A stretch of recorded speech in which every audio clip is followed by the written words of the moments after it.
Hello, welcome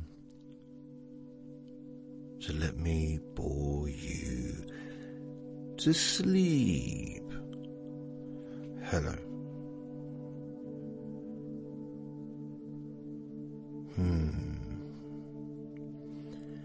My name is Jason Newland, and please only listen when you can safely close your eyes.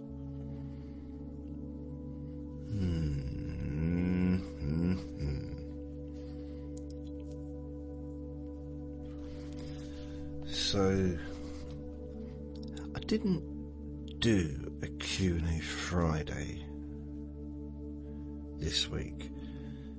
I didn't ask for any questions and I completely forgot about it, really. I've been so busy uploading or re-uploading the recordings that I'd deleted. Plus, I did make a Let Me Bore You to Sleep yesterday as well anyway, but I didn't really, I'm a little bit,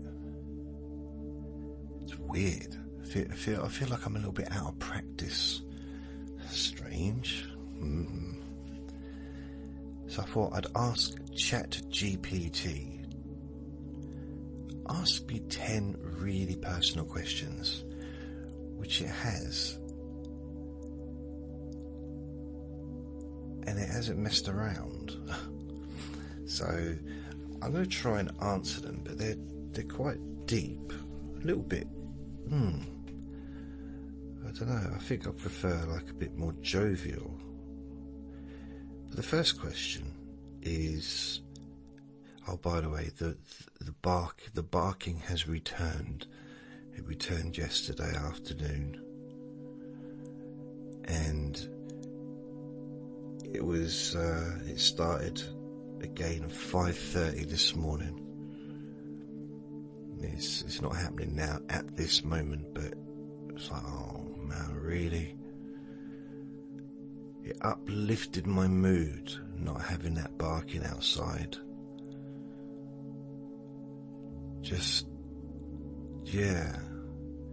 It was life-changing in a positive way.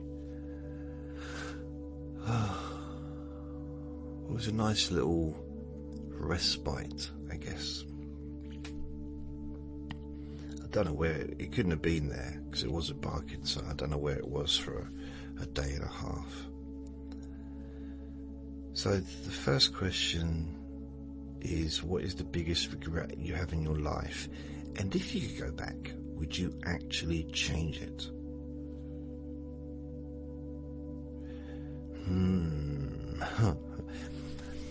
Right, I'm going to go, for regret, that would be something that I've done. So it's not going to be something that's been done to me. It's not going to be something out of my control. It's something within my control that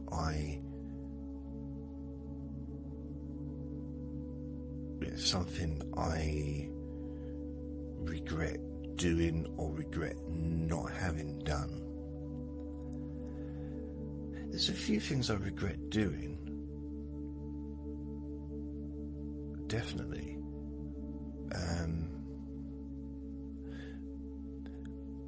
And I know it's a cliche, but it's things that I didn't do that I regret, probably.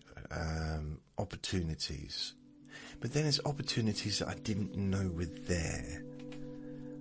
For example, when I left school, when I was 15 years old, it was a weird period because I left school, I had to go back to do my exams. Well, I didn't really, but I thought I did because it wouldn't have made any difference if I'd not turned up anyway. In fact, I probably would have got a higher score. And so I was working in a chip shop full time, earning £60 a week, which was brilliant money for me, at 15. And I was living at home still still in my room upstairs, still getting fed. Everything was just the same.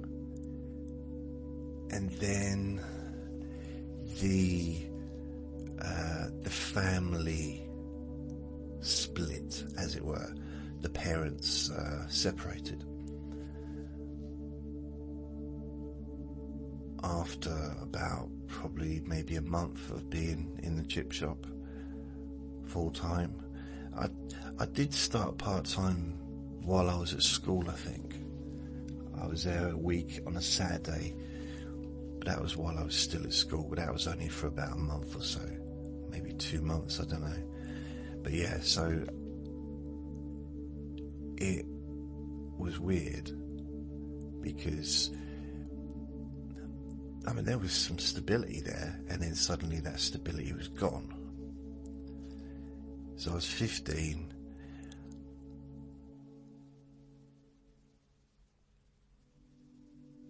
and I went from, I didn't feel that I had any option but to continue working at the chip shop.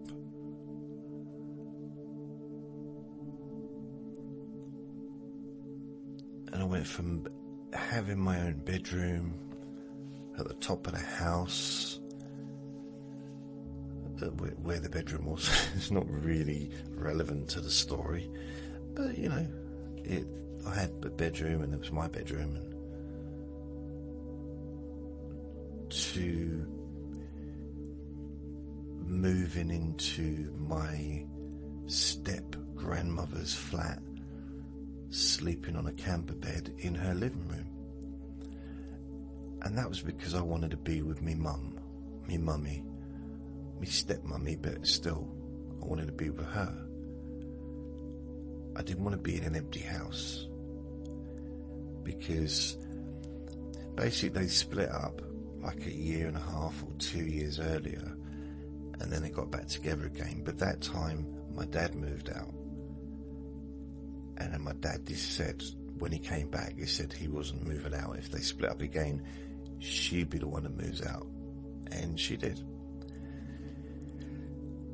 But it wasn't a home anymore. It was just a big, empty, cold house.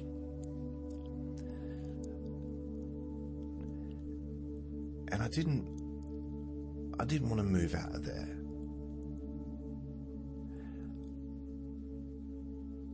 At the same time, I didn't want to stay. I didn't want to be without me mummy, you know. It's true, I just didn't. So I went and lived with her, and you know, in a not very good sort of environment. It was a lovely flat, and before I moved in, I got on famously with my step grandmother, really close to her. But living in a living room, sleeping in a living room, the relationship changed to the point where after, it wasn't a whole year, it was probably about 10 months. 10 months of living together. Maybe it was nearly a year, but about 10 months of me living there, sleeping in her living room, and her daughter sleeping in the spare bedroom with my brother. My little brother was 7 or 8 at the time. That ruined my relationship with her. So we never spoke again when she moved away and I moved out. And basically, that's how I ended up having to move into the chip shop, flat above the chip shop, because they were moving.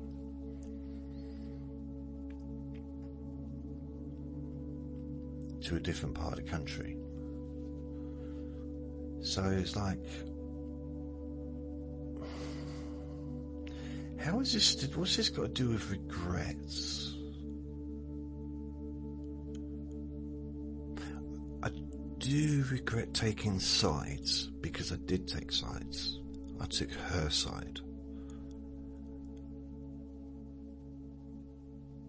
because I was a mummy's boy. Hard to believe, maybe it isn't, but I was a mum. I was infatuated with that lady. Like, she was pretty much my world. From the age of 7 to, well, actually, the last year I didn't like her. But I was at that age where I didn't really like anyone. I still loved her, but I just couldn't stand. I think it was so claustrophobic and not having my own space, and I just could not stand any part of it. I fell out. I didn't fall out with my mum, but I definitely fell out with my nan, my step-nan. And she used to, honestly, I'd be working all day and I'd come home. I'd finish at work about 9 o'clock in the evening, come home, and I'd turn the TV on. I'd have it down very low, so I wasn't having it blaring out or anything like that. I had it down low, and my step-nan would come in and just turn it off.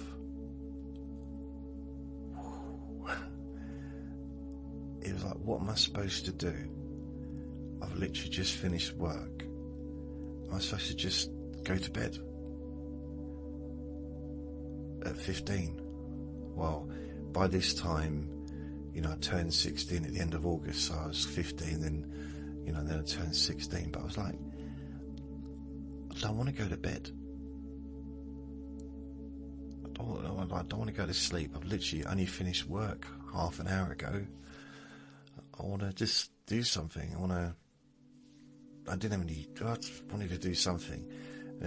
A bit of limitation. I couldn't really go out clubbing or go into the pubs because I was 15 and I looked about 12. So yeah, there was a few limitations there. And I was living in a little town. I suppose I could go for a walk on the beach. Yeah. So I kind of regret what happened there, but it was out of my control to a degree. I mean, I made the choice to go and live with her, to go and stay with my mum. But then I disliked it so much, I did move out. I went back to my dad's, or went back to the family home. I think I did that twice, but at least once, and I lasted for about 2 days because the house was freezing cold. So this must have been probably October time. So I probably went back in October. No heating on, no food.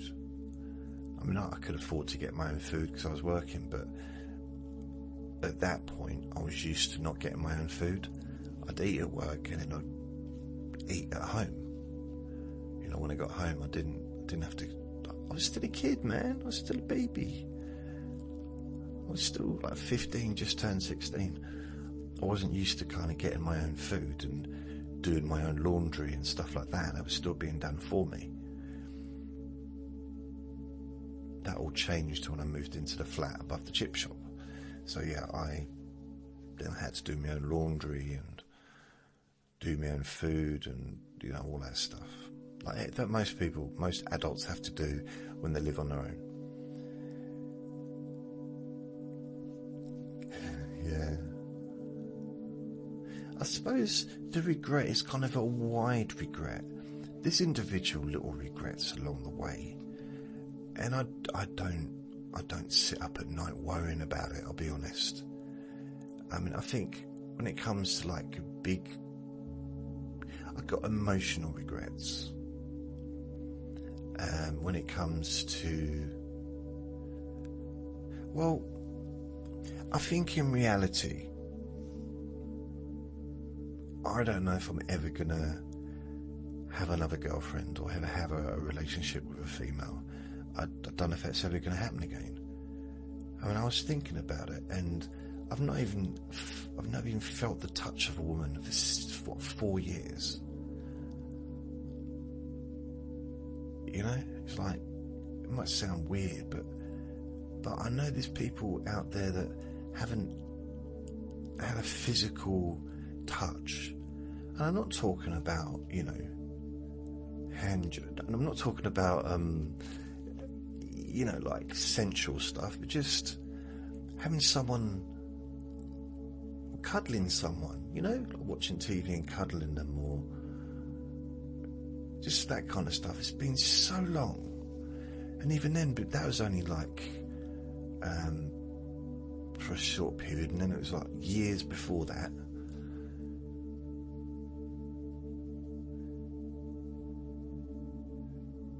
And it's not that I'm blind, I'm like the least desperate person there is. Really not desperate. But, well, sometimes I'm a little bit desperate. Sometimes I'm like, okay, I wish I was in a relationship just for the next 33 seconds. But then it goes away. I don't know. I don't know if I've got it in me.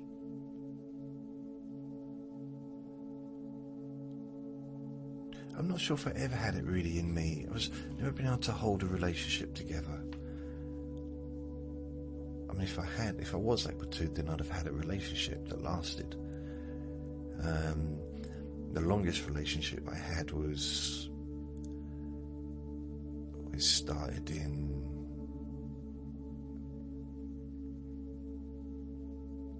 where would it be?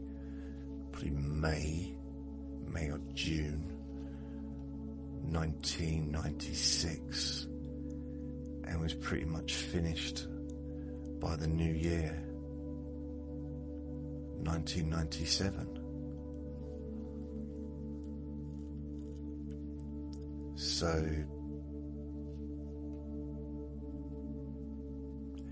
yeah, I mean, what was that, like, what, June, July, August, September, October, November, December. That was probably like 6-7 months. That was the longest relationship I had. In fact, I don't even know if we were still together in 97. I think we were. Partially.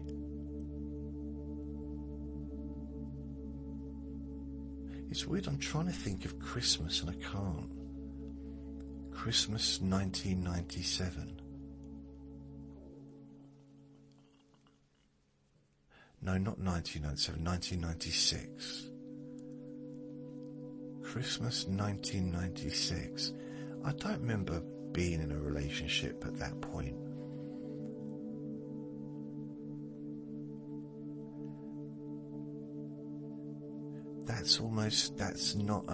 That's a piece of mapping that is missing from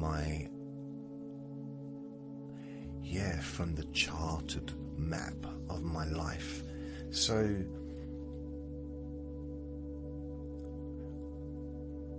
I remember Christmas 93, Christmas 94, period. I'm sort of like Christmas period, you know, like turn of the year, New Year, Christmas period. 95 is very memorable. 96, not so much.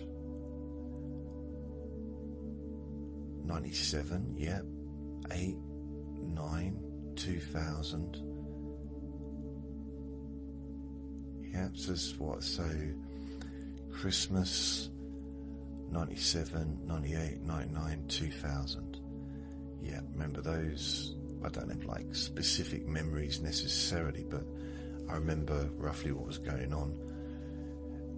If I magnified a little bit more, I could probably get in there. Oh, by the way, I signed up with Ancestor.com. That's where I got my DNA test done. Well, I'm 48% Irish. And I spent hours on it the last couple of days, going through my family tree. It was giving me hints, and I was looking through it and cross-checking, cross-referencing, whatever. And I was doing quite well with it. And I went on there this morning, well, about an hour or two ago. It deleted everything I'd done, apart from the basic, like me and parents on there.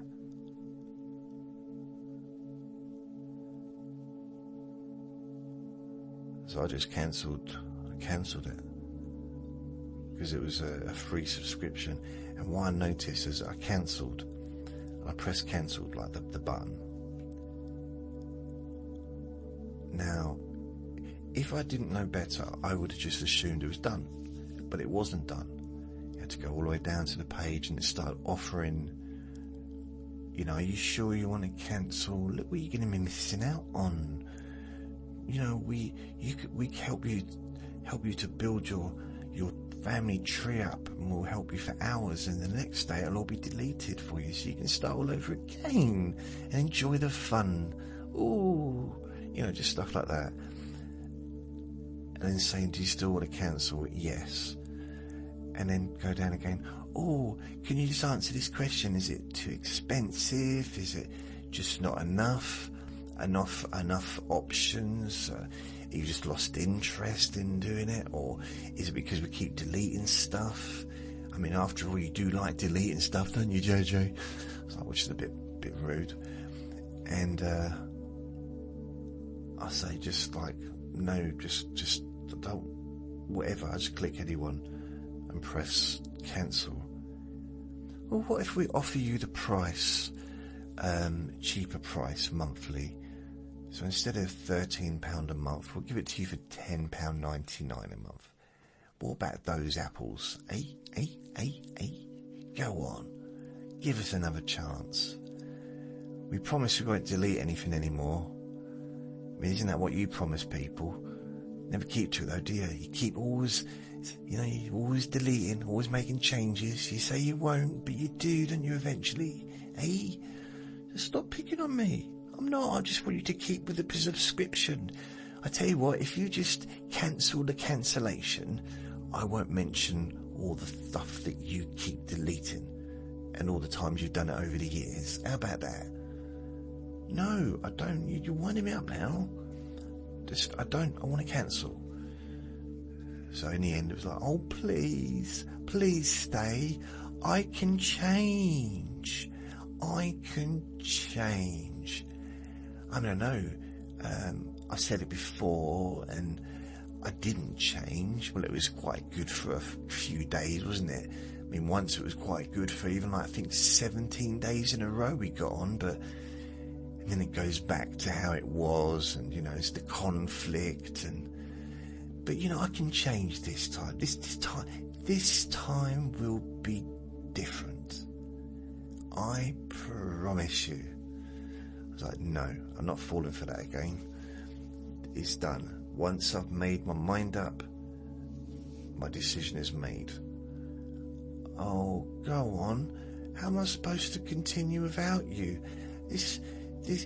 Doing this ancestral tree, it meant nothing until you came into my life and started using my service. I know there's 12 million people using me to find out their ancestral background, but you're the one I really care about. You're the one. I mean, you're my everything. Without you, I don't think I'd want to do this anymore. So, no, come on. You're trying to be, I don't know, emotionally blackmailing me or something. Oh, you're so clever. You know all the words, don't you? All the buzzwords. Emotionally blackmail. Wow. What was the other one? Is it lighthousing? No, not lighthousing. But yeah. No, I'm not. I'm being genuine. And genuine as well. So I cover both sides of the continent. So yeah, go on. Please stay. Please. Be your best friend. No. Oh, go on. Listen, no sometimes means no. What do you mean sometimes means no? No, I mean, no doesn't necessarily mean no in a sales situation. But in a lot of situations, you should respect when someone says no. Oh, but I want you to stay with me. What are you changing your voice for? I just so the listeners know who's talking. Because you keep doing that, don't you? You keep just doing the same voice, and it gets confusing for the listeners. So, you think I should change my voice as well, then? No, just keep to your own squeaky voice. Everyone recognises that one. That really is rude. I'm not happy about that. Wow. Right, I'm going now. I've had enough. You're cancelled, alright? Okay. I didn't like you to start with. Never liked you. Smelly poo head. What? No, go away. Don't. In fact, I don't want you to use this service anymore. I want you to leave. Never in. And your food is terrible. You're a terrible cook. What do you mean a terrible cook? What's that got to do? You're cancelled. Done. Bam bam. And it was done. I've noticed that with a lot of websites, services and apps and stuff. They don't all make it easy to cancel. They make it easy to sign up. You know, you can go on an app. Obviously not all, but most apps you can sign up on the app, but you can't delete on the app. You can't cancel on the app. You have to go to the website. Amazon's like that as well. It's so annoying. You know, it's so easy to add stuff to Amazon Prime, like HBO. Oh, okay, I'll just add HBO. They're offering it free for 2 weeks, or they're offering it for £2.99 a month for the first month. You know, it's like, yeah, cool, because there's stuff on HBO that I like to watch. But it's keeping track of that time, isn't it? Because if I forget, then I end up paying $9.99 a month or whatever it is. So I go on to the app. No, can't delete it on the app. And I use the app on my phone, the Amazon app, all the time to order stuff. I say all the time, I'm not just sitting here ordering things all day long. But, you know, I use Amazon. I don't use Amazon for fun, you know.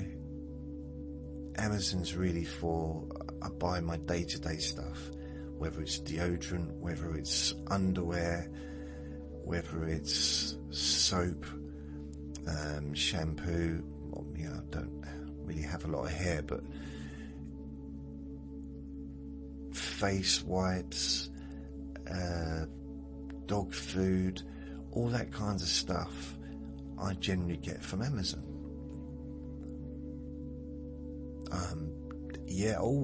Ready Break. I get big packs of Ready Breaks. I think there's 5 boxes in a pack, so it works out a lot cheaper than buying them individually on Uber Eats. That's another thing. Uber Eats, I went on there the other day, and normally it just only has the stuff, and it has other stuff, but you know, when it comes to breakfast cereal, it just offers me what I've already got in the past, recently. And I want to get what I had 6 months ago. I want to get something a bit different. Nope, not available. Sorry. But I looked at the app not yesterday, I think the day before. And in my favourite section, which is basically just what I'd previously bought, it had stuff that I have not bought from, I use Uber Eats to get Sainsbury's deliveries. And it just had old stuff. When I say old stuff, for example, I wasn't able to get Ready Brek on Uber Eats, on the app, for months. That's why I started getting it from Amazon. Now it's available again on Uber Eats. It makes you wonder if they communicate with each other. I think it's not as so much that it's like sharing information. I think they're just gossipers. Uber Eats, Uber Eats app is gossiping with the Amazon app about me. Uber Eats is like saying, oh, it's weird, he hasn't spent as much money on Uber Eats lately. He's not getting as much breakfast cereal as he used to. And the Amazon app says, oh, I've got a bit of gossip for you. You know what he's been doing?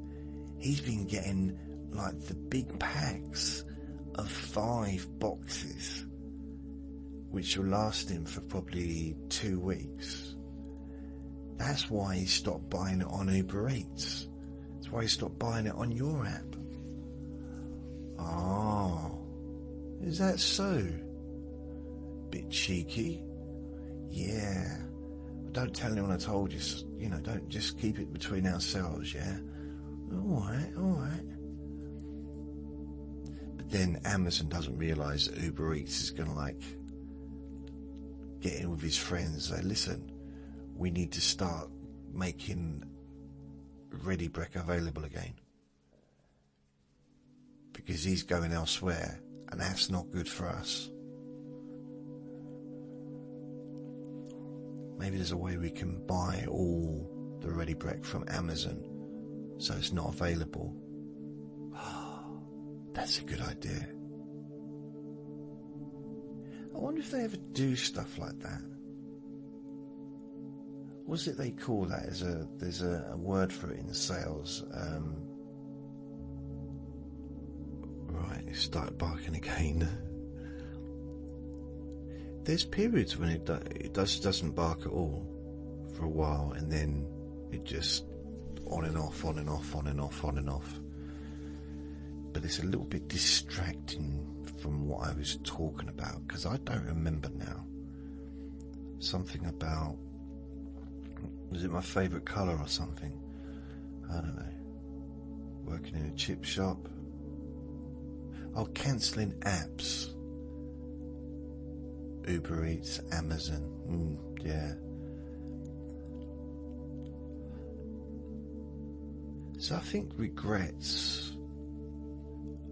I think one of the regrets, I guess, would be, and there's nothing, the thing is with regrets, you can't do anything about it. We can learn for the future. We can learn maybe if I got into a similar situation again, to maybe do things differently.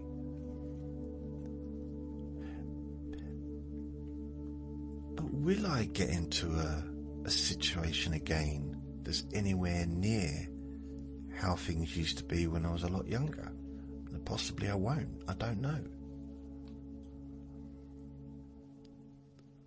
I'm probably never going to be in a position where, I'm never going to be in a position again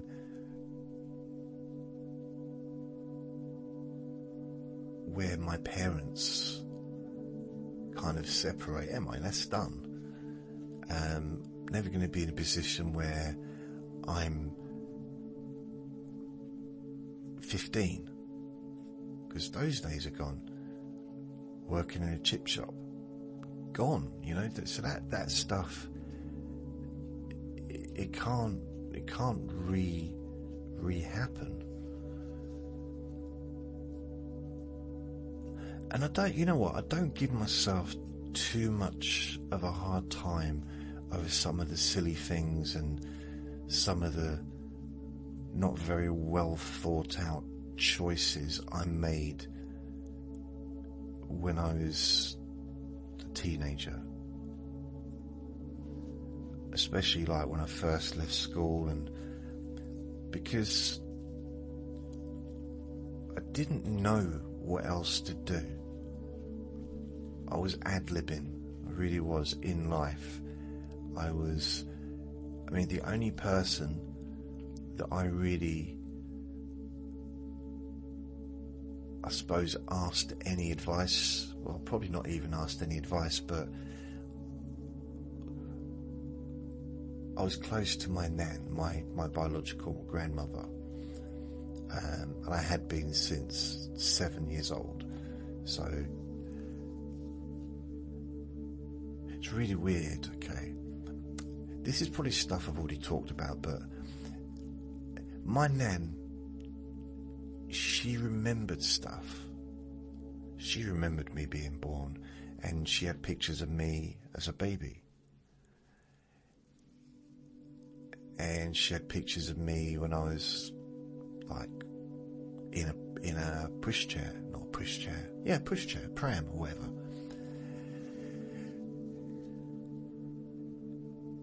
And I didn't know until she told me that the very last day of me and my brothers being in Southend, because we were living in Nazareth House children's home run by nuns, so we were living there, and on the very last day, because we'd been, my dad and his new wife, my mummy, used to pick us up on a Friday night, take us back to where they lived, and we'd stay there for the weekend, and we'd come back on a Sunday afternoon. And we did that most weekends for at least a couple of months, I would say. It's hard to know, because at that age, a week is like 6 months, isn't it? It's like such a long period of time. So I don't know how many months it was for, but at least a couple of months, maybe longer, maybe less, but I'd say at least 2 months. And on the very last day, and we knew it was coming, we knew that we were going to be leaving the children's home to go and live with our parents. And my stepmom said that she had adopted us, like officially, legally adopted us. So they'd been married since they got married in 1976. I actually found the date on Ancestor. And she was 22 when she got married. So she was 23 when she had me. When she first, in fact, she might have still been 22, I don't know, but at the time and for years afterwards, I couldn't see it. I couldn't really see it in I guess this way, but I view it a little bit differently to how I used to, because I'm thinking, first of all, 22 is young. My dad was older, but not huge amounts older. He was born in 47. She was born in 54.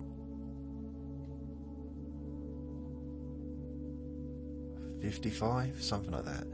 So, you know, it's what, 7, 8 years difference. Maybe 9. And so she's married with her new husband, probably blissfully happy. I don't know. I've never been married. I definitely have not married my dad, so I don't know whether or not I'd enjoy it. But I'd rather not, thanks. But so they were probably blissfully happy and living together. She was working full time. He was self-employed, I think, or he was working full time. So they had plenty of money coming in.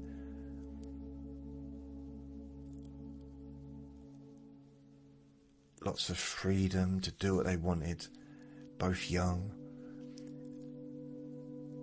And then suddenly, I say suddenly, but kind of out of the blue, 3 boys appeared. Because he didn't know where we were, and eventually he found where we were because we were living in Newcastle, and I think we got transferred to Southend so that we were closer, but I don't know that 100%.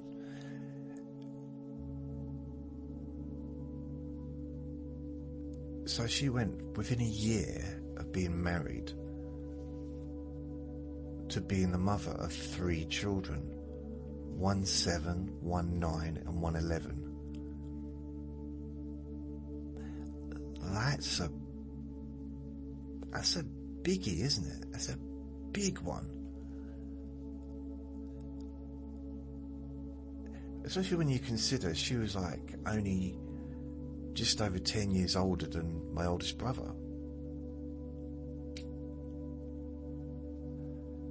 So, yeah, I never really thought about it. Obviously at the time I was a little kid, so I was too busy thinking about kung fu on TV and sweets and running around and spinning until I got dizzy and fell over. I was busy. I was busy doing that stuff and thinking. I was a deep thinker, but I don't think I really gave that any thought. I was very preoccupied in myself, very, very much like now, really. And it must have been weird, must have been very strange. But I found out on the very, very last day that we lived in that children's home, and we knew that we were going to be going back to live with my dad and my new mum. We were going to be living with them permanently, forever and ever and ever and ever and ever. And we were going to be together and have a family, which is what I wanted. There's nothing more in the world that I would want than to be at home living with them, with my 2 brothers. That was the dream, really. So I was blissfully happy, I think. I said the word blissfully happy twice, haven't I, in this lecture. And what happened is we spent the afternoon with our biological mother, which is a little bit freaky to do something like that, considering she didn't visit us, as far as I'm aware. But she was told that was the last time we were going to see her. So she just rolled up, didn't expect her to turn up, and she took us out. And I remember that day. I remember we went onto the Southend promenade. I got some pens that had weird kind of animal lids and things like that. So she bought me some of them, and I just want to look at them. I didn't want to own them. The thing is, I like looking at stuff, but I don't want to carry it at home. And she was saying, but it's only small stuff. I said, yeah, but still, I don't want to carry it home. I'm lazy now, and I always will be lazy.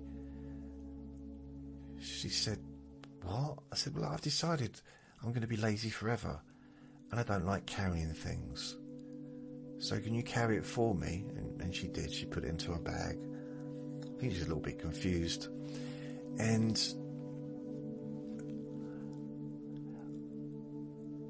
I was very much focused on her, because she was that.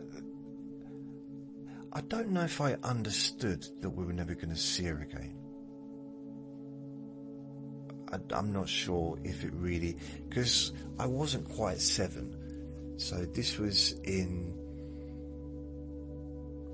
should we say, possibly June time, 1977, and I was 7 at the end of August. So I was 6, but I was nearly 7. And I'm not sure if I understood that was, because we'd see us sporadically, if that's an actual word, occasionally, now and then. I remember when I was in Newcastle in a children's home, I came down. It was during, my birthday's always been during the summer holidays when I was at school, because it's just always was. So I came down. I'd had a sleep in, so I wasn't up at the same time as all the other kids. And I went into the conservatory. It was a big conservatory with tables I used to eat. It was a much nicer children's home than Southend. In fact, I don't even remember there being any nuns there, but it was still Nazareth House in Newcastle, so I guess there was. I just don't remember them. I do remember them in Southend. We used to call them the little penguins, but not to their face. And so I come down, it's a really bright day, really sunny day. It's 1975, something like that, maybe 1976, 1975. So I come down, looking around. Oh, there's no one here. I had no idea what time it was, so I just went down. I got myself, I think I probably just one of those, just got myself some breakfast, probably in a little box, some milk and orange juice or whatever. So I'm sitting there and I'm facing away from the glass. So it's a glass, it was like a conservatory, and it's a big place. Loads of kids living there. It's a big old place. There's a big courtyard there as well. So yeah, it's a big place. And someone came in, one of the staff. He said, "Happy birthday." And I said, "What are you talking about?" No, Different Strokes wasn't on yet. And I said, "What?" I said, "What?" He said, "Happy birthday." I said, "Oh, cool." See, I didn't know about birthdays. I didn't know what day my birthday was on. I didn't even know how old I was, to be honest. Things like that weren't important, and no one mentioned it. This is the first time in my memory that anyone even mentioned birthdays to me. I'm not saying that I never had birthday presents previous, but I don't remember it. And when you live in like a kid's home, especially, I don't know about now, but in the 70s, you didn't have anything really of your own. There'd be toys to share with the other kids, but I didn't have anything of my own. The only belongings that I left the children's home with that were mine, other than some clothes and stuff, was my book, my Jackanory book, which I'd kind of learned to read with. And I used to read it over and over and over and over again. And I say learn to read, I'm sure I was learning to read at school, but this really kind of helped me a lot.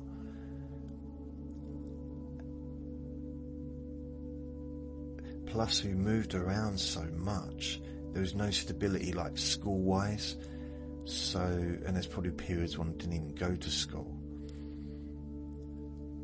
So I don't really remember much in the way of school.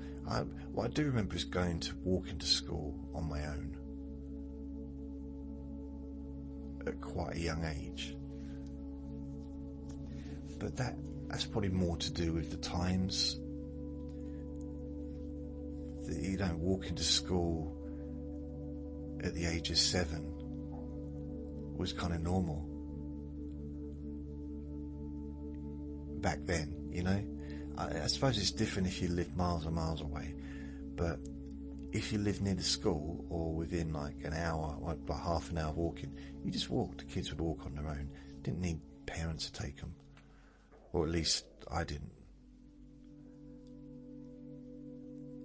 I got this kind of a memory of I think it was a bridge that we used to walk over and then walk down, which led to the school, but not got a great memory of it. There's not many memories of schools that I remember before the age of 7. There was one where I was standing in the school grounds near not the gate, you know, where you come and go, and there was a lady there and she fell over.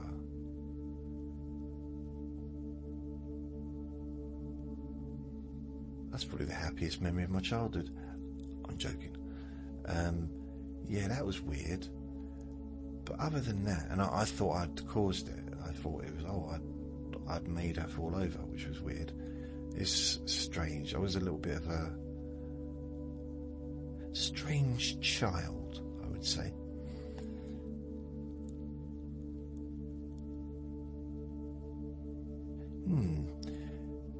And this bloke in a children's home was like, "Oh, happy birthday." I said, "Oh, okay. How old am I?" I had no idea. I didn't know, really didn't. And none of us knew our when we went to live with my dad and his new wife, I don't think any of us actually knew what our dates of birth were. Which is probably quite a weird thing, isn't it, for kids? I think maybe my oldest brother did, but yeah. We used to have arguments like, no, it's not December, it's August. No, I got presents in December last year, like that was Christmas. It was Christmas, and I was 12 at the time. So yeah, it took a while to kind of get around to the normal societal norms, the normal norms. And the bloke said, "Oh, your mum was here." I said, "Really?" "Yeah, she left a present." "Okay," and he handed it to me. I'm like, "Why didn't she stay to say hello?" "Don't know. You could have woken me up. I was asleep, but you could have, you know." So basically it was a little, I'm not sure if it was wrapped. I think it might have been wrapped. But it was a box of Maltesers. You know, not a bag, but a box. So it was a decent, I like that's maybe why Maltesers have been kind of quite, I don't want to say sacred because that's a weird word to use for chocolate, isn't it? But there's probably an emotional connection to Maltesers for me, and I still like them today. I don't really eat that much chocolate anymore, but I did. Maltesers is one of those things that I kind of used to enjoy. But yeah, that was that. I was like, why didn't she say hello then? Which is weird. But anyway, we saw her for the very last time, and we had some chips. We went to the chip. It was like it was in Southend, this chip place. But it was almost like it was built on the prom, like a chip shop, but it was built on it. That was my memory of it, my go in there, got some chips. I think they were in a cone. And we went and carried on walking around the prom and whatever. And then we went back to the children's home in Southend, and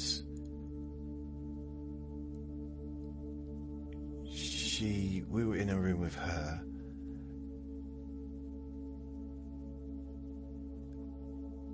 and we didn't realise that my dad and his new wife, my new mummy, was on the other side of the door. Like, it was basically 2 rooms with a door, and we went through the other door, and that's the last time we saw her. And we went home with the new parents, really. I mean, he was, even though he was my dad, he was new. I didn't know him from anyone when I first met him, even though I knew him when I was a baby, but I didn't know him. So they were both equally new. It wasn't like, oh, I got a new mum. It was, I've got a new mum and dad. That's how it was. That's how it felt. Now, what I didn't realise, that when we were out during the day in Southend, my nan was there with us the whole time. And it wasn't that I didn't know my nan, because I'd met her loads of times when I was visiting, when we used to come and stay, every weekend for a couple of months. I'd see my nan every time. We'd always go to London and see her. So it's not like I didn't know who she was. I mean, sometimes we'd stay there. So we'd go and stay with my nan and granddad, and my dad and his wife. So we'd go to London instead of going back to where they lived. I used to like London. Because at the end of that road, apart from that, it's quite a nice big garden, but at the end of the road there was this big park, and there was all these like monkey bars and swings, and yeah, it was good. That was in Enfield. Cuckoo Lane. Yeah, so I used to go there. But so I knew her, but for some reason my memory of that event into adulthood did not involve her being with us. And it was only when I was probably in my 20s, maybe even 30s, that she told me, when we were talking about that, so I was with you. I was with you the whole time. I said, really? She said, yeah. I said, how come? She said, I had making sure that she didn't take you away. So I think my nan was probably in she was in a serious mode, She was there to protect us, in a sense of, so that we got back to the children's home and we weren't whisked away in a van somewhere and taken back to Newcastle or whatever. I had no idea at all, until she told me. It's weird, isn't it? I mean, most of the stuff that happened previous, stuff that happened when I was a kid, a baby, not up to the age of 2, and before I was born, I get that information, or I used to get that information from my nan. So stuff about my mum, stuff about their marriage, before they got married, me being born. I got a little bit of information from my dad. I mean, there was a couple of times when I was in probably about 17 ish, we spent a couple of nights or a couple of evenings drinking Scotch whiskey, and that's the only time my dad ever opened up, and he'd go into a lot of detail about his marriage to her and stuff that happened in his life, but that's the only time. And I remember quite a lot of those conversations, even though I was worse for wear, to be honest, and I couldn't stand whiskey. But I knew, or I realised as the time was going on, that that was the only way he was going to actually tell me information that I wanted to know, because this was stuff about me, this was stuff about my mum, this was information about him, which he was never going to reveal outside of sharing a bottle of whiskey with him. So I'm glad we did that, but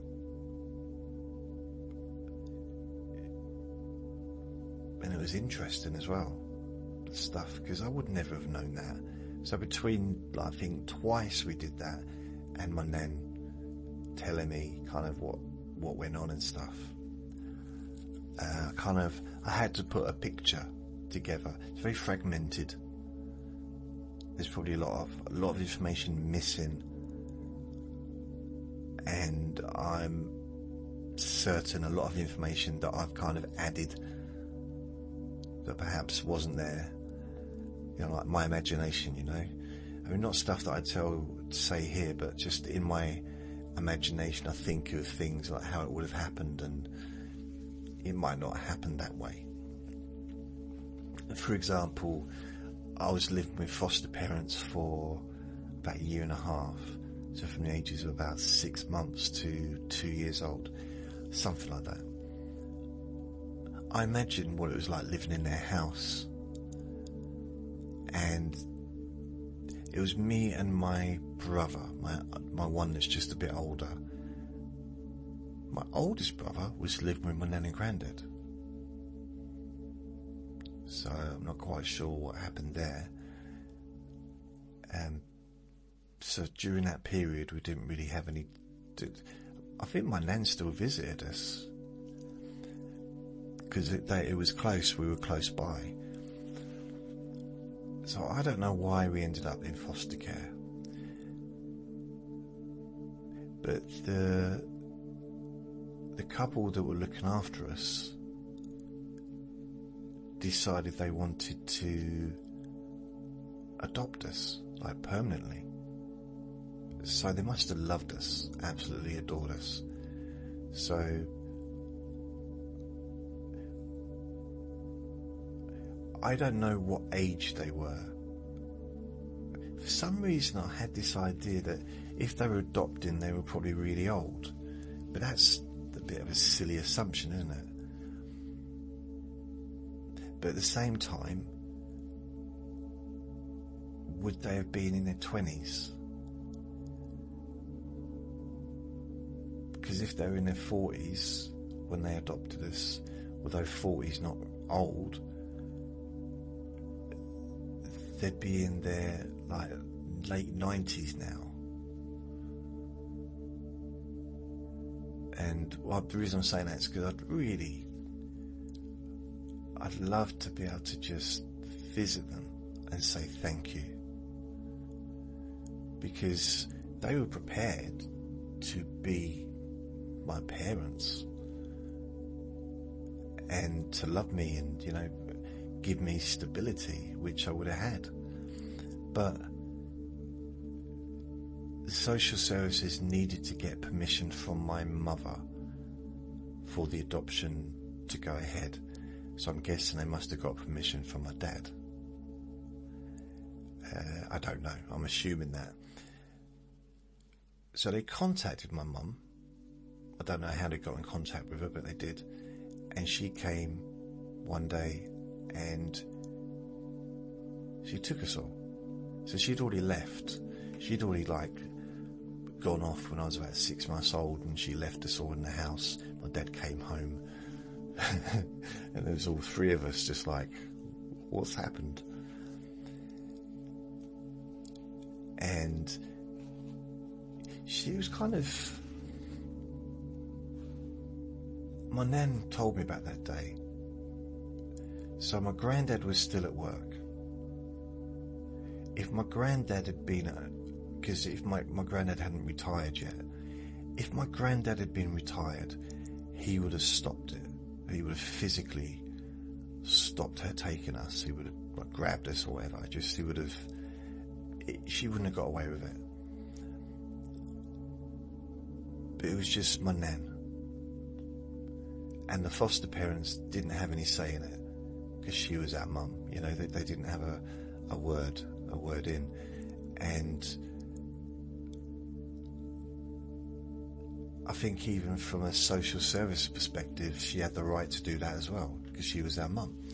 So she came along. She probably took my oldest brother. What would he have been? If I was 2, he was 6, so he's probably at school. So she probably came and took him out of school and took us to Newcastle. And again, my dad come home and my oldest brother was gone. You know, it's like the second time that she had done something. So, yeah, if they hadn't wanted to adopt us, so it's their fault, isn't it? It's their fault. Yeah. I'd like to, if they're still around, I'd love to just say thank you.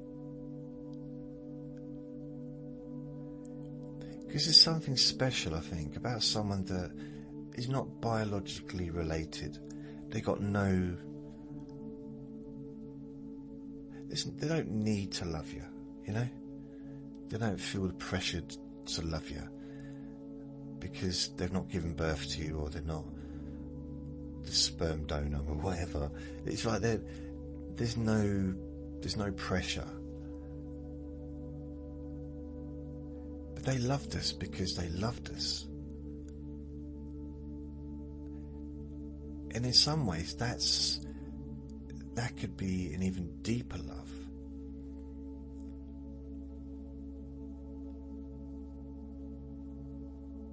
I don't know if it's making sense what I'm saying, but it's almost like they didn't love us, and they weren't taking care of us through some kind of duty. They must have really, really loved us deeply to decide to have us, to look after us for life. I say for life, but you know what I mean, to be our permanent parents legally. But yeah, so I don't know. They must have been living in Enfield at the time, and that would have been the early 70s. So 71 to 72, 70 sort of time.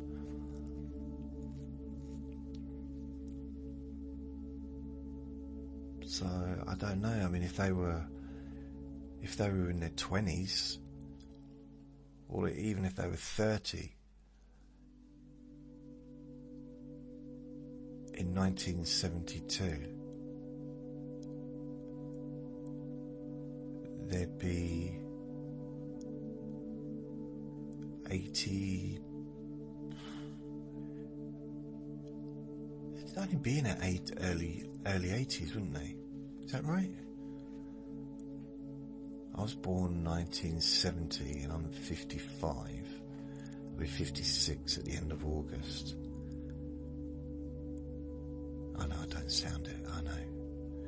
We all know. I wonder how old I actually do sound. Well, according to ChatGPT,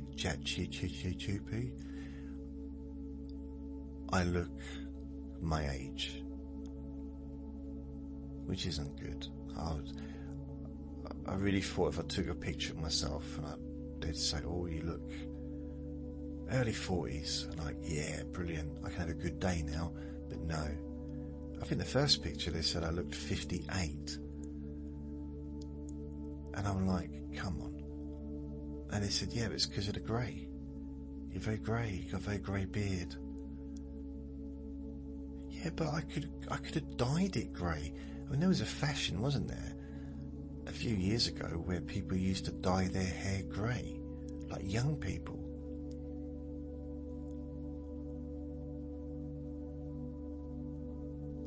But we can see it's grey though. We can see it's not, I mean, it's not just your beard, it's your face. You don't look young. Yeah, but...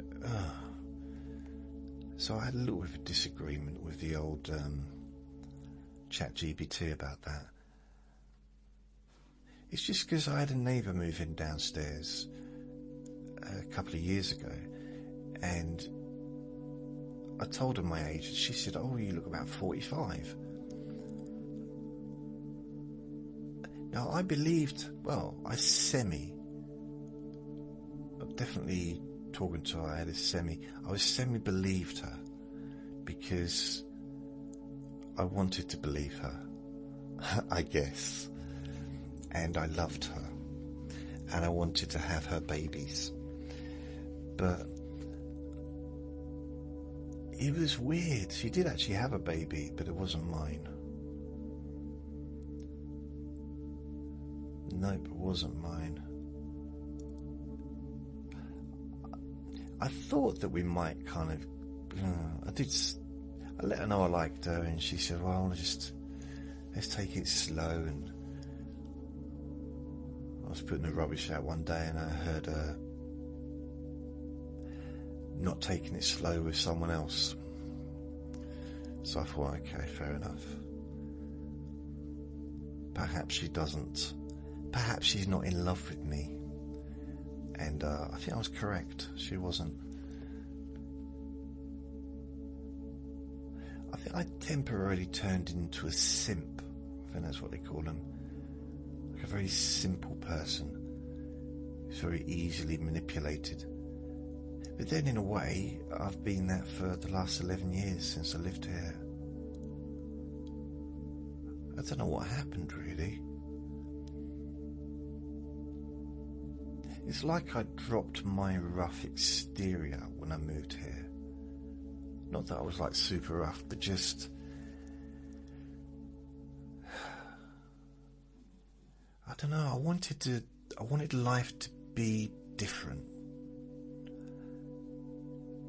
And having my own home felt like an opportunity to... like a fresh start almost. And instead of keeping away from the neighbours, which is what I've kind of learned to do over the decades. I mean, I still used to talk to people and say hello and everything, but I've had a few problems over the years, and sometimes it's just easier to be cordial but don't get involved. That's what I found suited me. But when I moved here and I realised I wasn't going to be moving out in a year's time, and I wasn't going to, my moving around every couple of years or every 3 years like I have done since I was 15 had stopped. It kind of, I wasn't doing that anymore. That wasn't my lifestyle any longer.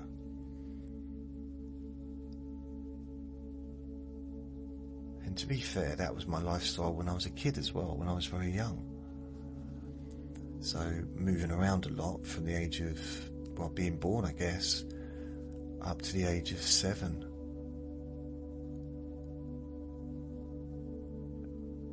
Moving around, living in different places. And then between the ages of 7, I moved to another place. So I moved to one place, then I moved to another place. I lived there till I was 9. That was the council house that my nan and granddad ended up living in. And then moved into our family house when I was 9 to 15. So that at that point, that was the longest I'd ever lived anywhere. Well, probably the house, the council house was the longest I'd ever lived anywhere until I moved into the family home, and then I was there for 6 years. Longest I'd ever lived in one place.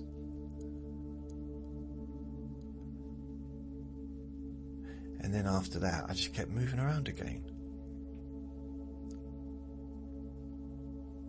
I think it's like between 40 and 50 times I've moved since I left school. So add on all the others, so probably 60 plus times I've moved home since I was born. So it's quite a few times, I think.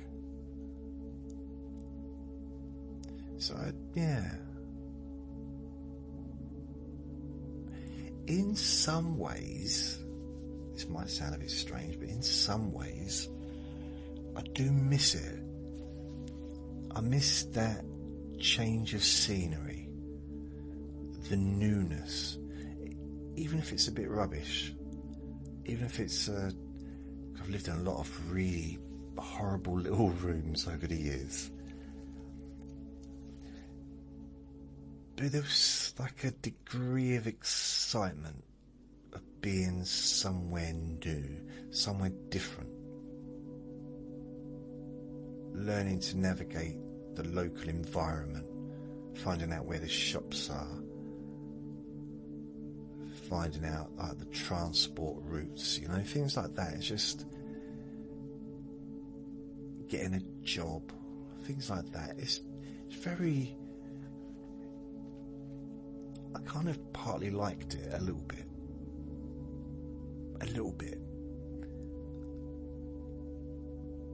There was a certain feeling that I used to get when I'd moved my stuff, and there was never a huge amount of stuff to move, especially like in my late teens. It was a couple of black bags, maybe 3, one for my bedding, one for a few bits and bobs, and the other one's for clothes. So it's 3 black bags, and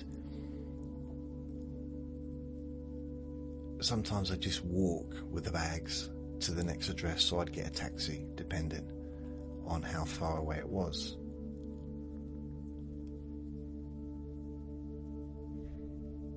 And it was something quite nice about, once the move was done, sitting on the new bed. Well, it's not a new bed, but sitting on the it was new to me, or the new chair, or at the new table, watching my old black and white television,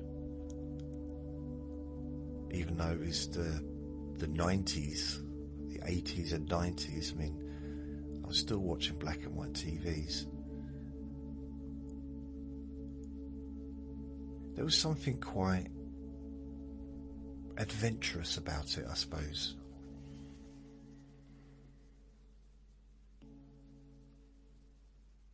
Yeah, the lack of stability did have I guess there was a sense of danger with that. I mean, it can be quite a dangerous situation in the sense of, not knowing really where you're going to be, not being able to plan ahead too far, because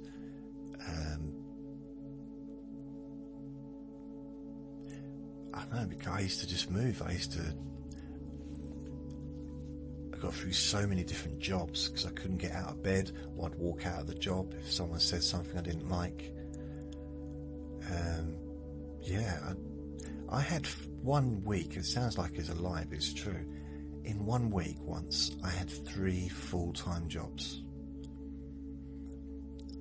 So I already had a full-time job, and on the Monday afternoon, I just walked out. On the Tuesday, I had a job interview, and started on the Wednesday with that new job.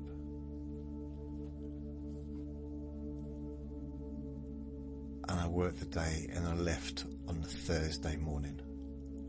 Walked out.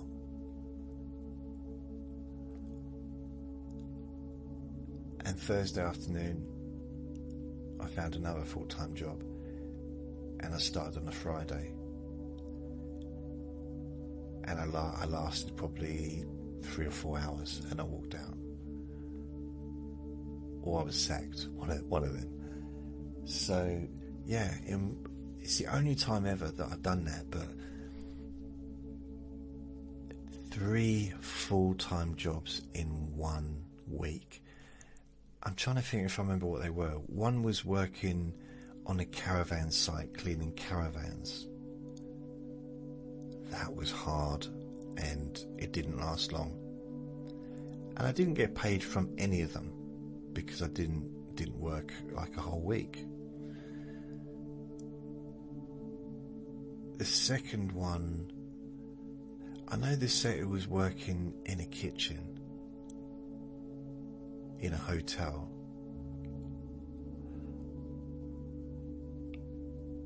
I think the first one was when I was working in the factory. So yeah, I'd left the factory then, so 3, that, my memory, oh no, blimey, I remember now. I worked in, what's the thing where you clean clothes? Dry cleaners, but it was like an industrial dry cleaners. Wow. The heat.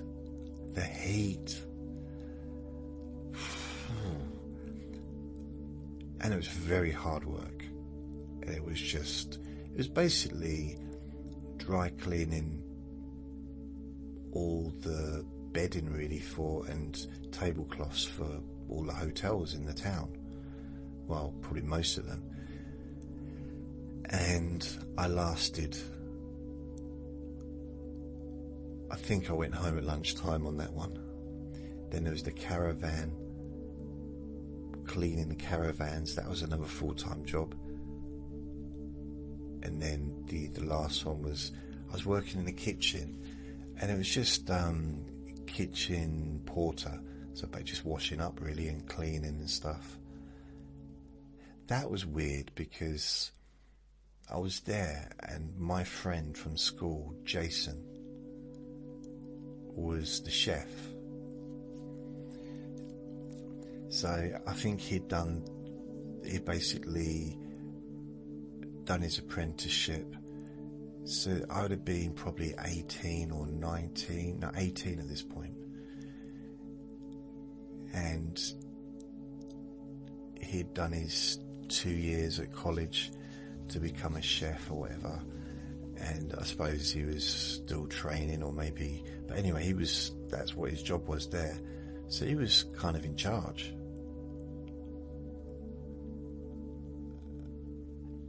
And I was trying to have a laugh with him. And he wasn't doing it, he wasn't having it. Because, well, it was busy. It was a busy kitchen in a busy restaurant, in a busy hotel. I think probably I was a bit jealous of his success. Not jealous of him like, ugh, but just in a sense of, well, perhaps it made me kind of think about what I had done or what I hadn't done. Because I also went to catering college, but I did it for 1 year, and it was just part of the YMCA, YTS, that's it, working in chip shop. Instead of working in a proper place like a hotel, like a restaurant, then that would have made, the qualifications would have made sense, you know. And I didn't do the second year. Like, I knew a few of my friends that were on the same course, and they were all working in hotels. 2 of my friends were working in hotels, and they were becoming chefs. I didn't do the chef. Mine was like chef and waiting. They were just chefs. That's what they were doing the whole lot. They were learning to be chefs at college and working in a hotel at the same time. You know, like in a restaurant at the same time. So mine was different, because when I wasn't at college one day a week, on a Wednesday I do believe, I was frying chips and serving chips, which is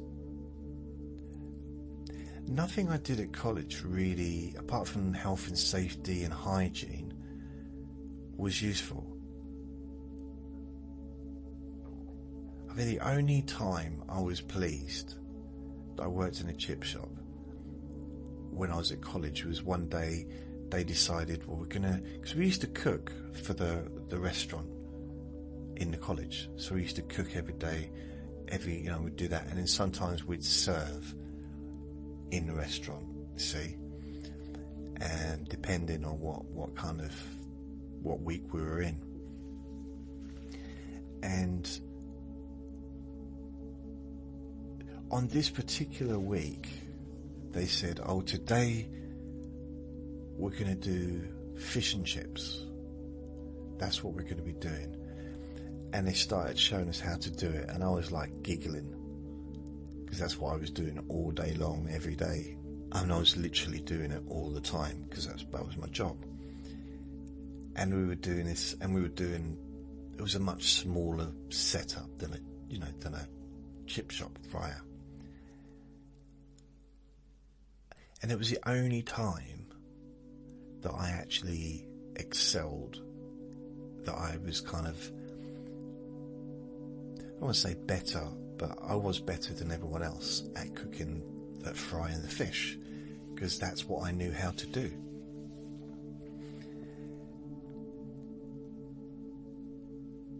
But that was the only day when I was good. Well, not good, but that I kind of felt comfortable, because that was my domain. You know, I knew how to prepare fish. I just knew how to do it, because that's what I did. That's what I'd learned. That's what I'd been doing for quite a while. In fact, I think I probably helped some of the other people out. Right, the dog started barking again. But I remember one of the students said, how are we supposed to know if it's cooked, if it's covered in batter?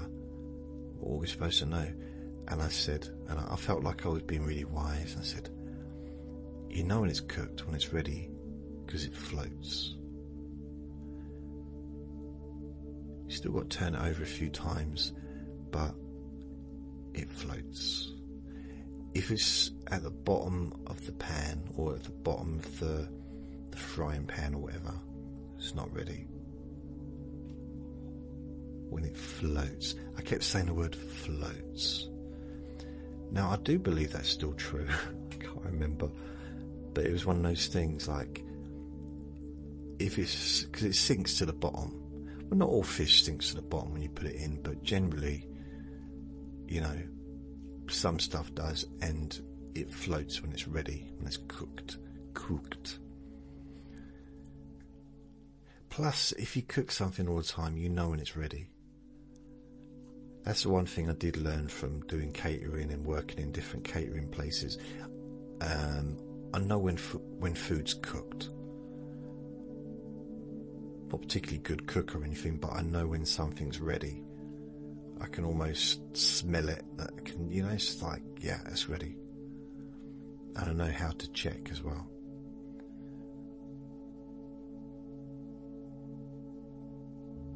I'm not sure if I'd even be able to cook fish anymore. It's been such a long time. Or chips. Anyway, Vinny wants to go out for a walk. Don't you, Vinny? Yeah, his tackle is waggling. So, I'm going to go. I only got through one question. I didn't really even answer it.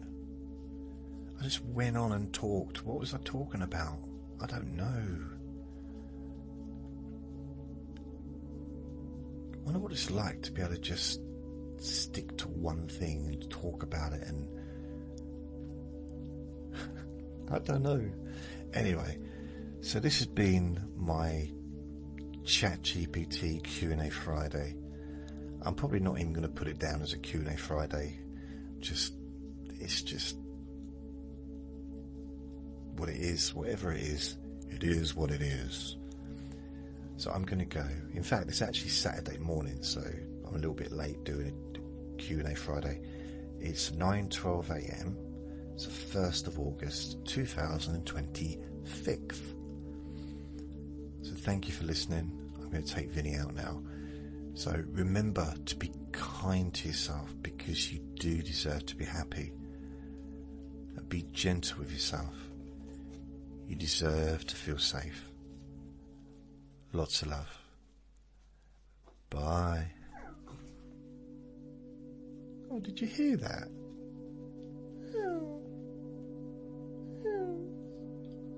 What's that, Vinny? What? Bye.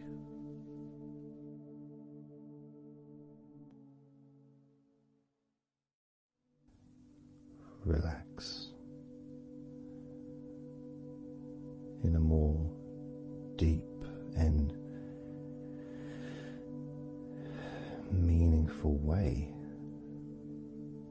Maybe in a way that can not just allow you to feel calmer now and throughout the time we spend together here, not just relaxed at the end of the recording when it's finished and you can enjoy that sense of comfort and peace, but also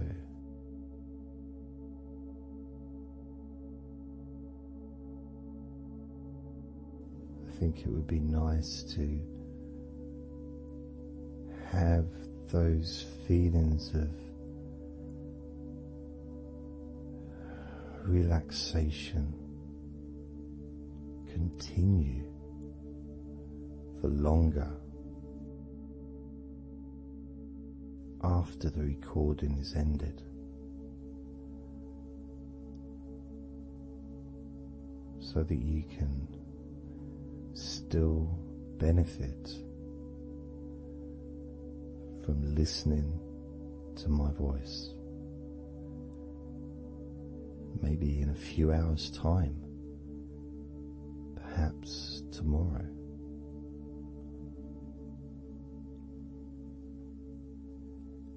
And then by listening regularly,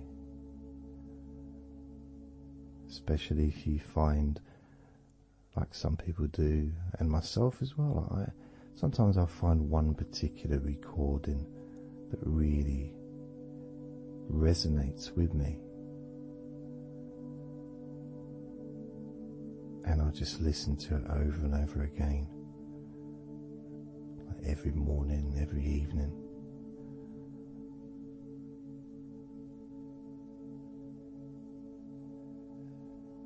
There was this recording from, going back to about 1999. It wasn't hypnosis, but it was a guided visualization, so it kind of was hypnosis really. And I managed to find it again, and it still has the same effect on me. And part of it was the person's voice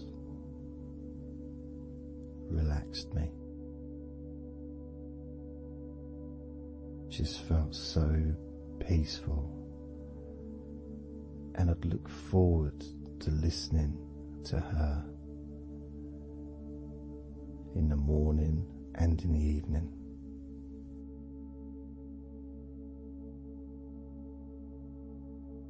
And I knew before even pressing the play button that as soon as I'd done that, pressed the play button, This was in the days of CD players. Press the play button. In fact, it might have even been a tape recorder. I'd lie down on the bed and then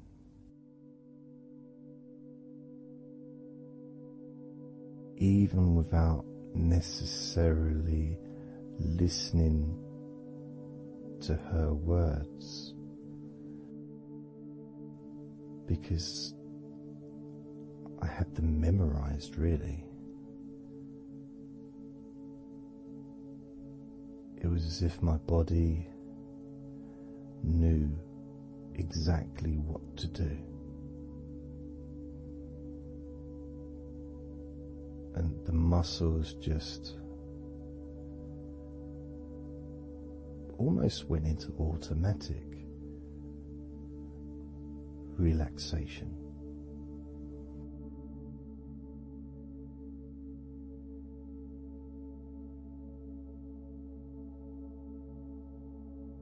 And I remember my mind would slow down.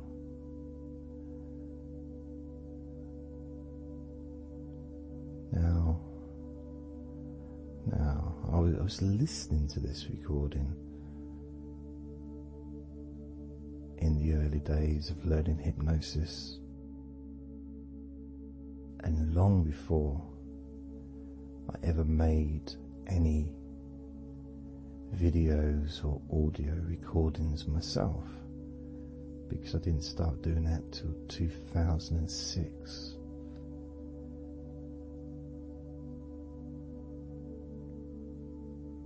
But I knew how helpful I found being able to just let go, to have that trust in the person that I'm listening to.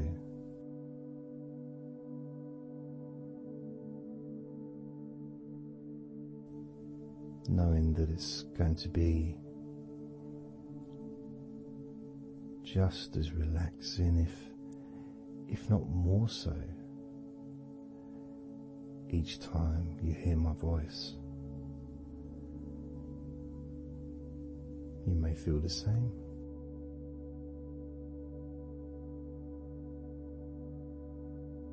Some people have been listening to me for over a decade.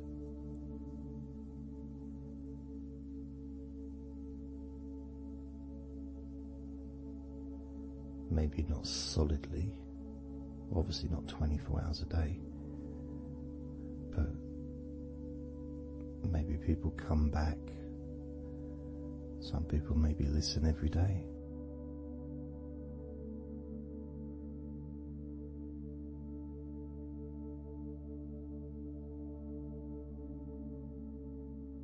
And something that I do, which you may not realize by listening, is when I record these recordings, now for example, I also am affected by the words that I say. So if I said to you, focus on your feet, notice your feet relaxing, I will be focusing on my feet. I will be noticing my feet relaxing.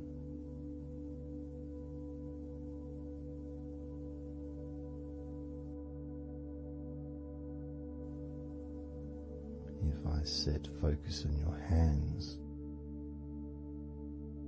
and maybe notice the difference between each hand. Perhaps notice the air in the room, the temperature of the room on the backs of your hands.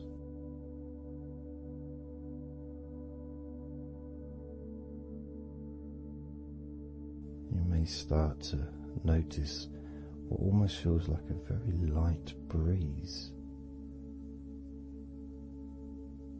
even though there may not be any type of breeze at all where you are right now.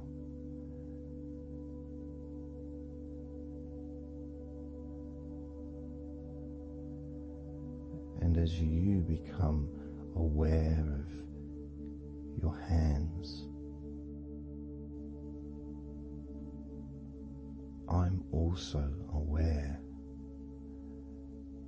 of how relaxed my hands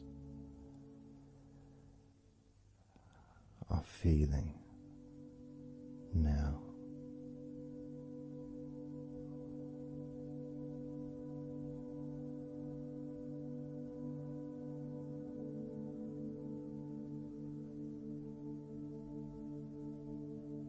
And when it comes to potentially drifting off to sleep, which may be the reason you're listening,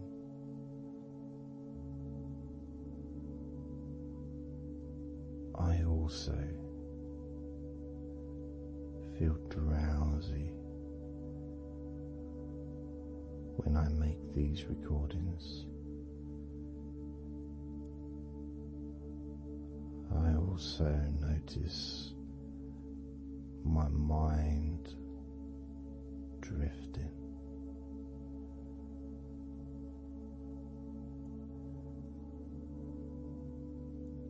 In fact, at times I've actually fallen asleep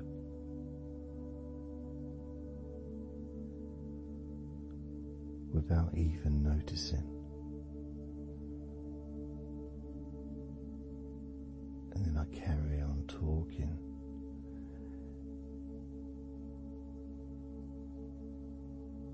And it's only when I listen back to do the editing,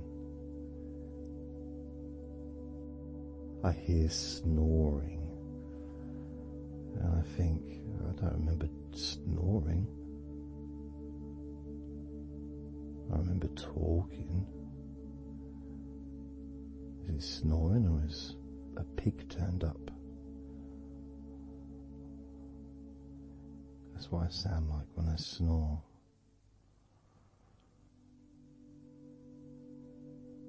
And I get really into the whole experience.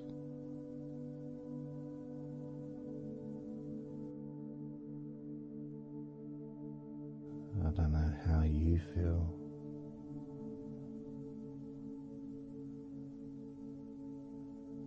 How relaxed you feel in your feet. How relaxed you feel in your hands.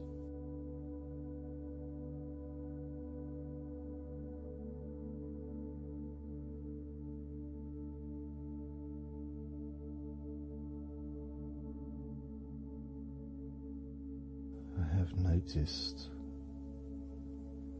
more and more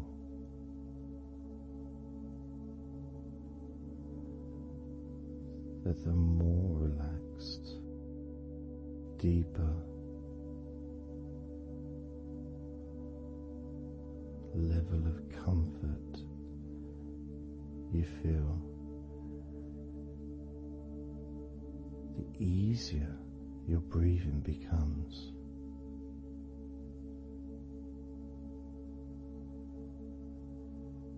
It's almost like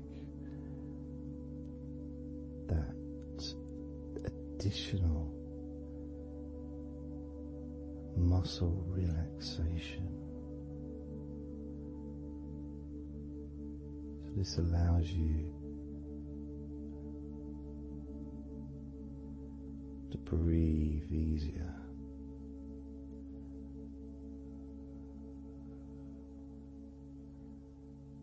Without necessarily focusing on your breath.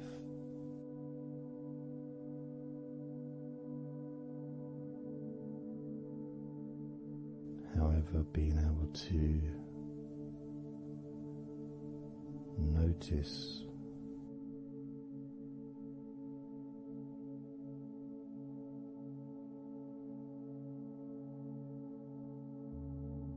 the ease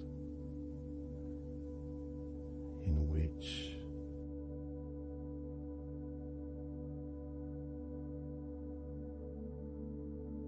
you breathe so naturally.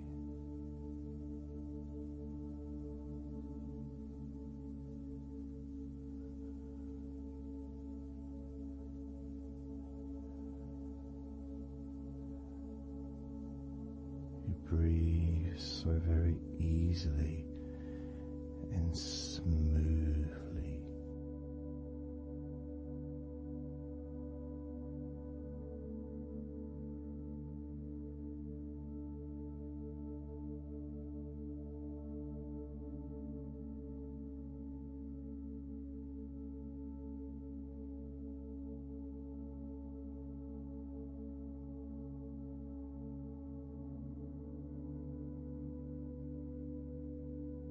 Whenever I imagine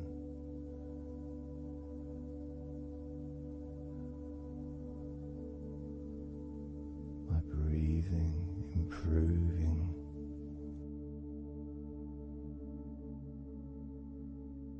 when I've got my eyes closed,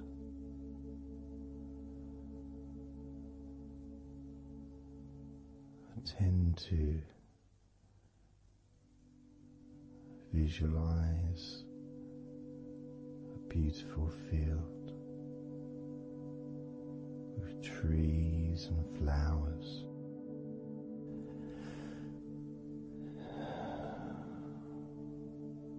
producing all that life-giving oxygen.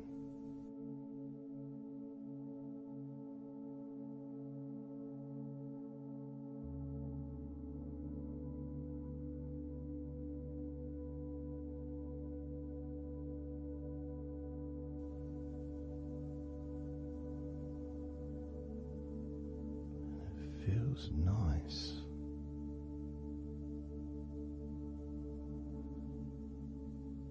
to, if nothing else, just taking some time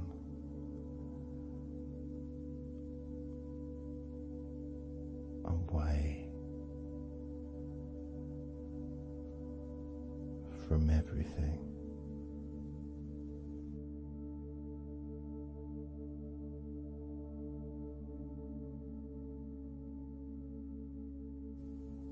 Enjoying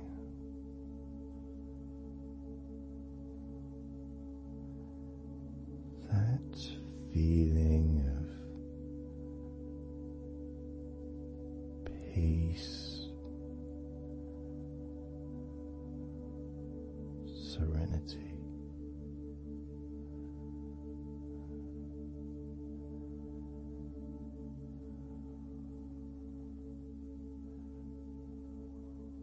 With a joyful heart.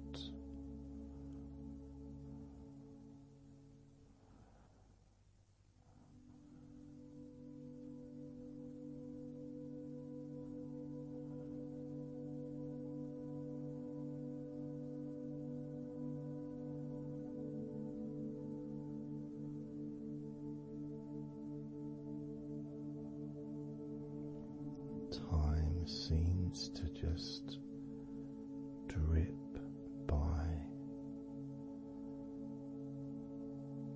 so very slowly.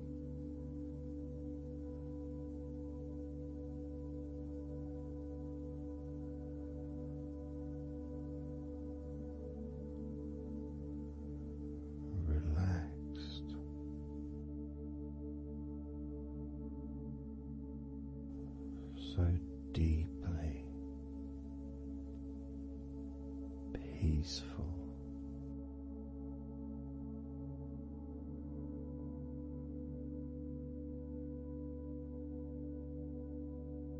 Completely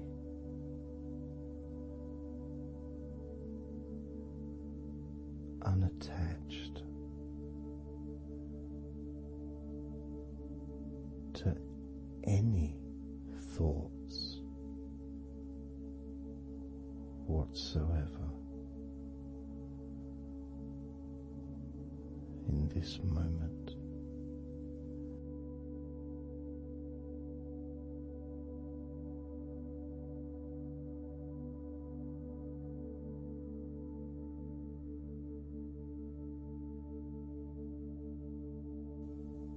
Completely free.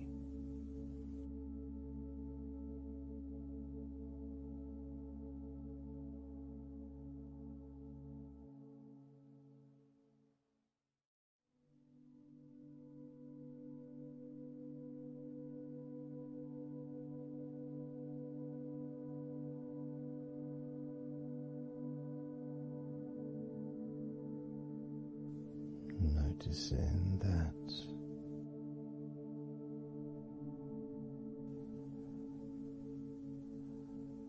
your mind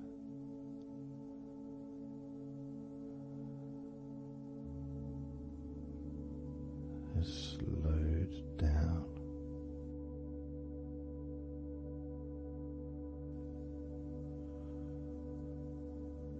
Slowed down.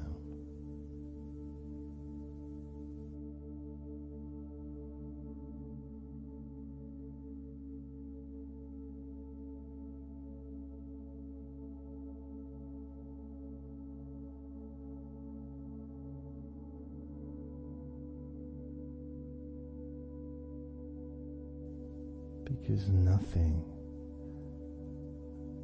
really requires your attention.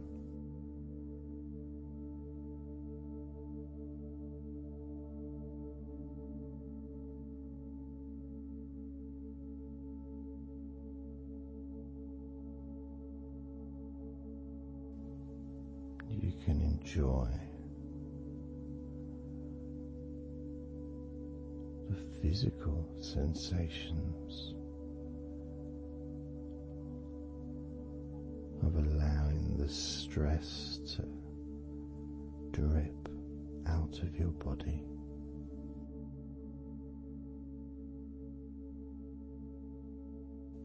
Drip in out of every part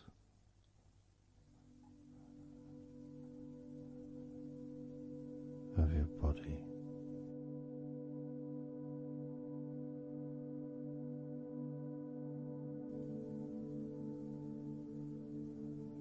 And being released from your brain and your mind.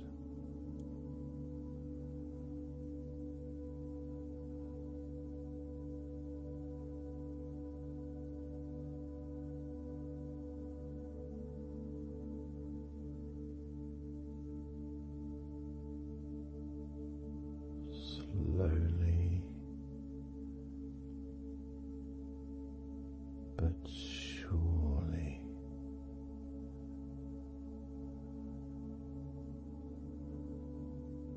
the muscles in your legs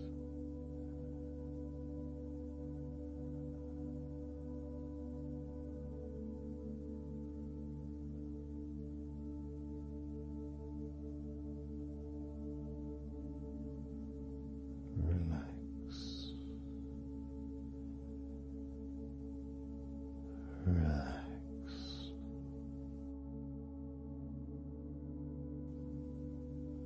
relax.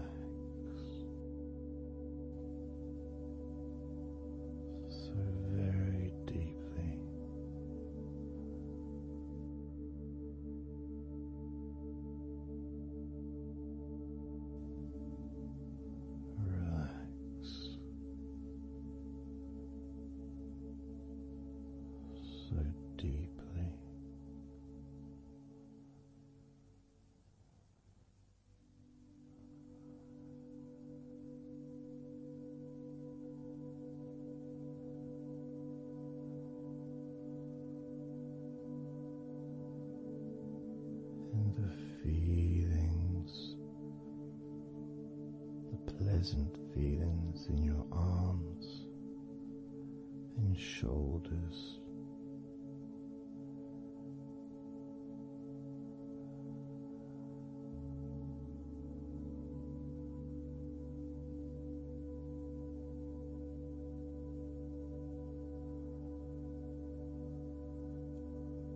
Deepening each part of your body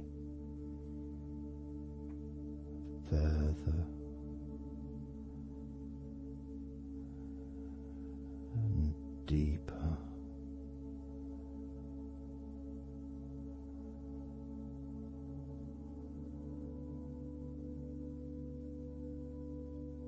And deeper.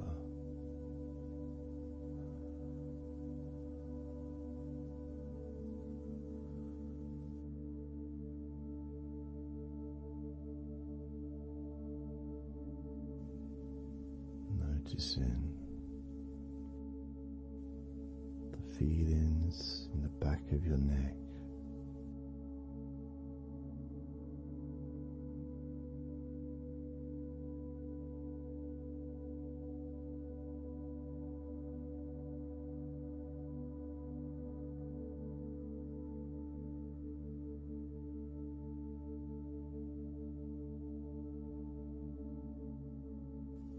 the feelings in your wrists,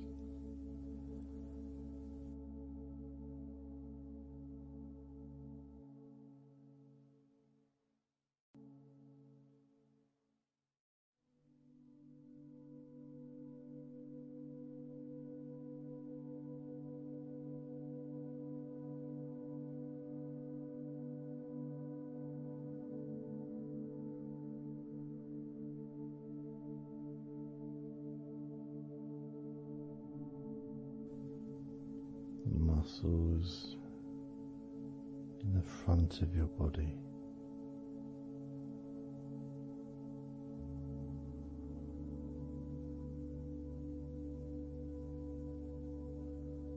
are also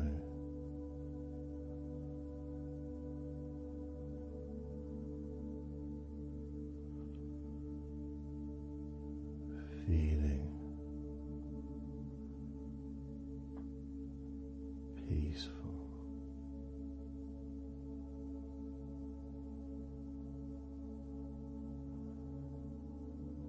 Deeply.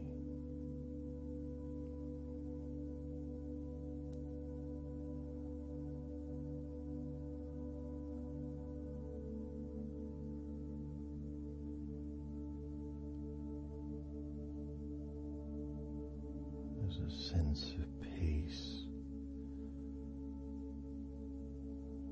spreads through your very core.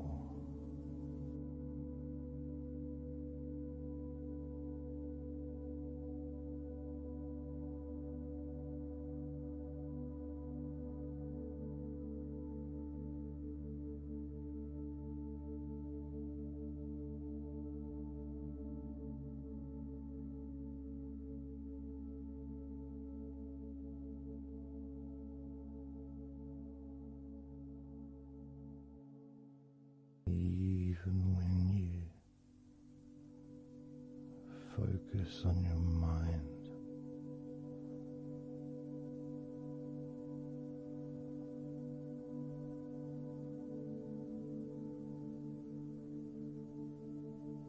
your mind becomes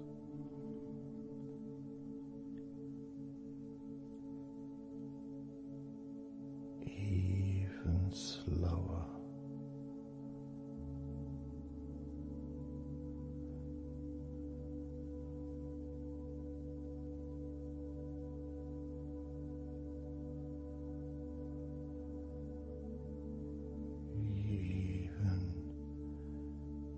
Deeper.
stomach.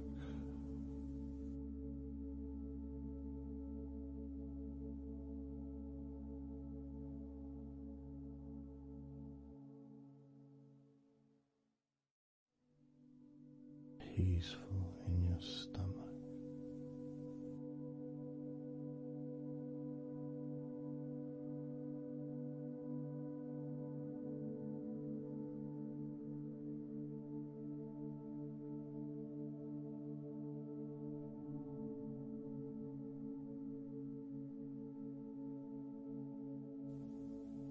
Your back.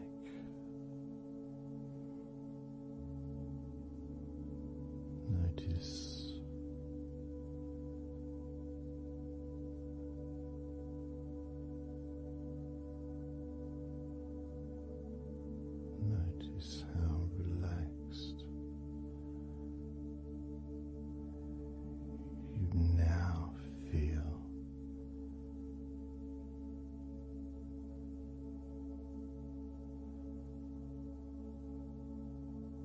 In the whole of your back.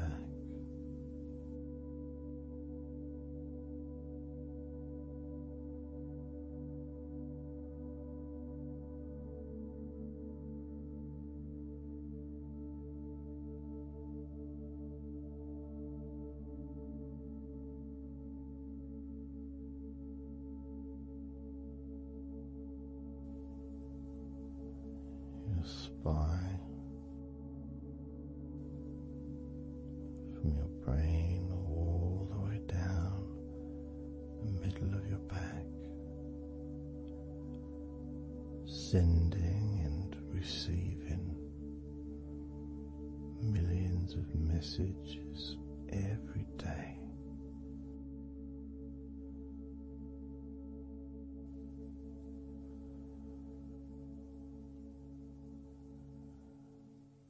Deep comfort increasing.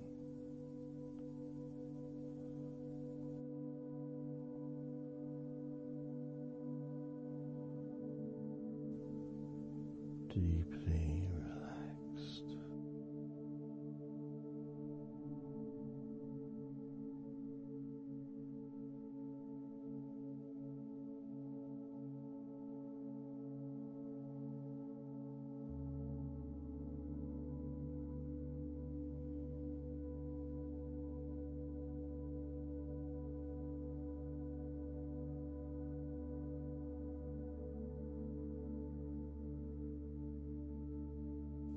Your knees,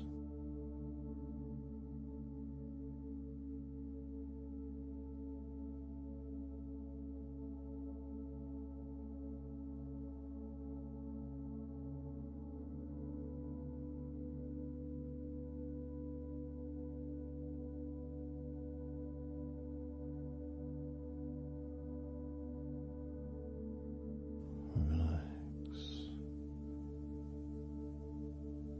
spreading those signals down your spinal cord into every part of your body.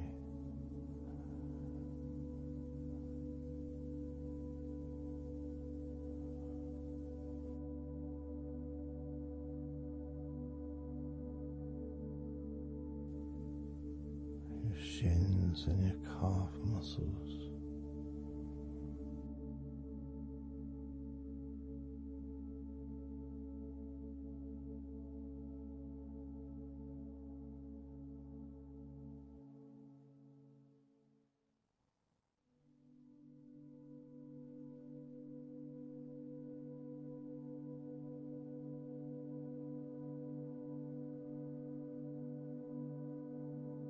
Your elbows,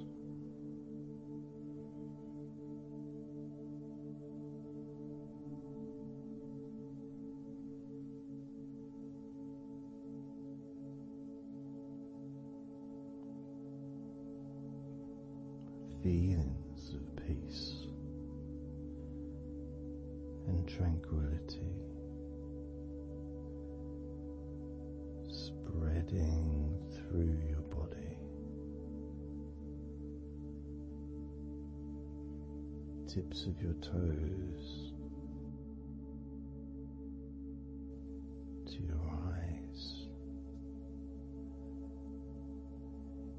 your fingers, all the way to your lower back.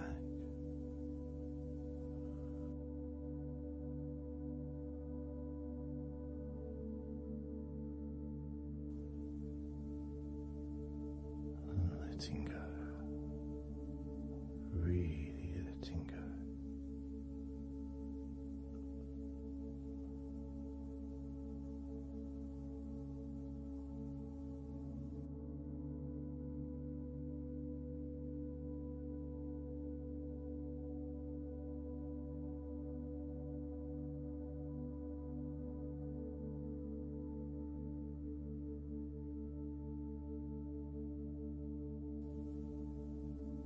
Peace.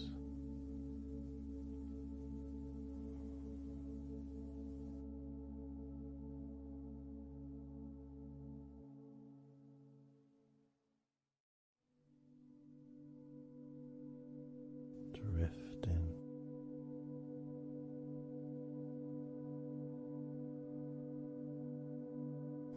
Mind just wandering away.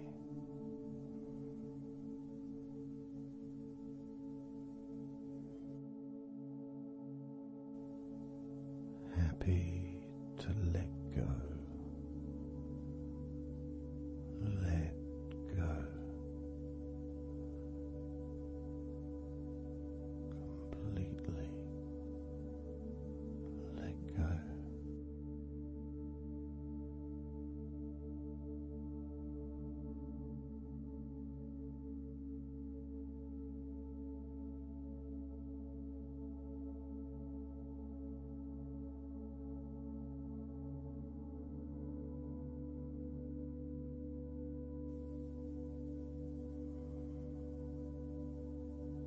So tranquil.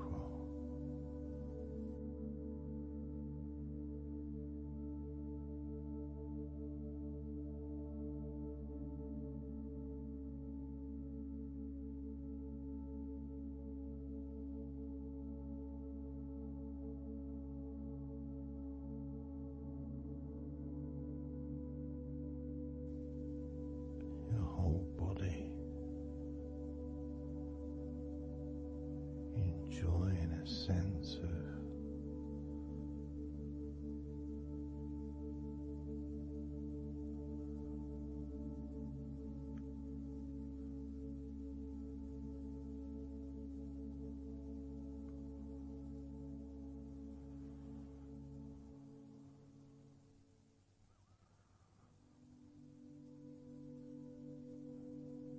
letting go.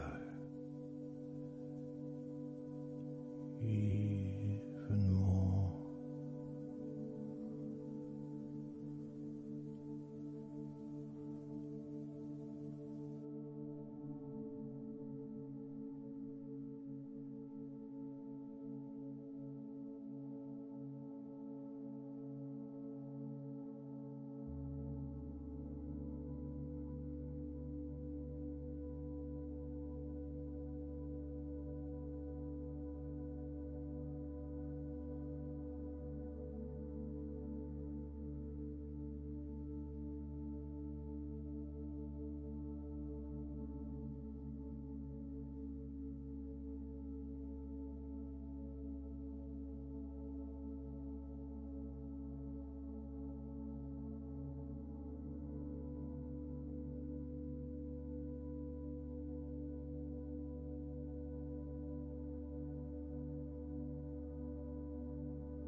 enjoying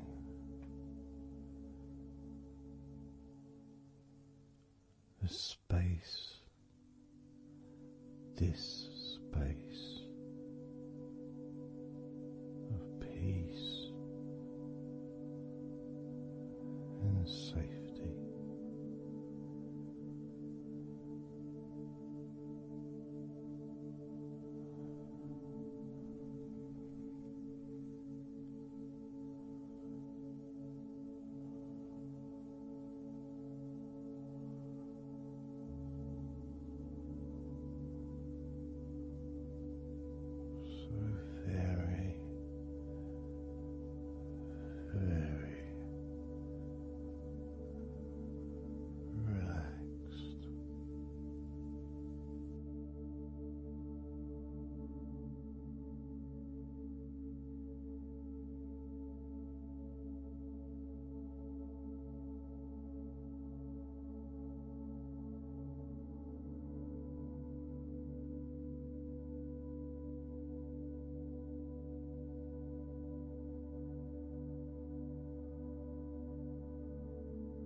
Letting go.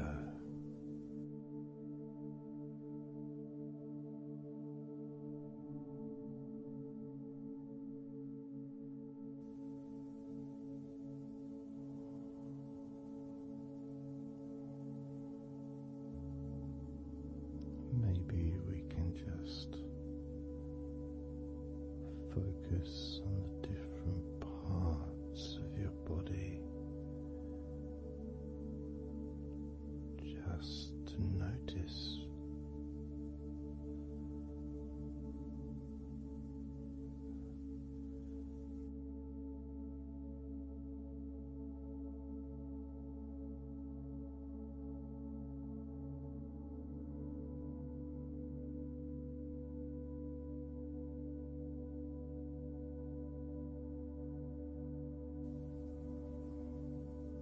your forehead and your eyes.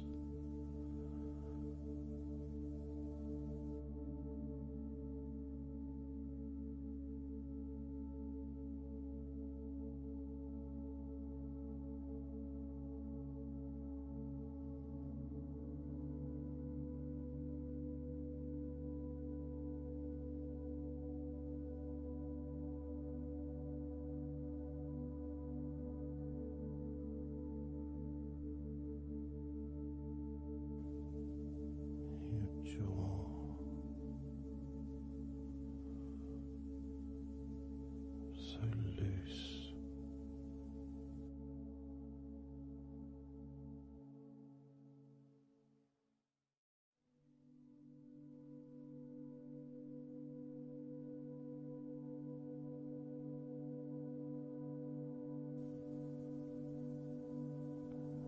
Noticing a sense of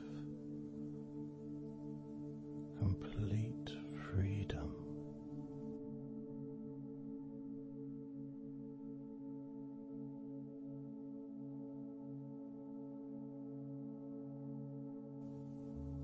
Absolute freedom.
have noticed your mind drifting.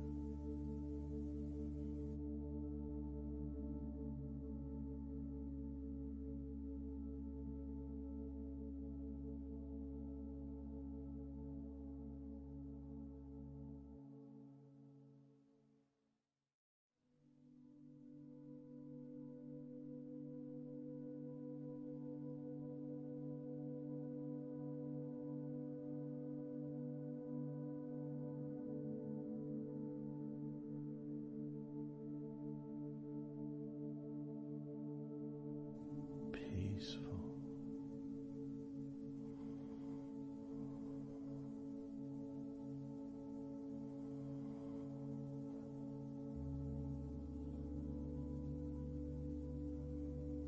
Moving even more deeply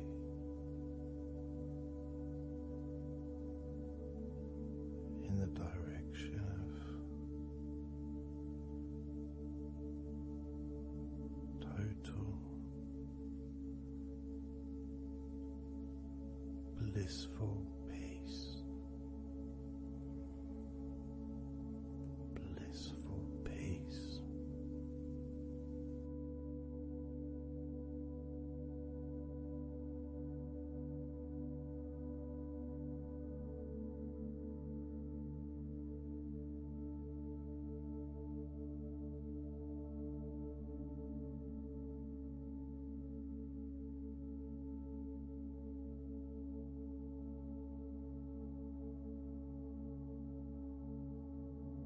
Drifting.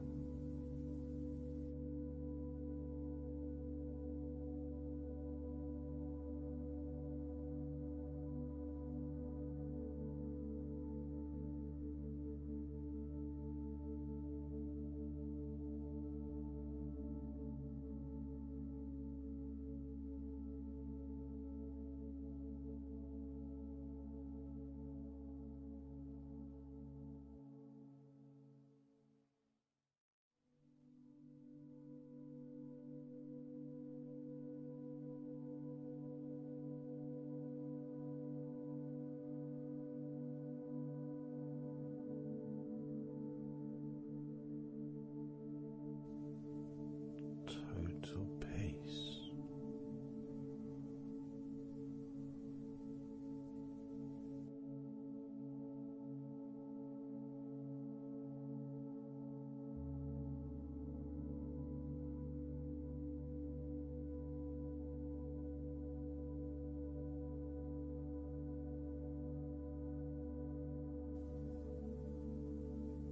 Calm. So calm.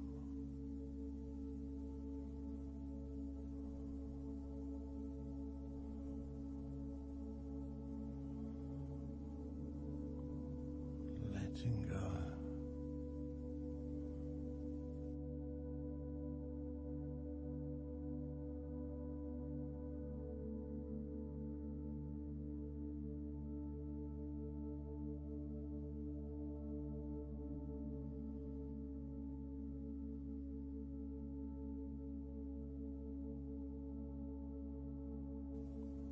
Peace of mind.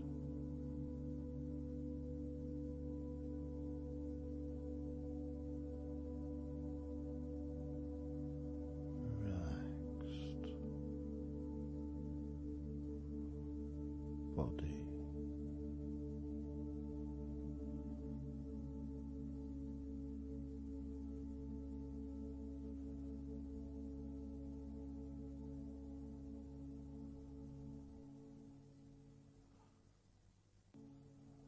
So relaxed.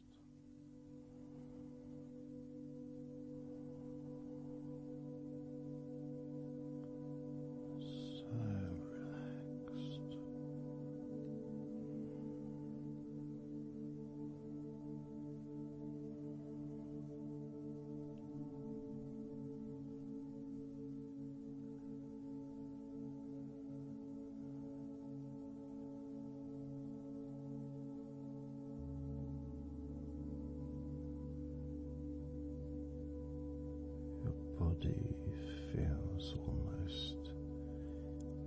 invisible.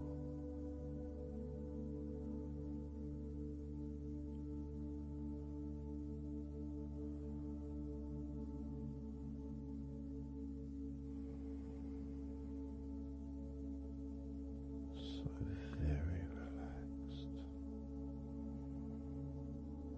and peaceful.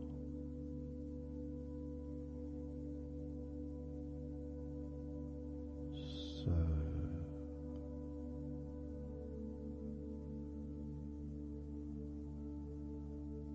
peaceful.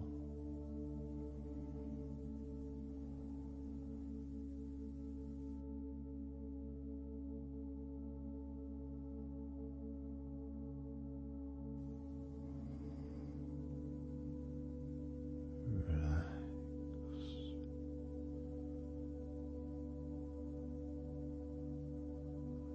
Let go.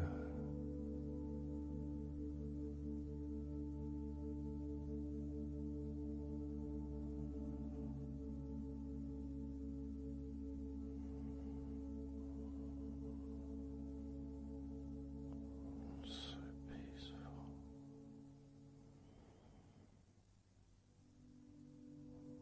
So very, very peaceful.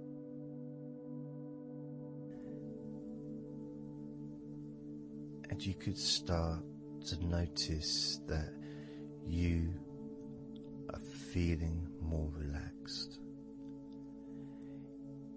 Even though I've not purposely focused your mind upon that sense of physical comfort that is growing within you throughout your body.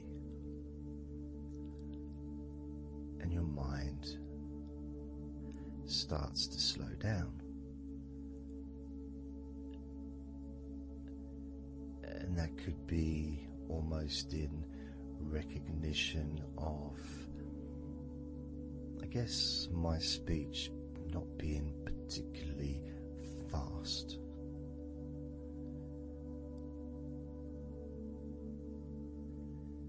And things just generally feel calmer just by listening to my voice.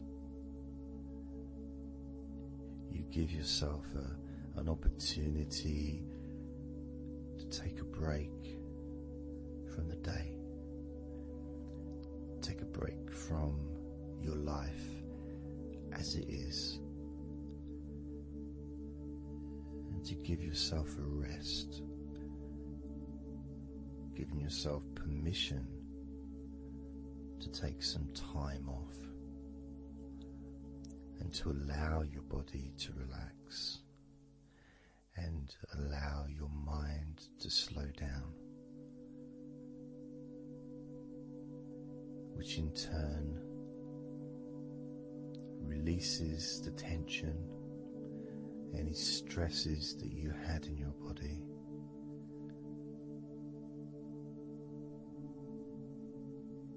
It's almost as if the parts of your body just open up, allowing the negativity out.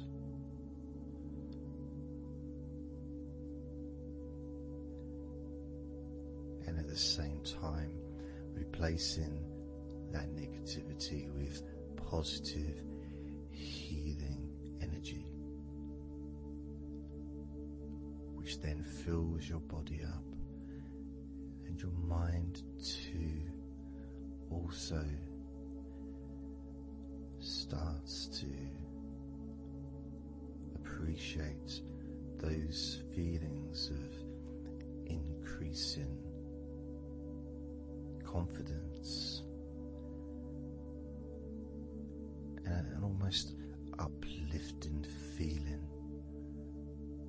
positive healing, an energy that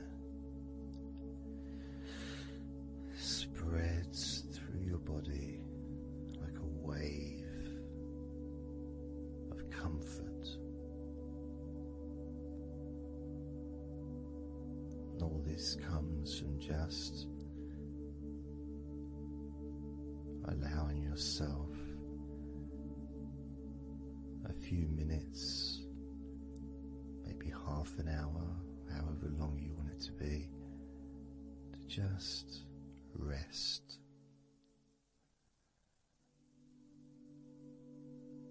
And allow your mind and your body to almost reset itself to the settings of comfort and relaxation, calmness, which allows more room for feelings of pleasure and happiness to move around your body and into your mind, almost as if your mind and your body are syncing together, almost mirroring each other with that growing positivity and calmness. And it feels nice. It really does feel nice to know that you are the one that has allowed yourself to feel more comfort and to experience more of this deep relaxation spreading throughout your body.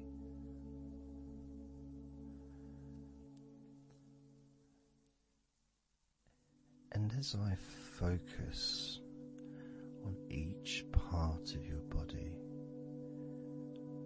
you can notice that that part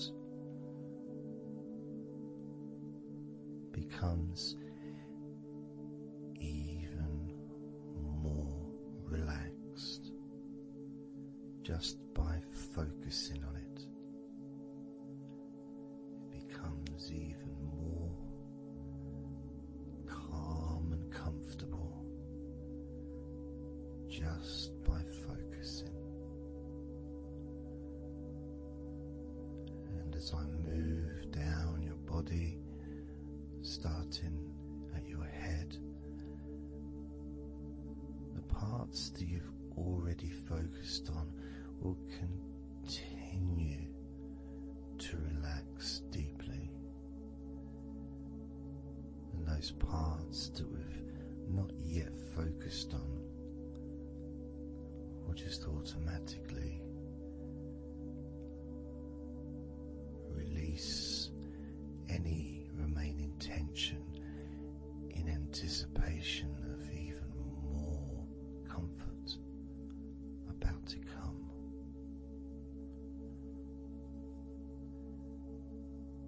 Now,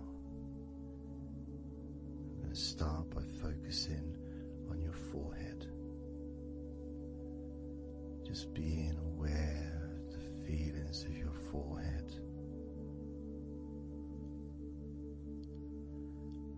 Background sounds like Mr. Herbert the Pigeon can just allow you to feel even more relaxed.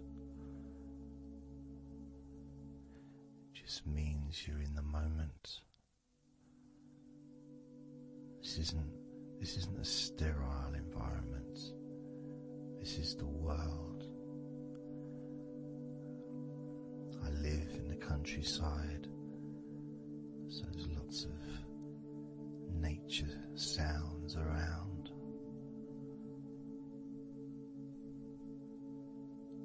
So as you focus on your forehead, just notice how it becomes even more relaxed as you focus only on my voice and that part of your body. Moving down to your eyes, focusing on your eyes, noticing how your eyelids feel so heavy, yet so light at the same time, and all the muscles around your eyes relaxing completely, moving your focus down to your mouth, your lips, your tongue, your teeth and your gums, the whole of your mouth, relaxing, calm and loose. As you focus now on your jaw, not just the part of your jaw near your mouth, your chin, but all the way up the sides of your face to your ears, that whole of your jaw, feeling more relaxed and calm.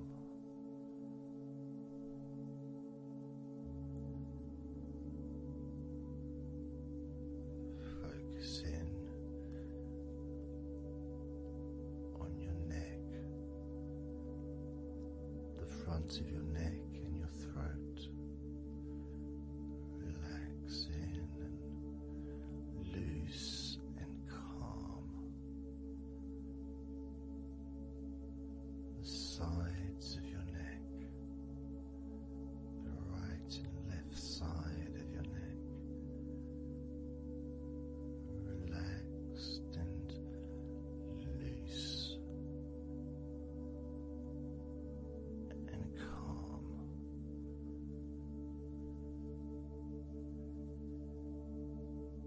And now the back of your neck, focusing on the back of your neck,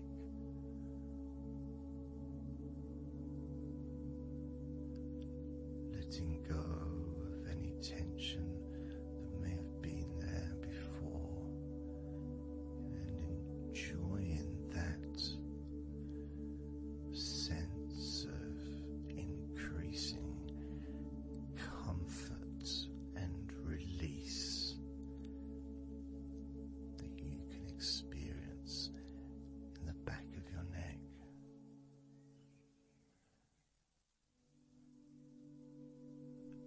Moving down your back, moving either side of your spine, right from the top of your back, all the way down to the bottom of your back.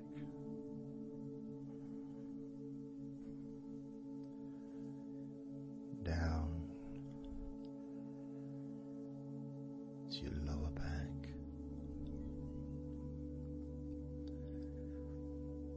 As you move up and down your spine, you can feel the muscles either side of your spine relaxing even more.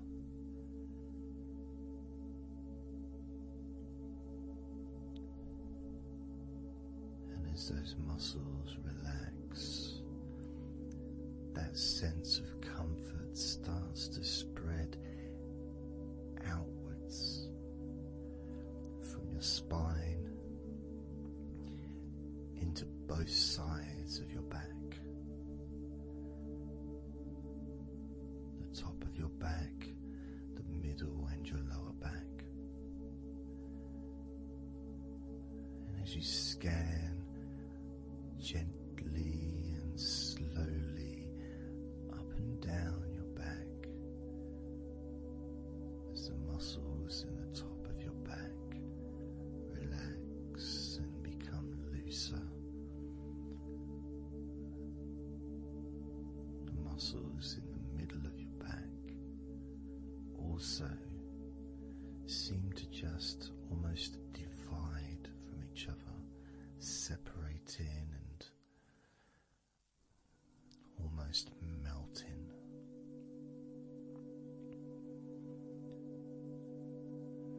And in your lower back, there seems to be an extra special feeling of comfort.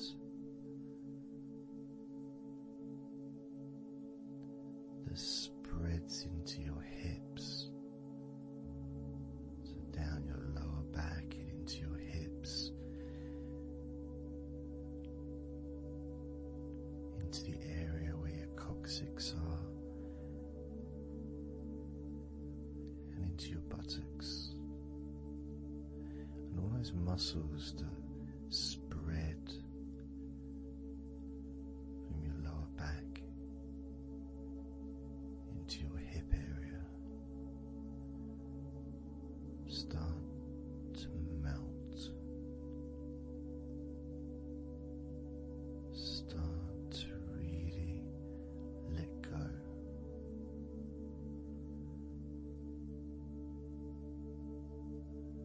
And even though we're about to focus on your shoulders, your back and your spine will continue to let go.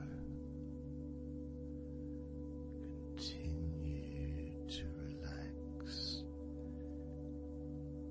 so calmly. And as you focus on your shoulders, you may notice that they're already feeling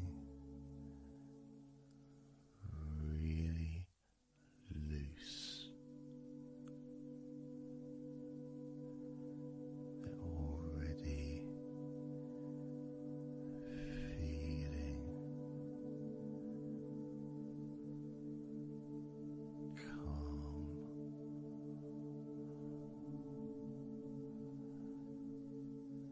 And that feeling of those muscles that move from your neck into your shoulders.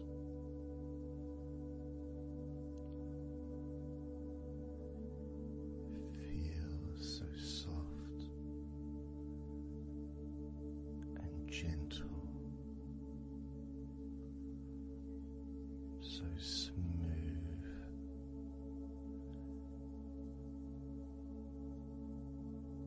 and calm.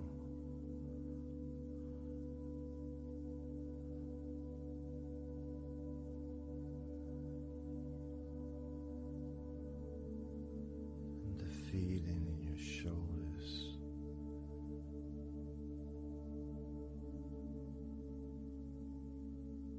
seems to spread deep into your shoulders.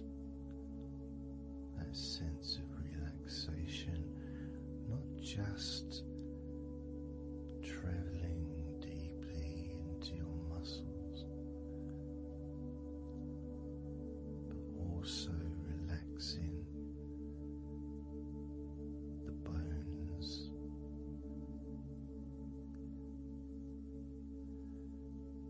and moving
almost as if your arms are not even there because they're so relaxed, so deeply relaxed.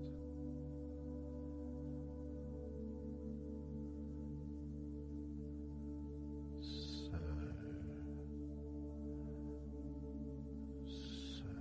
calm.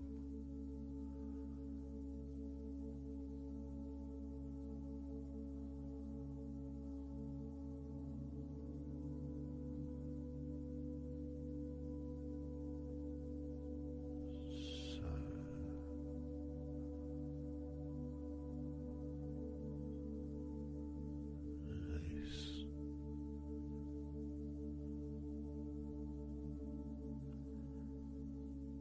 That feeling spreading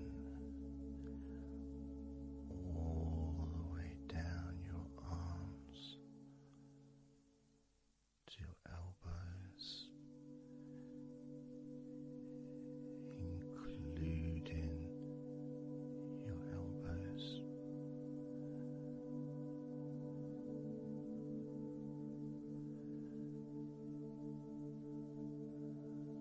Circumference spreads all the way into your wrists, your forearms and your wrists,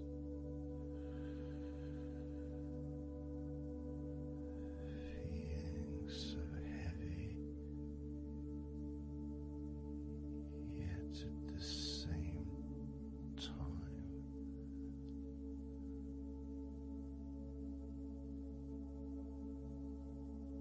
so light and gentle.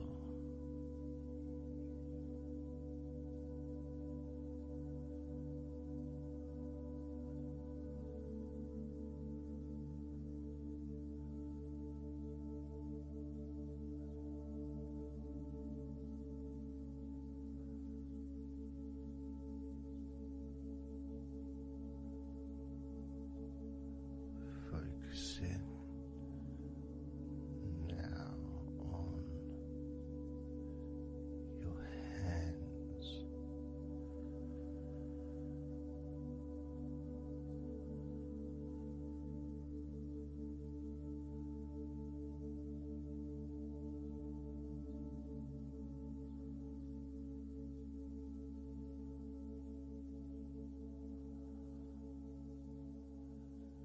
Your hands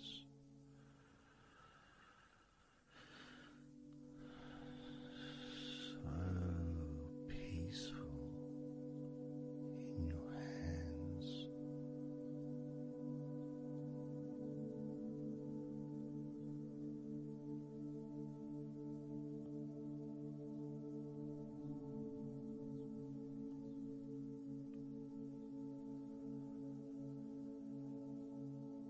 There's a sense of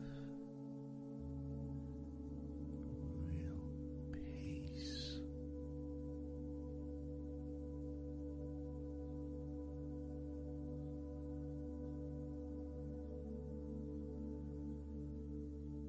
It just seems to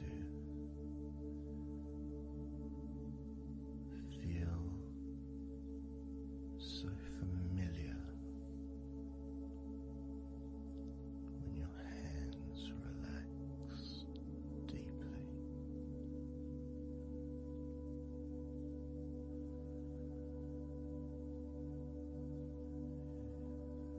Feels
muscles in your thighs.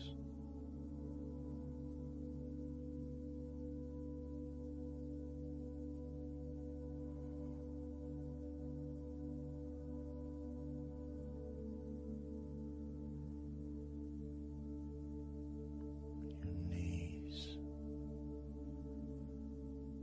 so relaxed.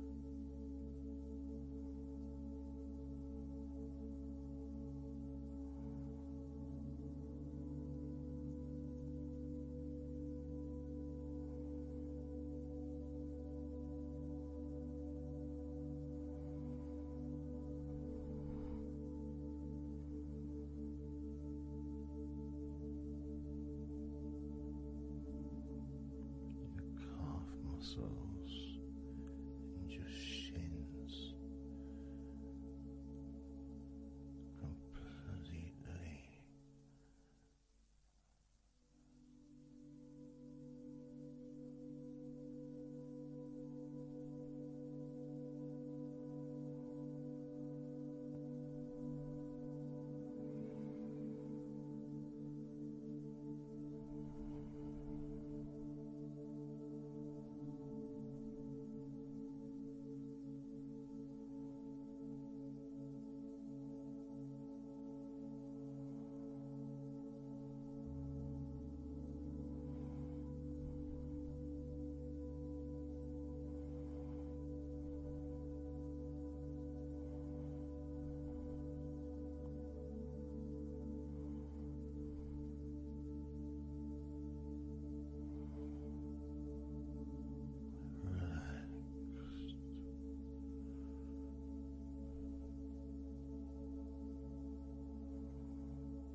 And the feeling in your feet,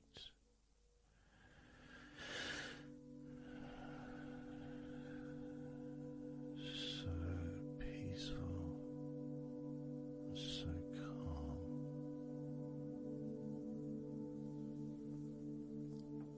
So peaceful.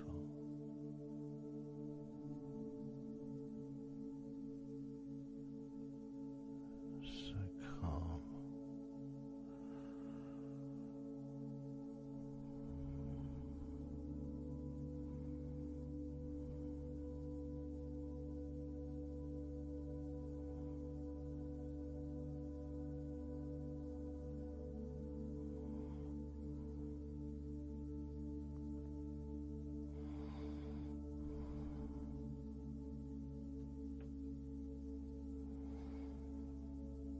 So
I'm going to start counting down now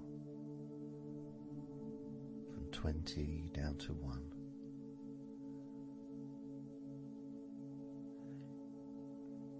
You can imagine in a way it's like just walking down some steps, and each step, all 20 steps, and each step represents a level of comfort. Each step represents a deepening of that comfort.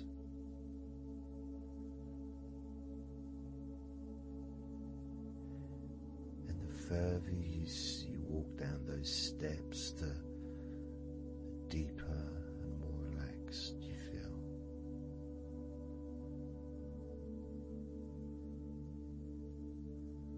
So, starting with number 20.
14.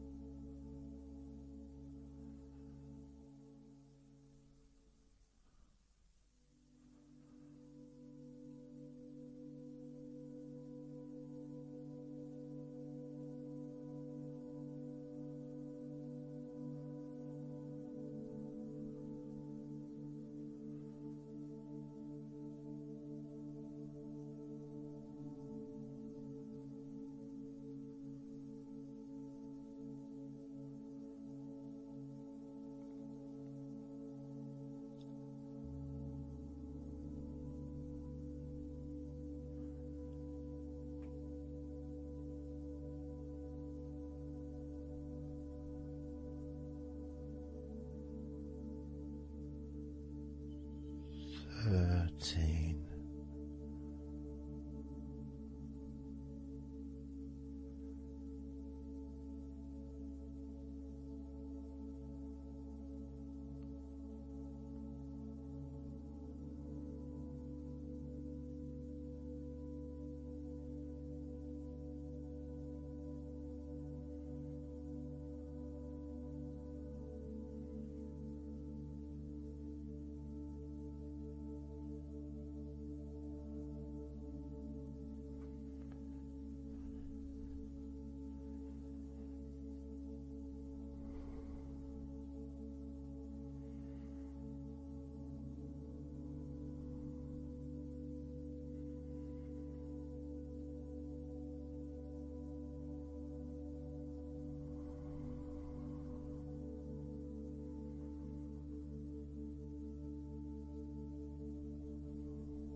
12.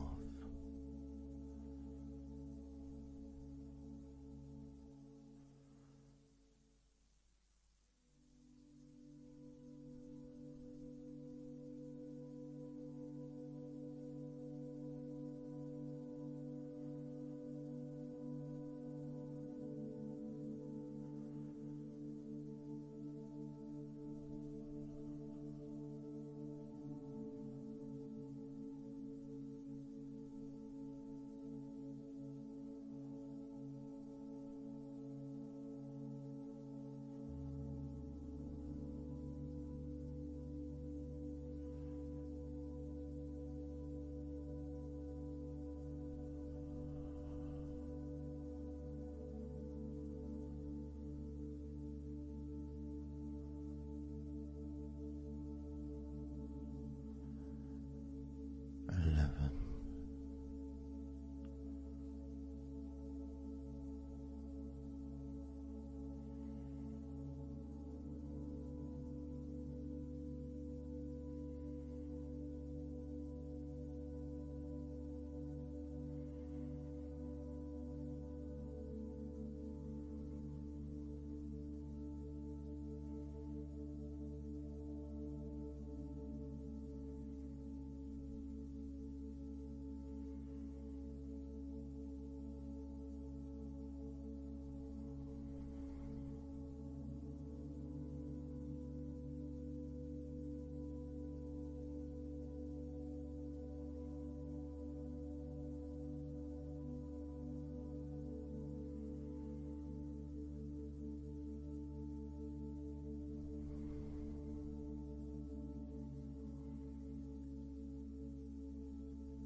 6. 5.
4.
3.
Focus on your eyes.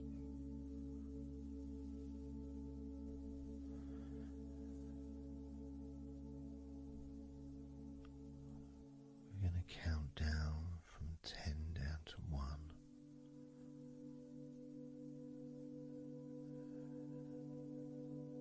Focus in just on your eyes,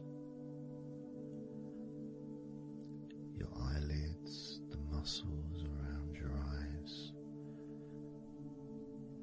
your eyeballs themselves, that whole area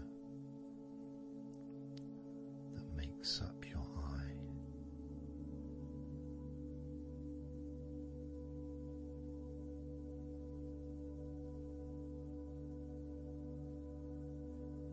As we count down from 10 down to 1, whilst focusing on your eyes,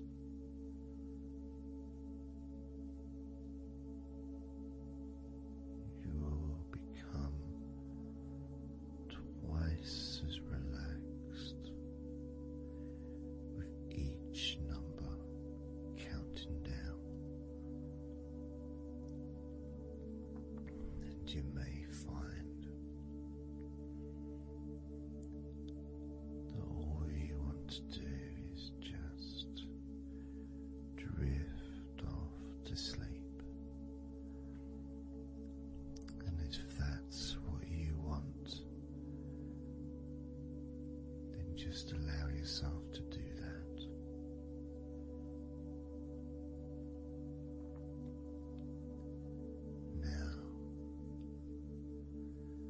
Focusing on your eyes, I'm going to begin counting down from 10 down to 1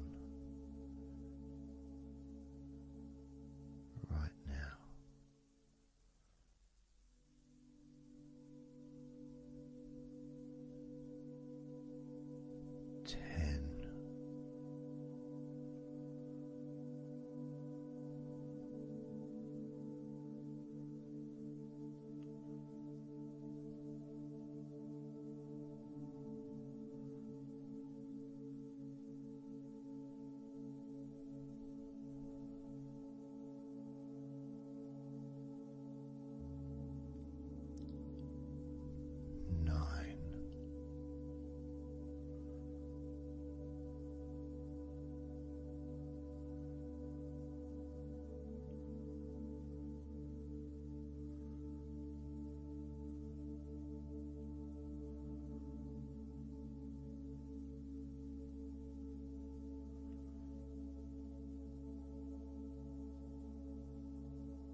So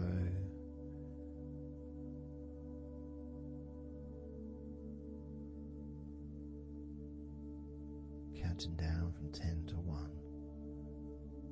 10, 9, 8, 7, 6, 5, 4, 3, 2, 1.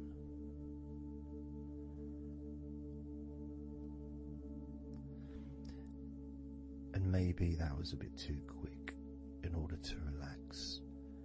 Maybe it's a bit too fast for you to notice the calming of your body. Maybe even a little bit of pressure there, like you're counting down from 10 to 1. What do you expect me to do, man? You expect me just to go all floppy just because you're counting down?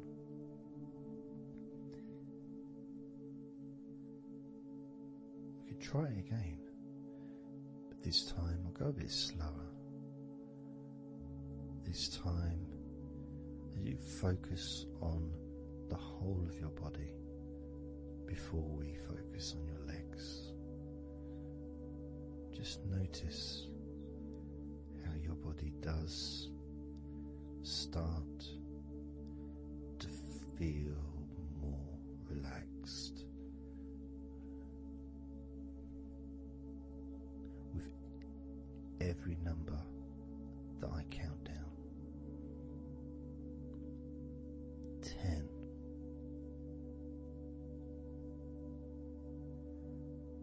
9,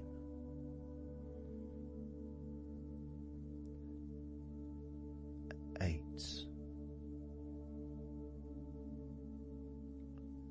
7,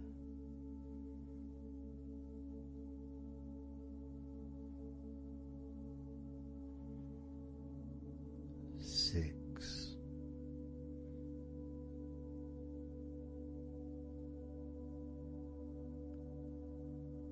5,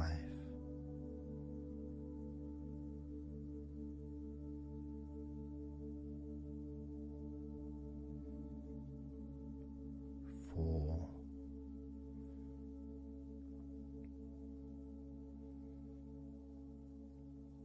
3,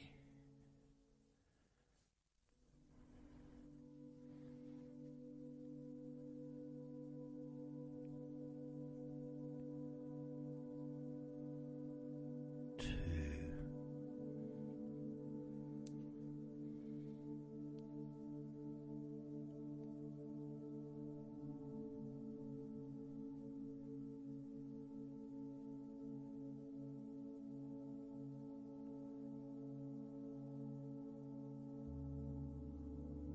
1.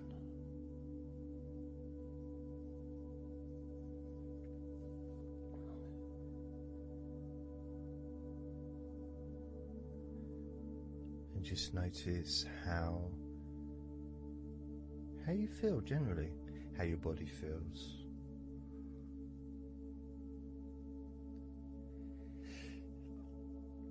It's not necessarily even about counting down from 10 to 1. It's that space that you have, that space between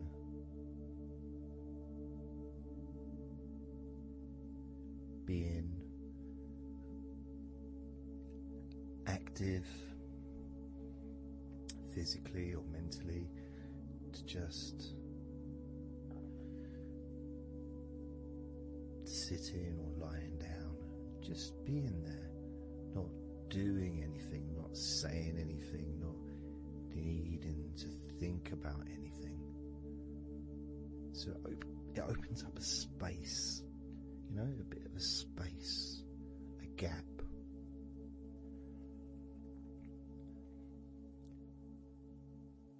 And the more I count down from 10 to 1, the bigger that gap becomes. So there's that gap of calmness, of comfort, relaxation.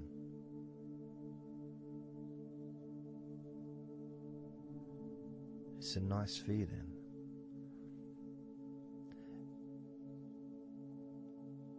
And it moves those stresses or discomforts physically or emotionally, moves them away.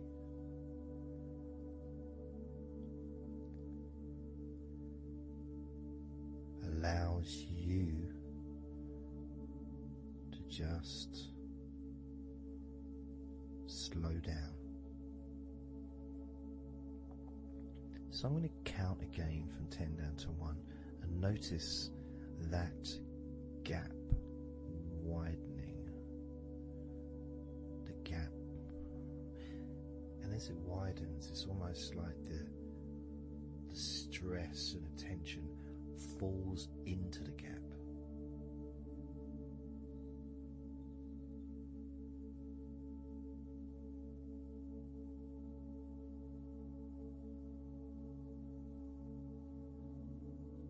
And gives you that distance, that space.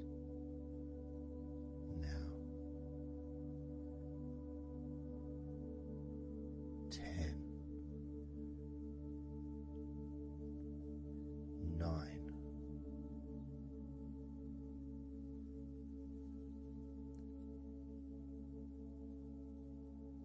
8,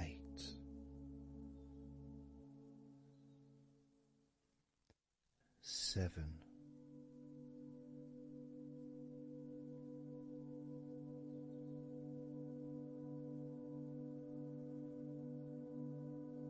6,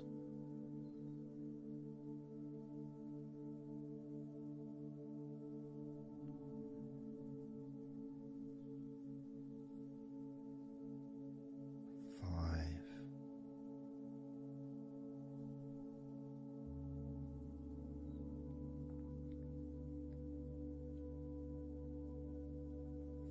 4,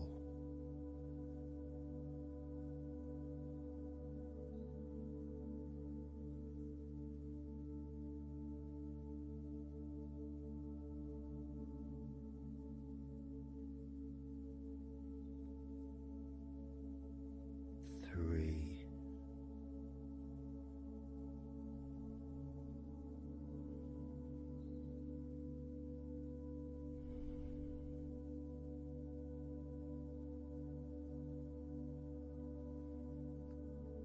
2,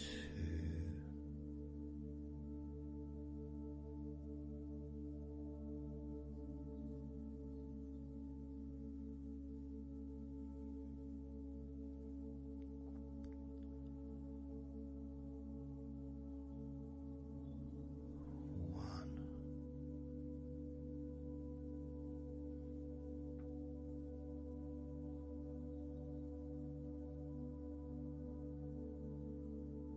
And how does your body feel now?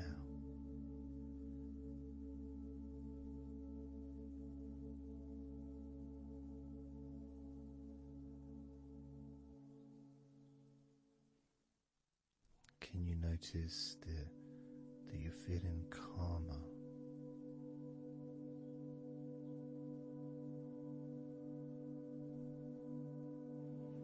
That you're feeling more relaxed?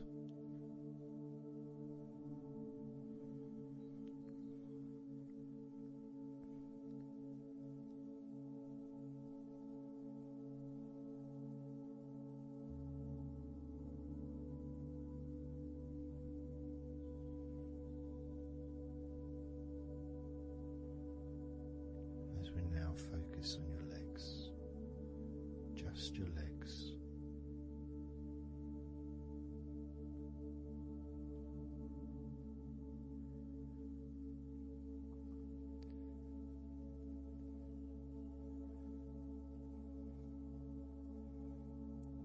We're just going to start with focusing on your thighs.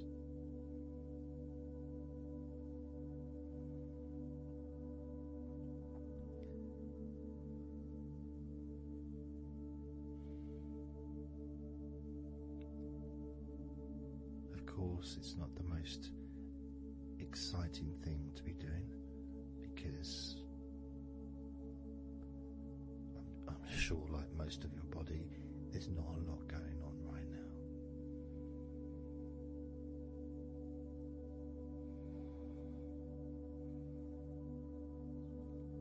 Just focusing on the whole of your thighs, the tops of your thighs, the sides of your thighs, the bottoms of your thighs, your outer thighs and your inner thighs. Basically the whole of your thigh that leads into your hip and then goes down to your knee joint.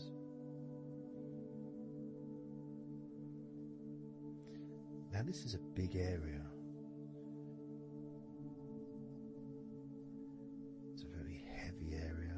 It's very strong. Probably the strongest muscles in your body are in your thighs.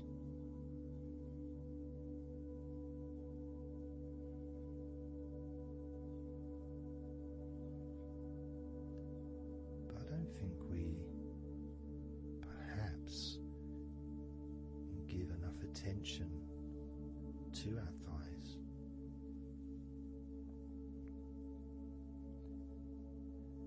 Perhaps we don't acknowledge how important our thighs are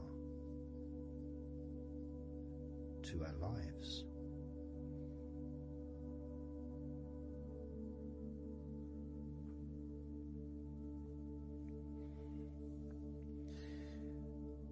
How much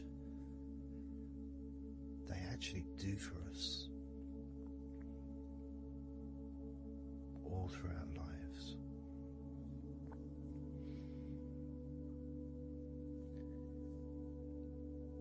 And it may sound really weird, but I think that all of our body parts, especially our thighs, need some TLC.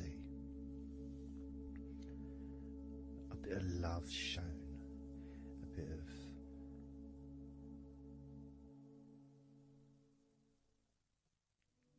acknowledgement, a thank you, gratitude for what our thighs do for us.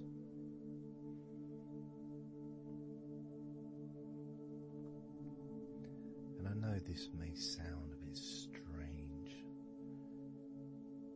Maybe you think, why am I? Surely I should be out in the garden hugging a tree or something. Well, it's hard to set a microphone up on a tree. That's why I'm doing this indoors, otherwise I would be outside hugging a tree. No, I can't see the television from the tree.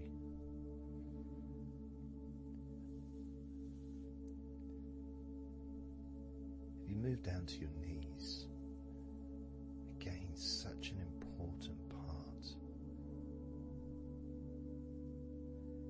And I think we don't necessarily, I want to speak for myself here,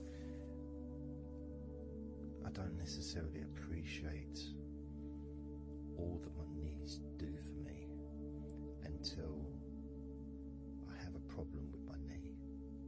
So occasionally if I have maybe I bash it or it's aching for some reason, it's then that I realise how much it does.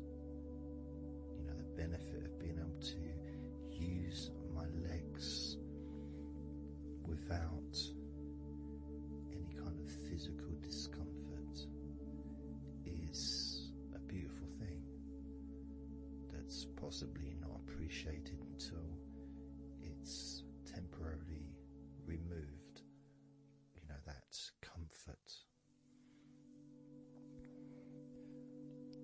as you focus on your knees, regardless of how your knees feel,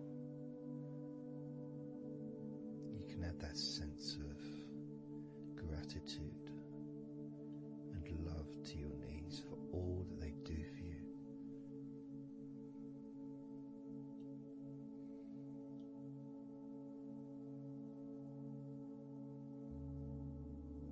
And you can still have that attention on your thighs, and maybe notice how your thighs feel.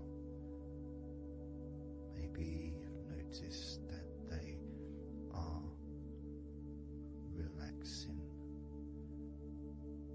more deeply.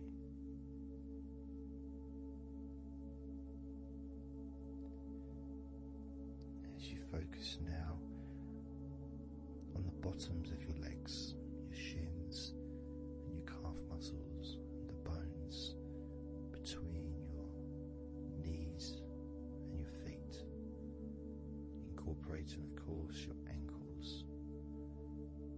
So important.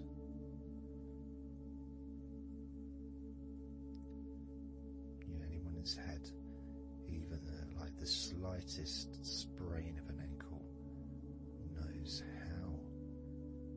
how much we take our ankles for granted.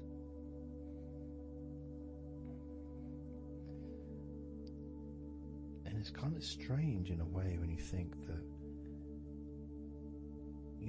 logically our wrists are a lot thinner than the rest of our arms, which is okay, can't see any problem with that because we're just picking stuff up. But our ankles are so much thinner than the rest of our legs.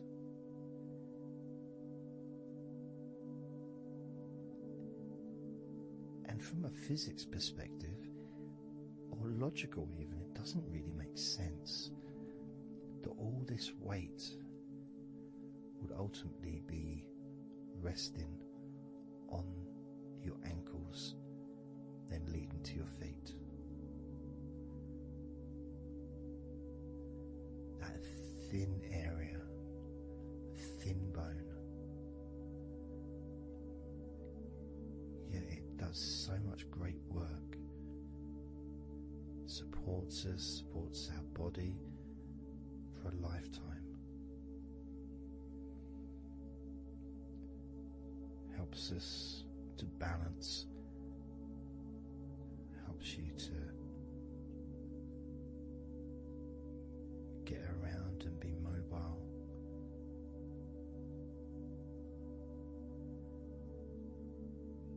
And there's the calf muscles, of course. When I was younger, I couldn't see the point in calf muscles. It didn't seem to do anything. Okay, if I walked around on tiptoes, then my calf muscles get some work. But of course that's not true. The calf muscles are being used whenever we use our legs.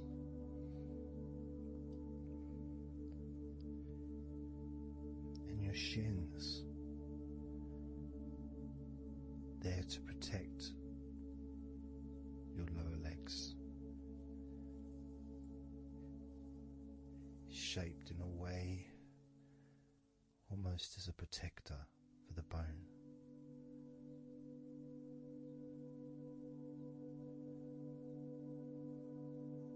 Leading, of course, to your ankles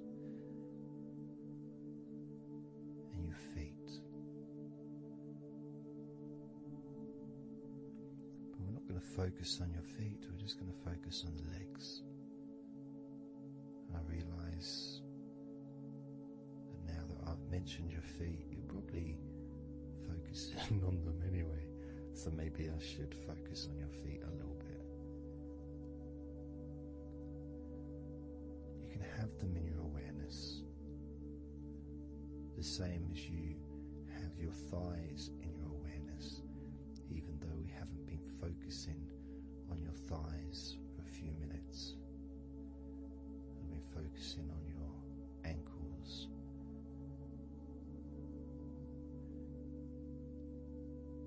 there's still that sensation of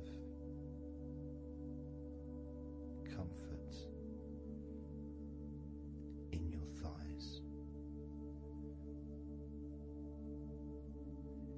And there's that movement of energy, because the thighs hold lots of different sensations. Of course, there's the muscles, the big, strong muscles that we have in our thighs.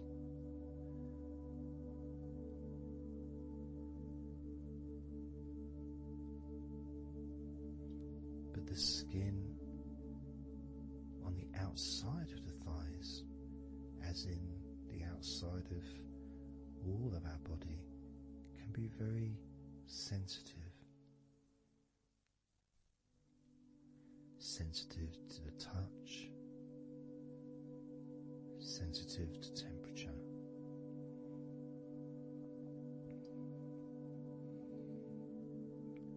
And inside your thighs,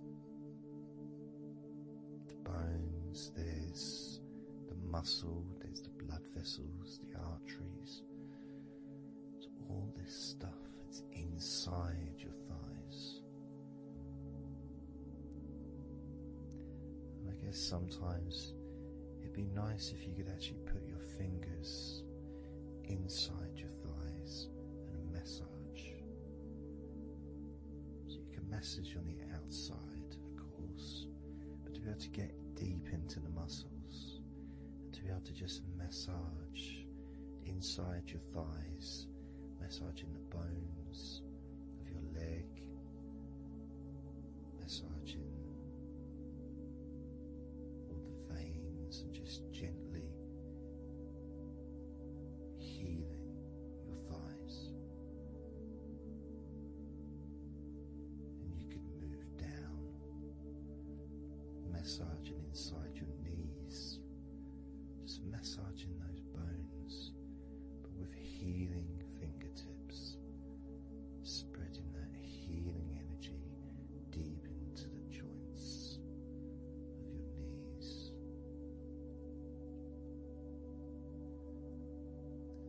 Of course, there's the back of your knee, the inside crease where your knee is. It's a very sensitive area. Feels very nice when you stroke it. That might be because it's an area that's not really touched very often. It's almost like a hidden part, that crease in your legs. It's almost like a part that has a sensitivity which is a little bit different.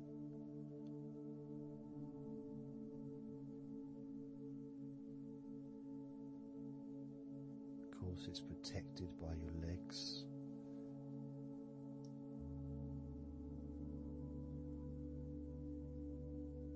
So you can imagine putting your fingers into that crease in your legs.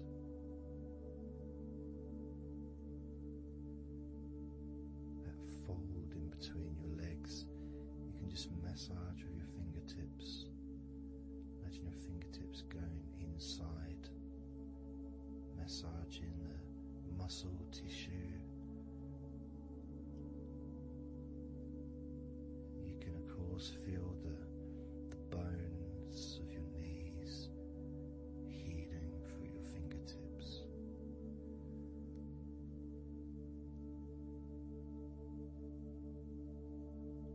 And then as you go down to your calf muscles, now that's a part I'd like to be able to really put my fingertips deep inside my calf muscles, massaging every single tissue of that muscle, healing every part.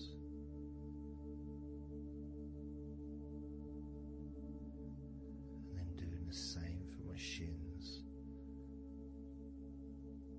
massaging and gently stroking the bones, gently stroking them, healing because they deserve to be treated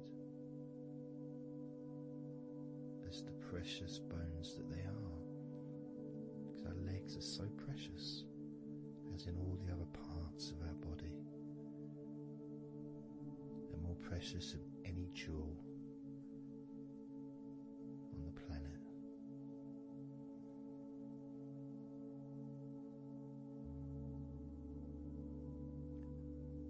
And when you start to think about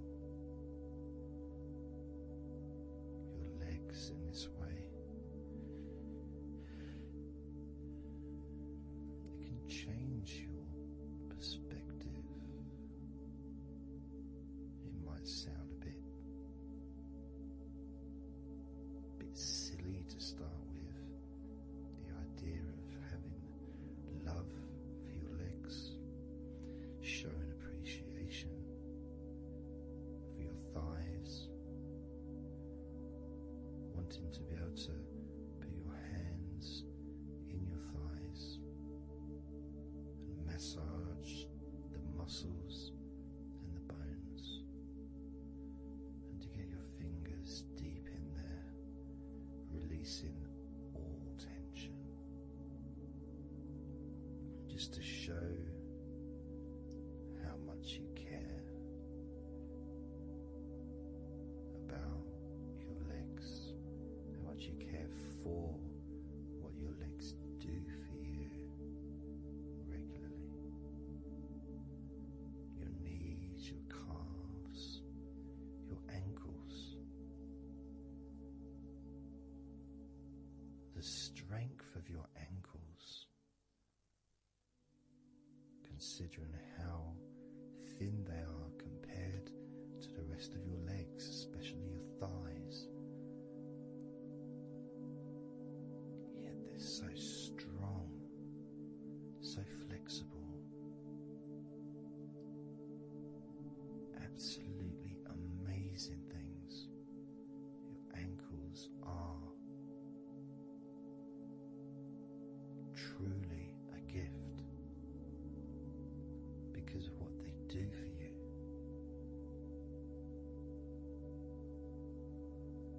Supporting all that weight, regardless of what weight you are, even if you're only 8 stone, it's still a lot of weight for these little ankles.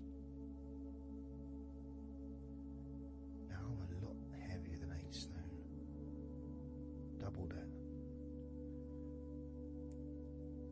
Yet my ankles support my body all the time. Although they do give off a sigh of relief when I sit down. As in fact my whole legs do.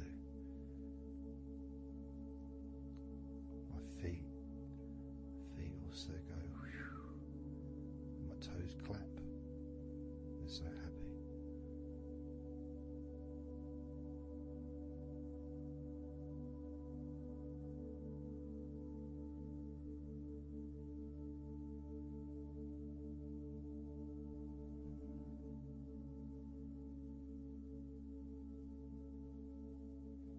Your legs really are amazing.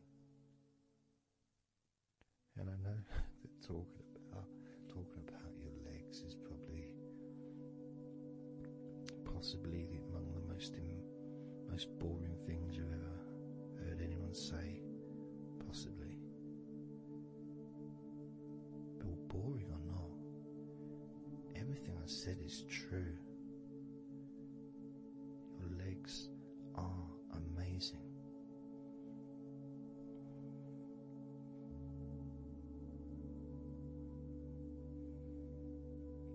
Your legs deserve not just respect,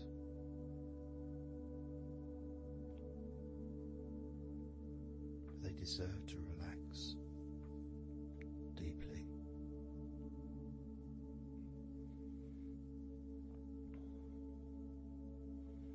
They deserve to take some time out of the day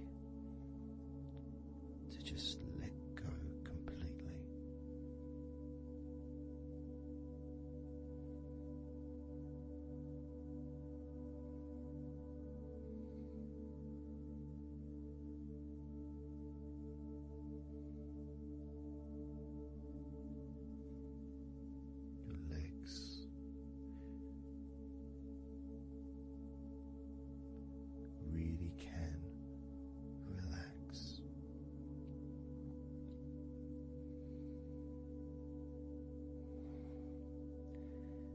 because the legs are such a very important part of your body, when you relax your legs, the rest of your body also naturally follows in that journey of comfort.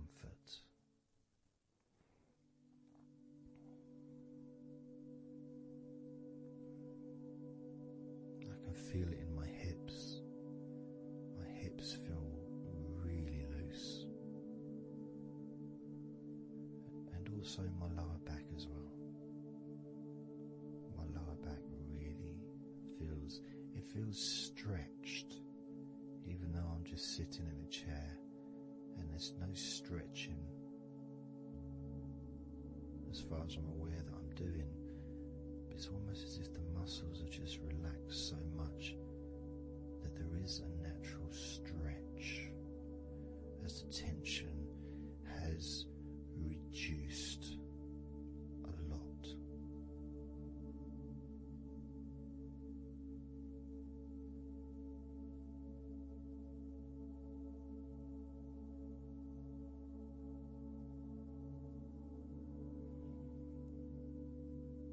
And I'm now going to count down from 10 down to 1.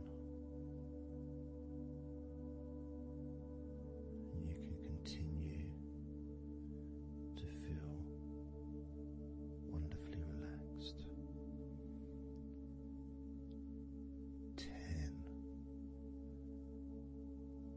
9, 8, 7, 6, 5, 4, 3, 2, 1.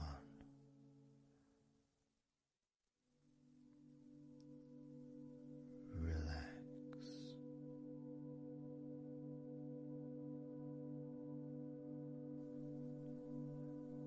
So I'm just going to count down from 5 down to 1. And as I count down, if you just focus on the numbers, just the numbers, counting down, and notice how you feel in this moment as you hear the numbers counting down, knowing that those numbers counting down represent you feeling calmer, not just in your body but also relaxing your mind. And just notice how you feel.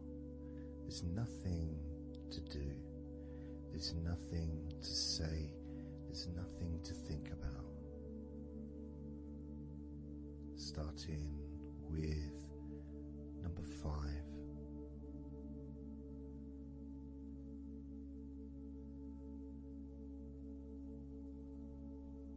4.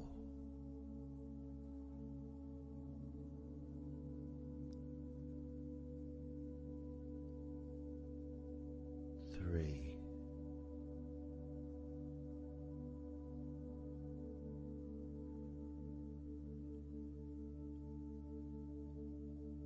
2.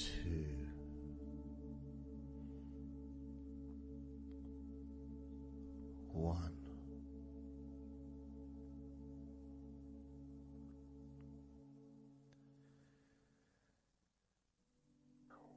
As you notice the gradual letting go of the tension in your body, you may also begin to notice and be aware of how your mind is starting to slow down. At this is just a natural thing that happens. It's not really a special procedure. It's just natural, because as your body relaxes, your mind also starts to relax. And the more your mind relaxes, the more your body relaxes. It's just a continuous circle of relaxation.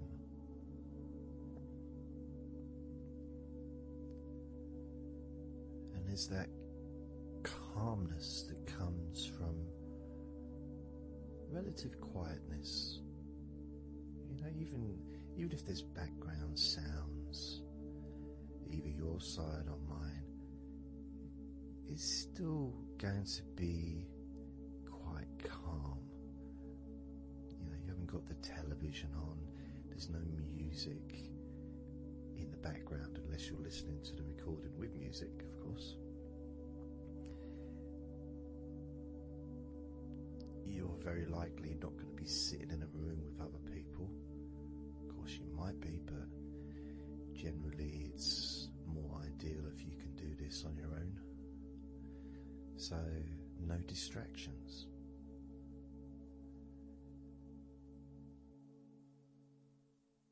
And when you stop thinking about stuff,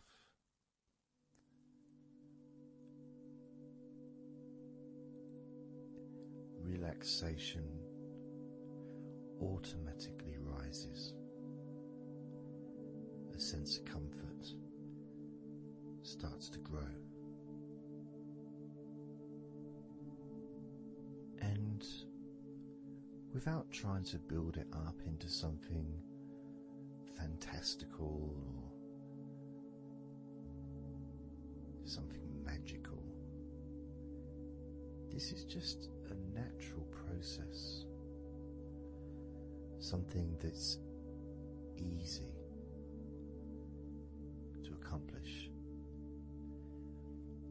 In fact, it's almost, the sense of relaxing completely happens really when you put no effort into it. It's not something that you can really force. It's something that happens naturally. And part of the process of this recording and others is simply to allow you to take advantage of this space, this time, to just let go, to just be here, to be in tune with how you feel.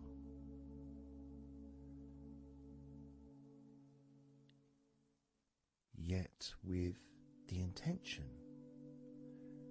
of wanting to relax deeply. And maybe even to fall asleep, depending on what it is that you wish for yourself in this moment.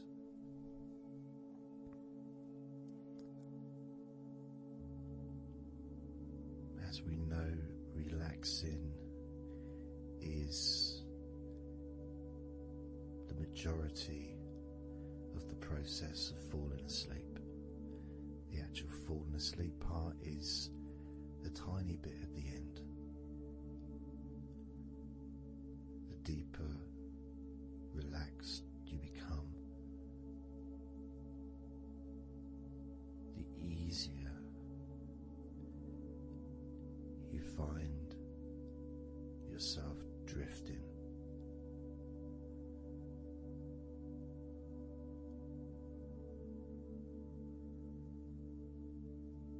But you can also, if you choose, stay focused on my voice and really enjoy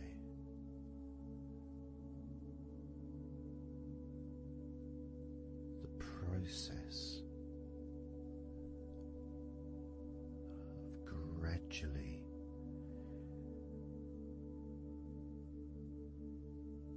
relaxing each muscle in your body effortlessly.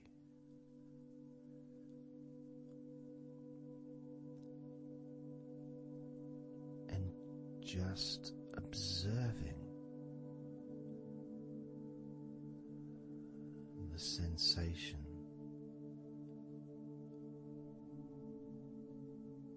of letting go.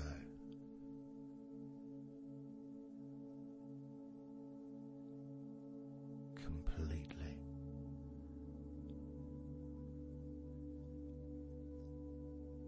This time I'm going to count from 6 down to 1. And you can notice your mind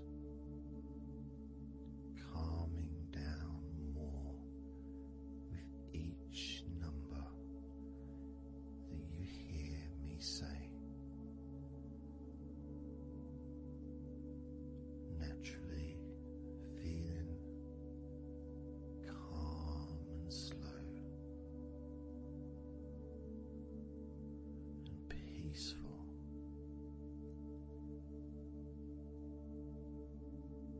6.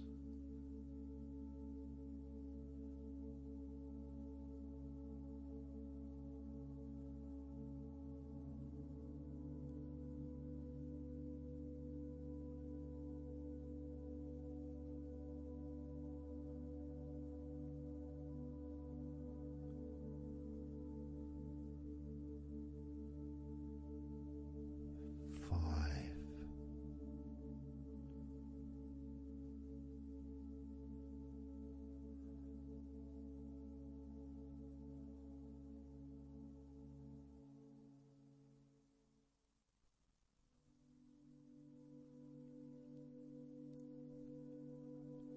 4.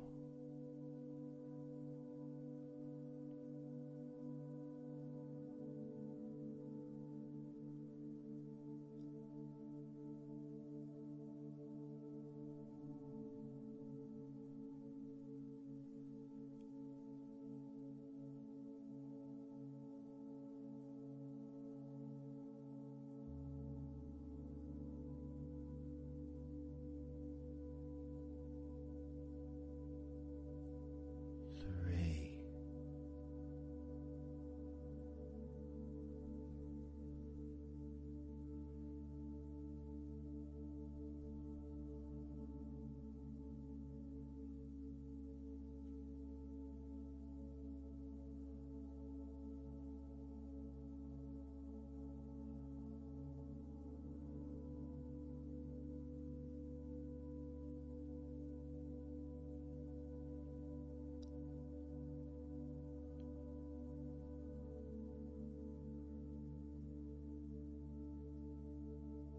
2.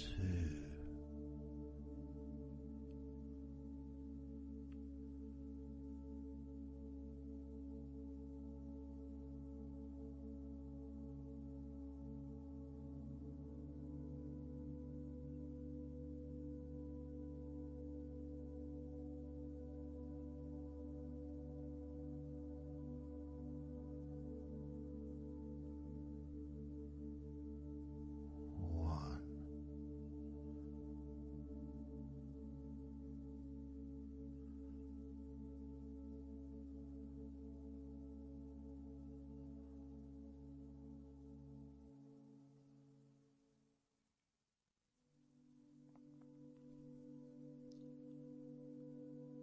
Being aware of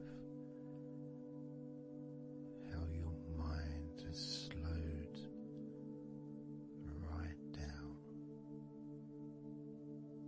sinking deeply into relaxation.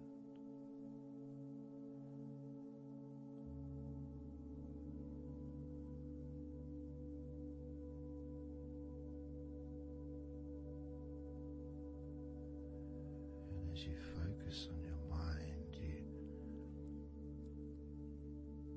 may notice that there are some thoughts still there, maybe some stubborn thoughts that for some reason perhaps need your attention.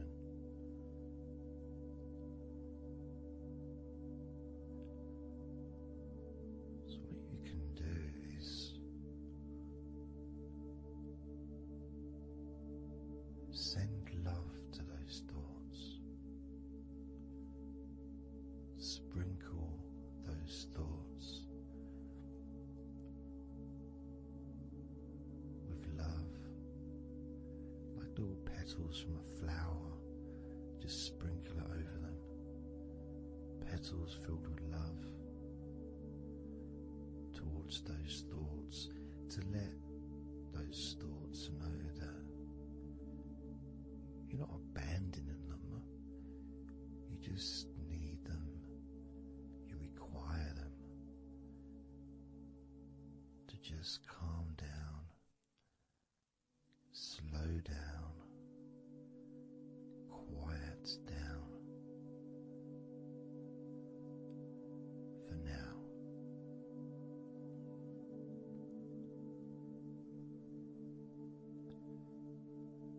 So as you focus on those remaining thoughts, as we count down this time from 7 down to 1, with each number, just imagine sprinkling those flower petals of love, kindness, gratitude over those thoughts, which will allow them to just melt away and relax deeply with every number.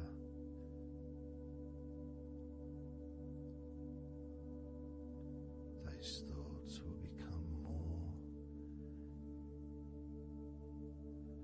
and more relaxed.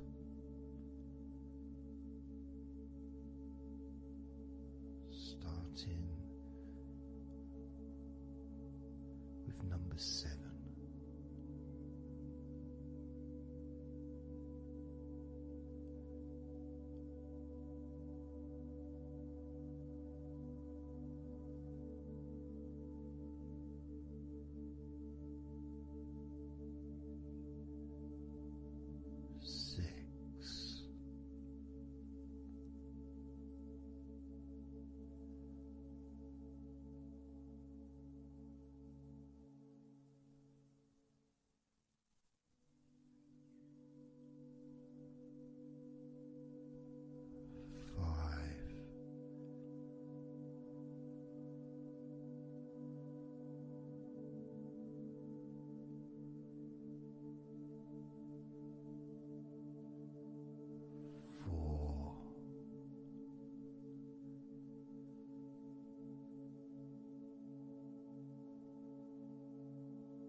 Notice how relaxed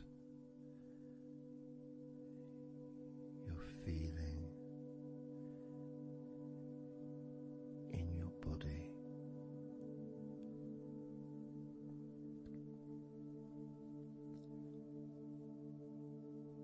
We're going to focus on your hands.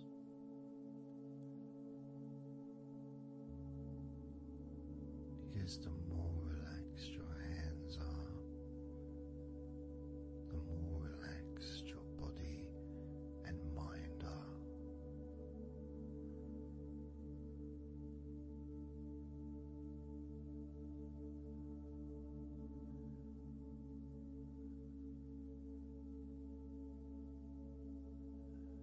And as you focus on your hands and your fingers,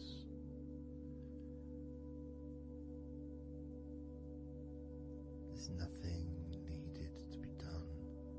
There's no clenching of fists or tensing the fingers or anything like that.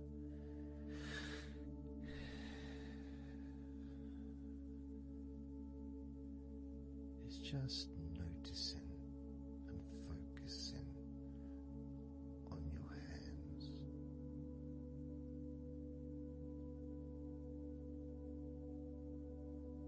Noticing how they feel.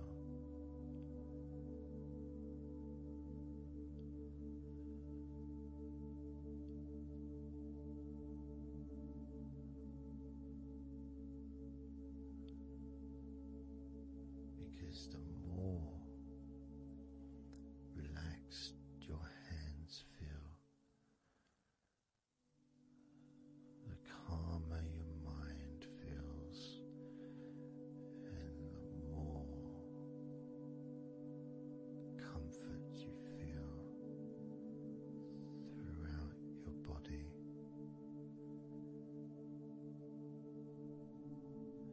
And you may have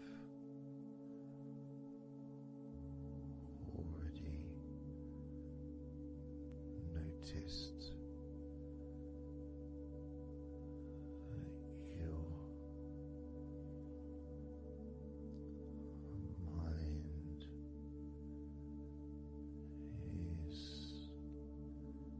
is starting to drift.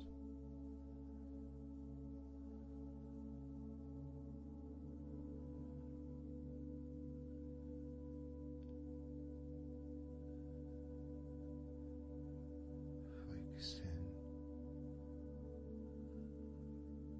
just on your hands and fingers,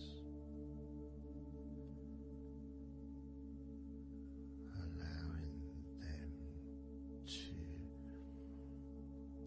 experience a real deepening of that relaxation in your hands and fingers.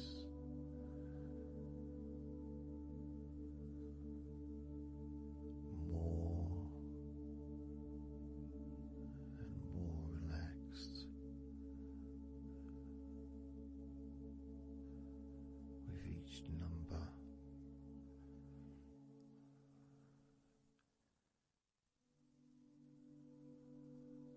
From 8 down to 1. You can almost feel that healing and relaxing energy spreading into your hands.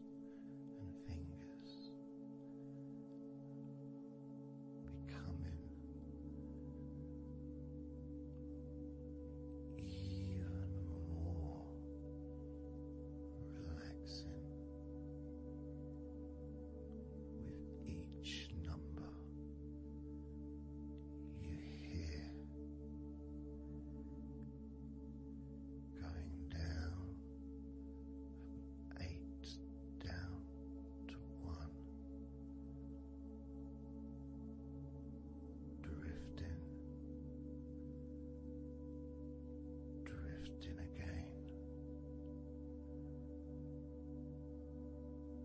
Starting with number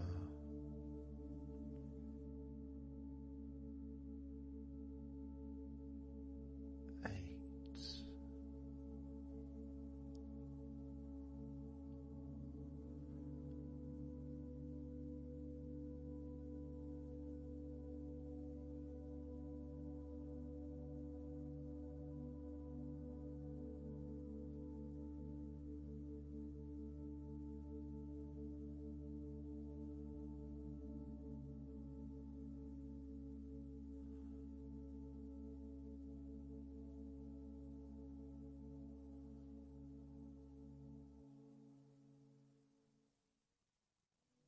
7.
3.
Just being here now.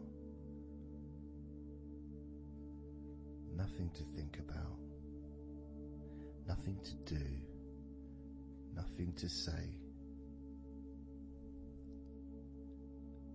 And everything just feels calmer. And this is your natural state of being. This is how you just normally feel when you take away all of that other stuff that we add. You know, things like stress and worrying and overthinking and anxiety, tension, just generally thinking about stuff. When you take that away, which is what we're doing now,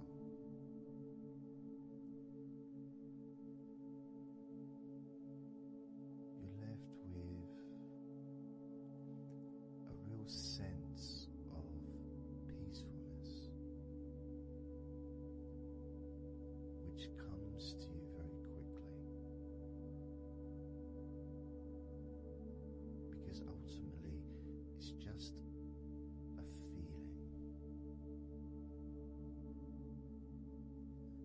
feeling of comfort.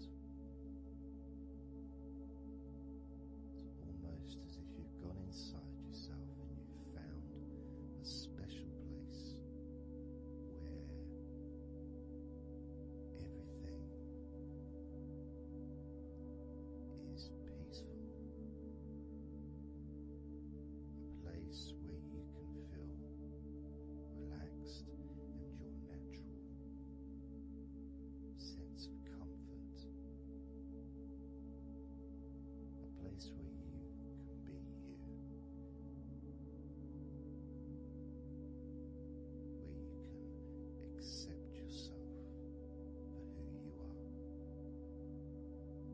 A place where you're not trying to please anybody else ever. A place where you can actually not just love yourself, but in some ways, more importantly, you can like yourself, appreciate who you are.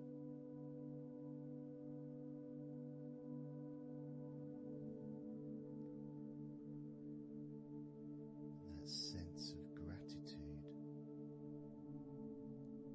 is in the air all around you.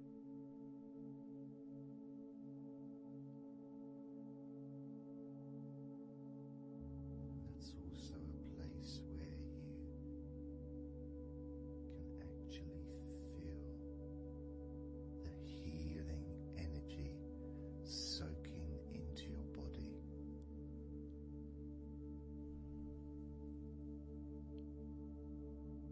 Healing energy soaking into your body. And that healing energy spreads through your veins, traveling to each and every single part of your body.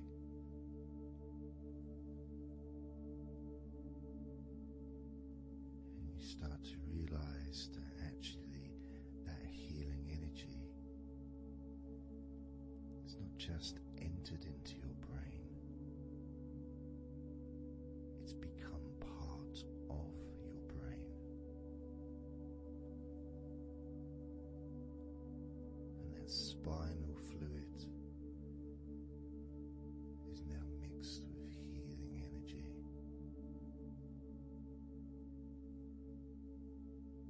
Not just allowing you to feel so much more relaxed and healthy in this moment,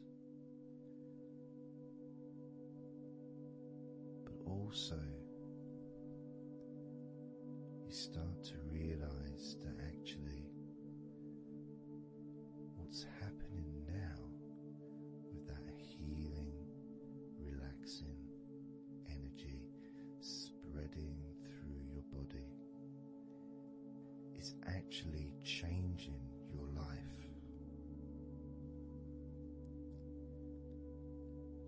It's actually changing the way you're going to feel, not just now, but tomorrow and the next day, as your health improves. Not just your physical health, but your mental health.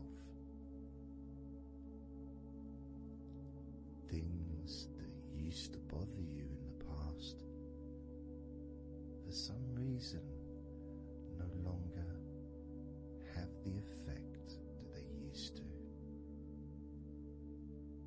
because something has changed deep within you. Maybe things that used to cause you to feel anger no longer have that power to control you the way they seemed to be able to before. As you realize that you're the one who decides what affects you. You're the one who decides to feel relaxed and calm when you choose to enjoy noticing these natural developments of healing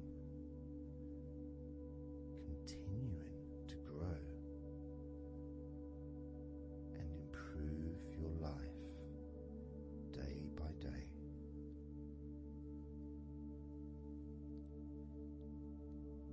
Including, of course, your ability to relax so much easier and sleeping is the most natural thing in the world to you, because falling asleep is something that you've done so many times in your life, and you know that you were born, as we all were, with the ability to fall asleep naturally. We were born with that ability to just drift off into a deep, healing sleep.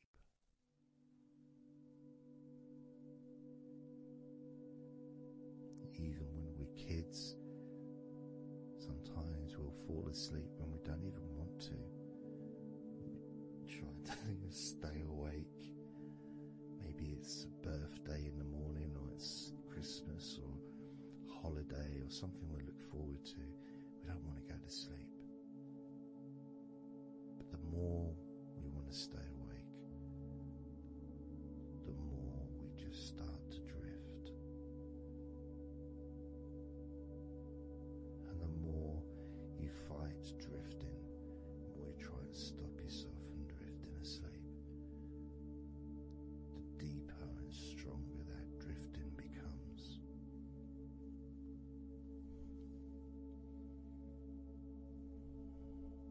Because we're born not just with the need to relax deeply and to naturally fall asleep, but it's our birthright. It's part of our DNA.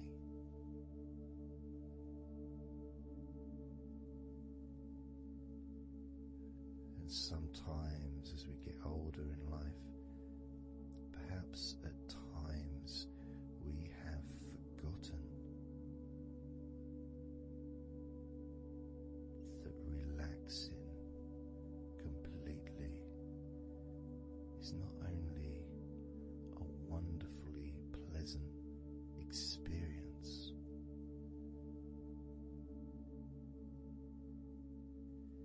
it's also really easy.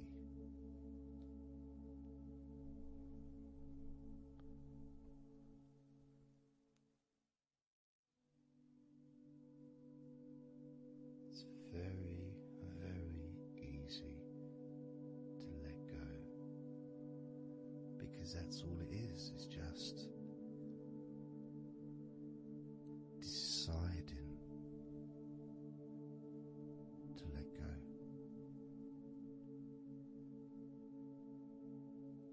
And when you press the play button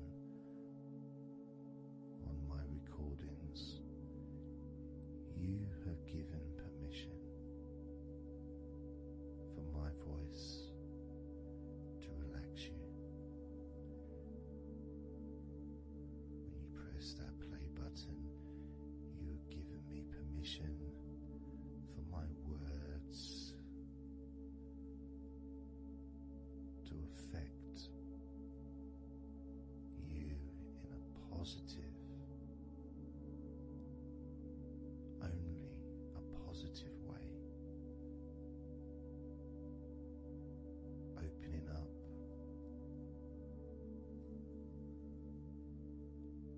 your mind to useful and healing suggestions that can have such an amazing effect on how you feel right now, as well as those changes that continue long after the recording ends, those changes within you that continue to flourish and grow, transforming your life in a positive, beautiful way, allowing you to move forward in your life in the direction that you choose for yourself.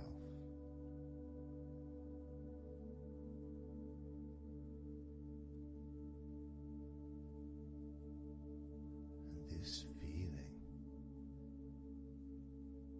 feeling that you can experience of safety, comfort, calmness,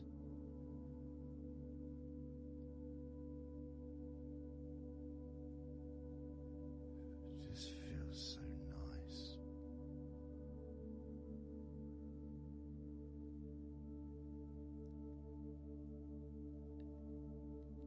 It's such a healthy place to be.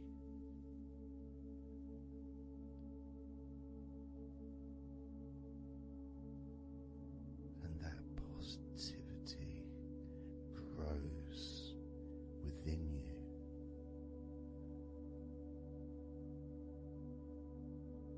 Each and every day, moving forward, you're going to find that you're more relaxed physically and in your mind is more relaxed.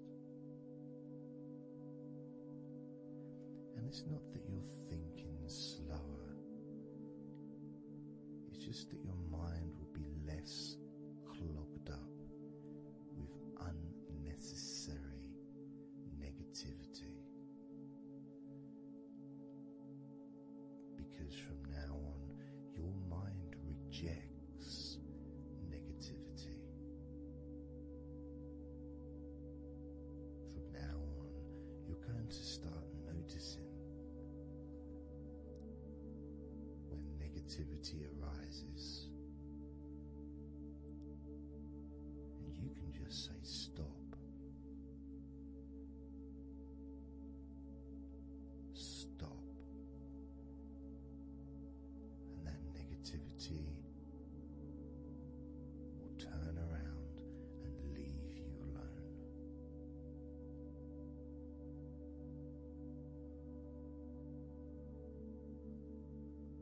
stop,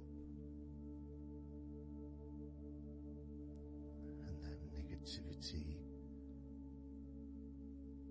would disappear.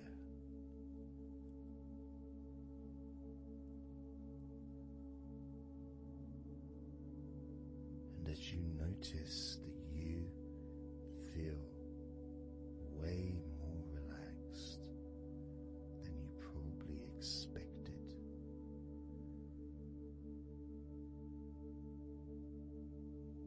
you can now congratulate yourself because you're the person that has done this. You are the one that has opened your mind up to the simple facts that you can feel more relaxed in your body and in your mind.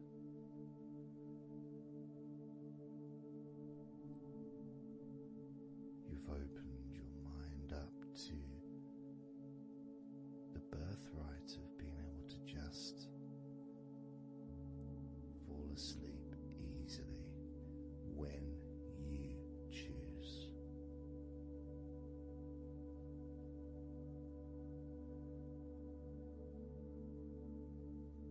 And that's a nice feeling, don't you think? It feels nice, doesn't it? To feel calm, with all that healing energy spreading through your body and your mind.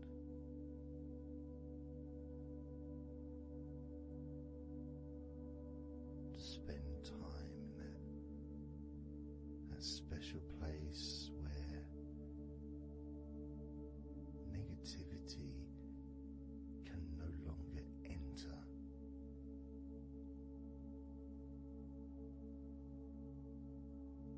Negativity is banned, it's barred, it's not allowed entry.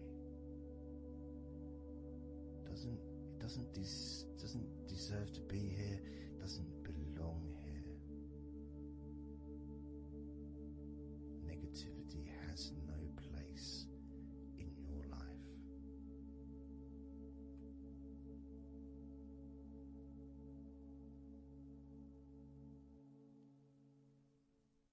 Which makes room for more comfort, more healing, more relaxation, more peace.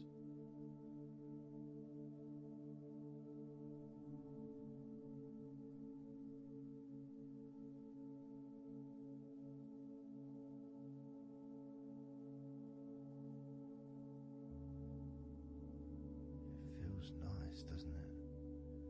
To just let go of everything.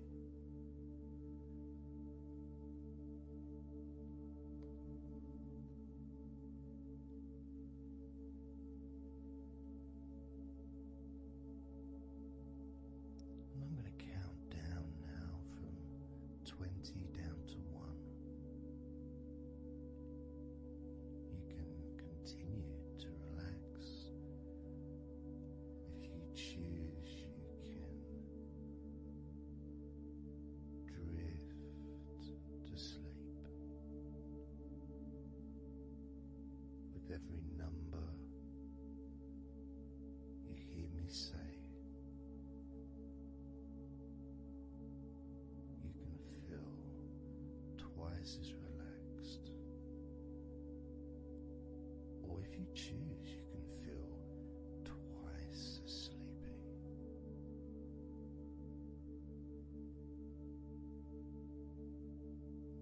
Now,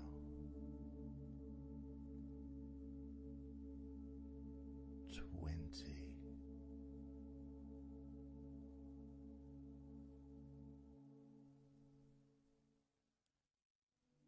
19.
This is your time to just take a break. Your time to relax, to allow your mind to slow down.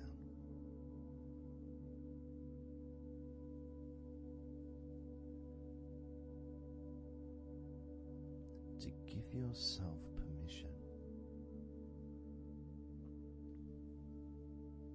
to take a break from everything, and you're the only person that can make that decision. You're the only person that can actually tell your mind to just relax.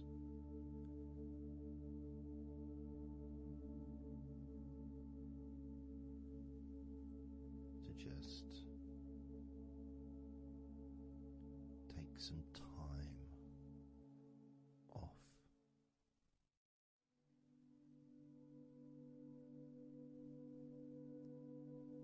So that you can focus on your body, getting in touch with how you feel physically.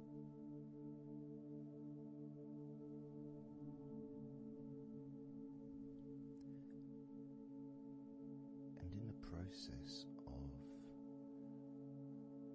this body scan, where you focus on different parts of your body,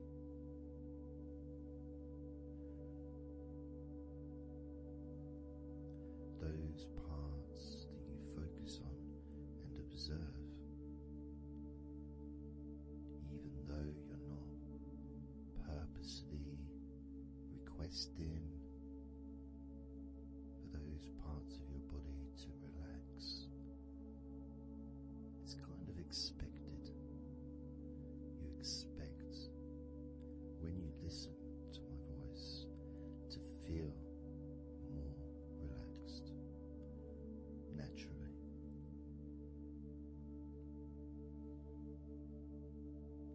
Because when you're listening to me, your attention is focused on my words.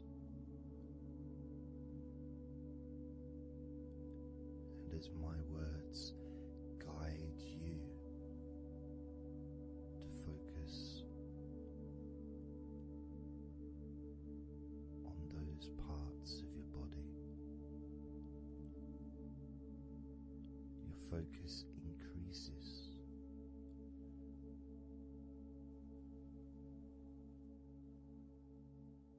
Which actually calms your mind.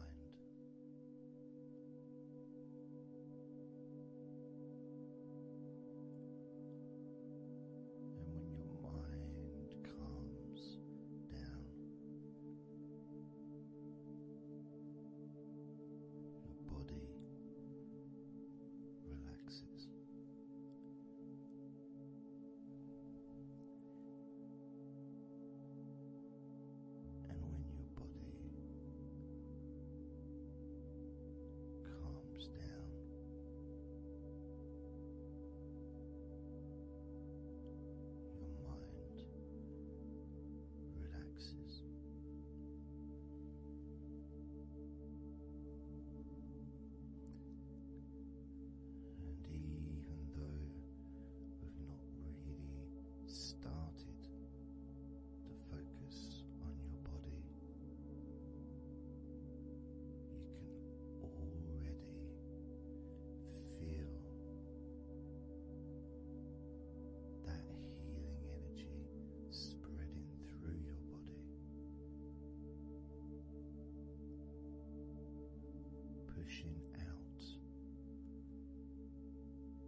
relaxation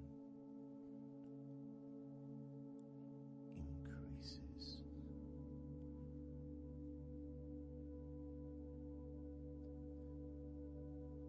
Deeply increases.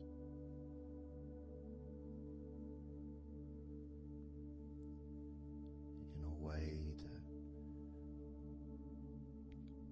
your mind starts to feel perhaps a bit drowsy,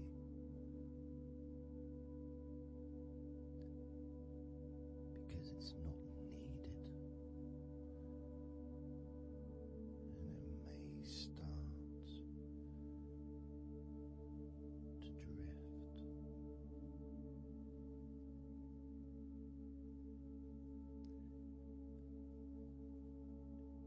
If that's what's needed. So if you're listening to this and what you need is deep relaxation, that's what you'll get.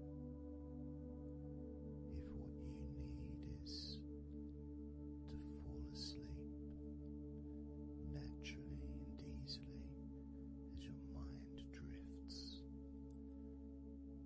that's also what will happen.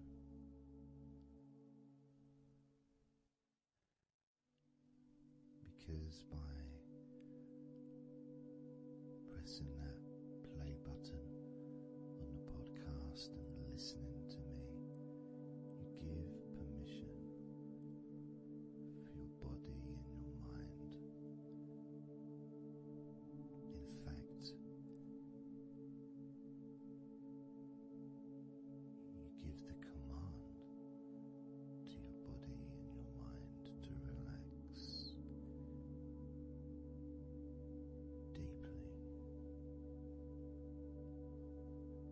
and to drift off to sleep if that's what you want or need.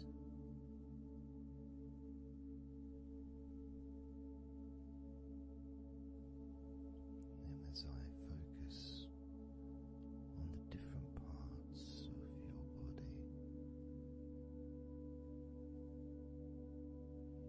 you may start to just drift,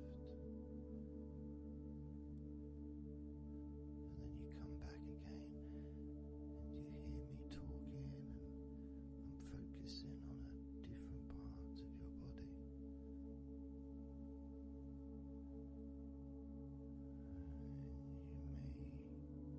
You may find yourself drifting, but you don't realize you're drifting until you stop drifting and you're alert again to my voice, focusing on a different part of your body starts to relax even deeper. Because that drifting is basically you already in the sleep zone.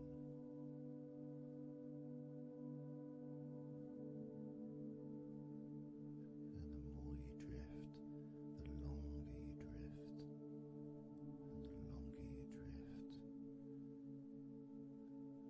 eventually that drifting continues into sleep.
its focus again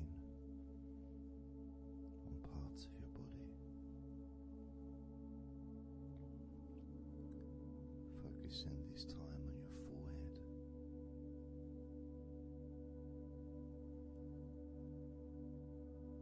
Now on your mouth, your lips, your tongue, the whole of your mouth.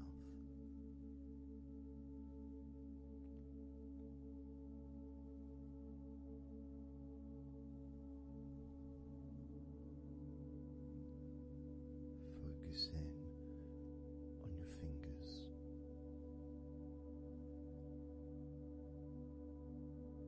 Maybe you could move your fingers a little bit so you can focus on each one individually.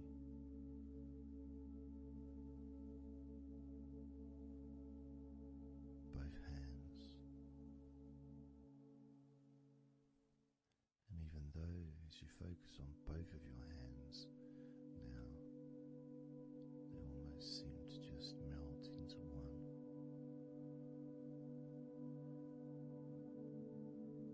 Where does your right hand start and your left hand end? Almost as if they just mix together.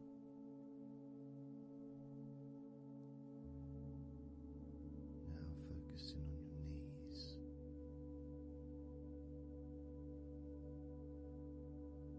Just noticing how your knees feel.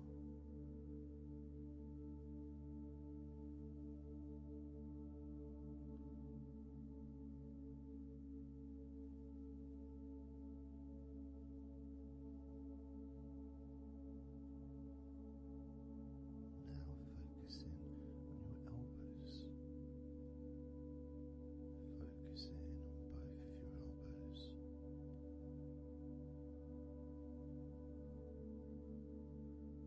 Just observing the feeling of your elbows.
go.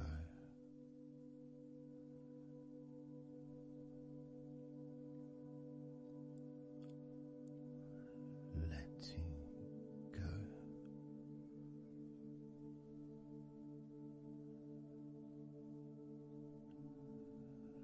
Letting go of everything.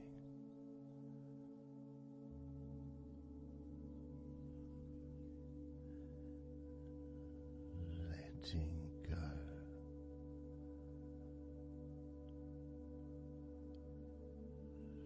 Letting go.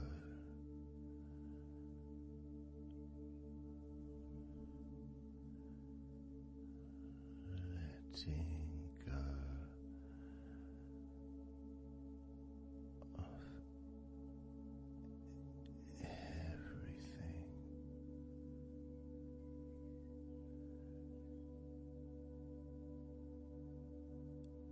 Everything.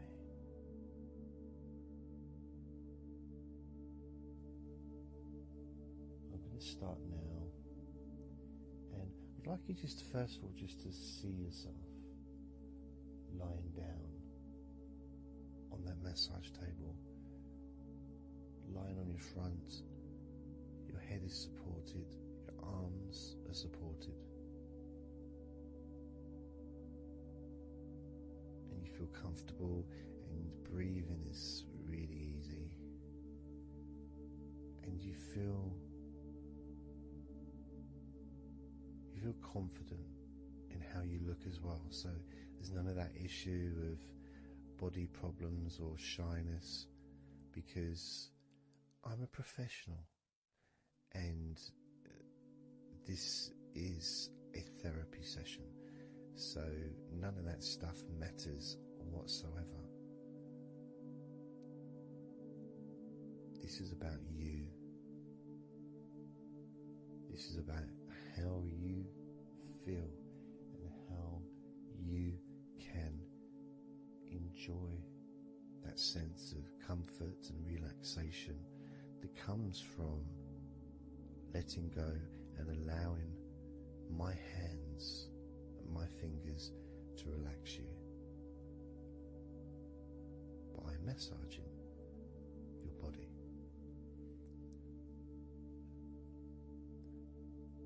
So I want to start off just by placing my hands on the back of your head, just gently, just so you can feel what my hands feel like really on you. So you can maybe feel the warmth of my hands on the back of your head. And I'll move my hands to the side of your head, not pressing but just holding there very gently, maybe over your ears and a little bit on your face, just so you can feel my hands, so you can become accustomed to them.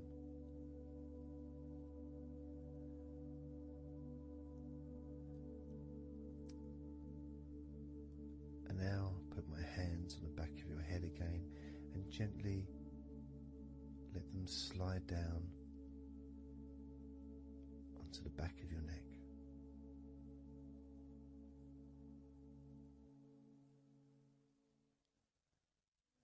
You can feel my hands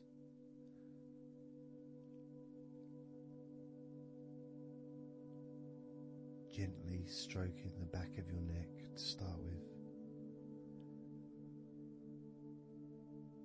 just so you can get used to the feeling of my hands on your skin, get accustomed to it, realize that you're safe and it's all good, it's all fine.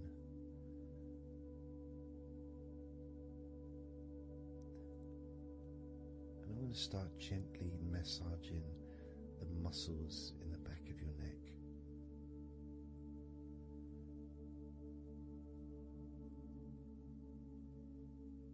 With both hands.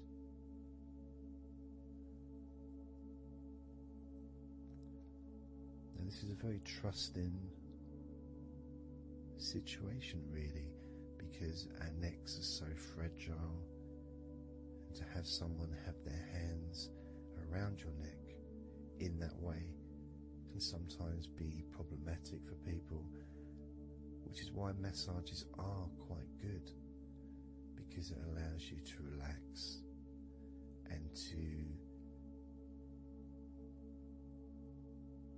get in touch with trust,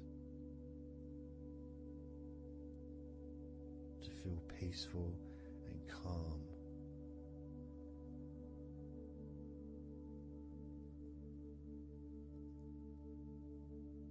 There's a massage the sides of your neck gently, moving from the bottom of your neck, which would be sort of near where your shoulders start, I guess, all the way up to your jaw, your ears kind of area, that side of your neck. Of course, is a lot longer than the front of your neck.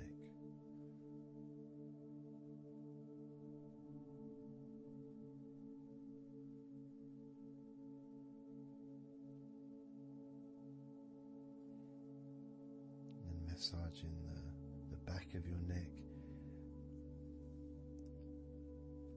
especially that area where perhaps we hold tension. And as that area is massaged, you can actually feel a sense of release in the back of your neck.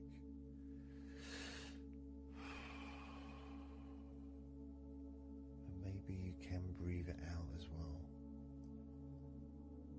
Notice how it feels. Notice how you feel.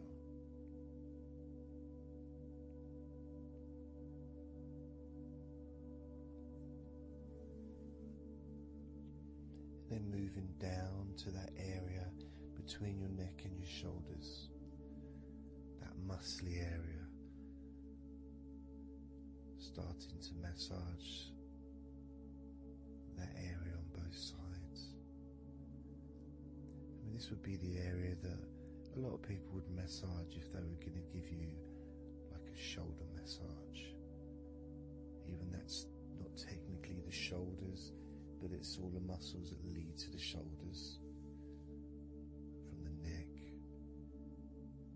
and again that can hold tension and stress. And when massaged, sometimes a nice deep massage is useful, and you decide how deep that massage is.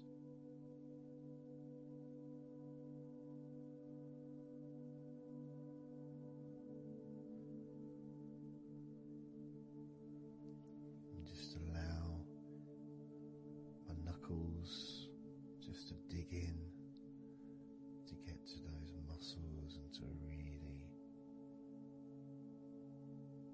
relax them. All the time being firm yet gentle with you.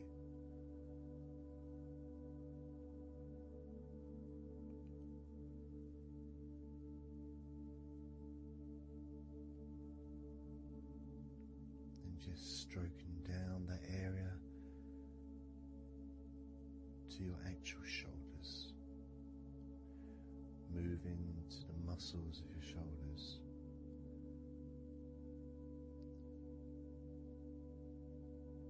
and maybe initially just pulling up the shoulders a little bit off the table, just to give you a little bit of a stretch, but very gently.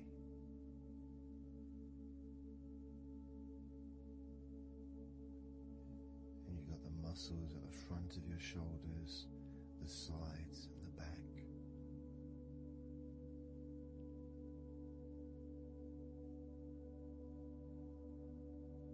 Again, this is a part that can really take quite a bit of pressure, quite a bit of kneading, if you wish, to really release the tension. get into those muscles, and you can let your fingers in there, and it can feel really nice. Sometimes just being stroked gently or being massaged quite strongly can all be beneficial to the relaxation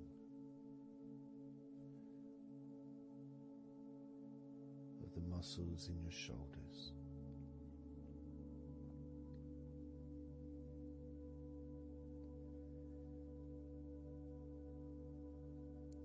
Now, as we move down your arms,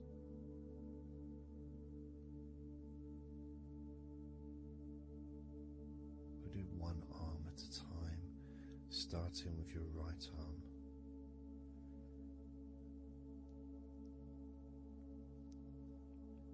What I'll do is I'll just lift your arm up, just hold it to the side of you.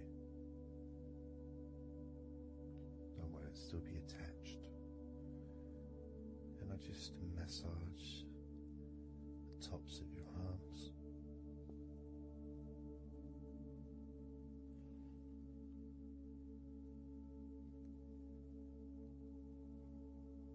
All the way down to your forearms, into your wrists.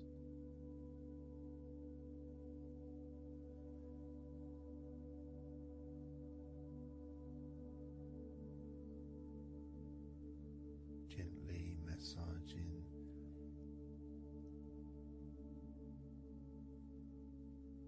that part, the softer part, which is the under part of the arm, which leads to the crease in your elbow, the inside. It's much more sensitive skin.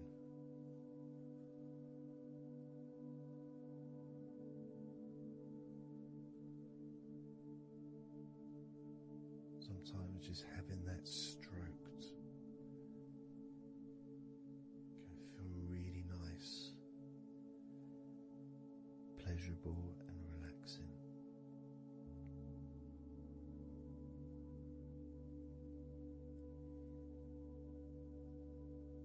Now moving down to your right hand.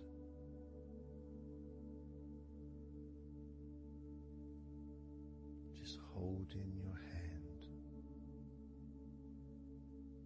in both of my hands.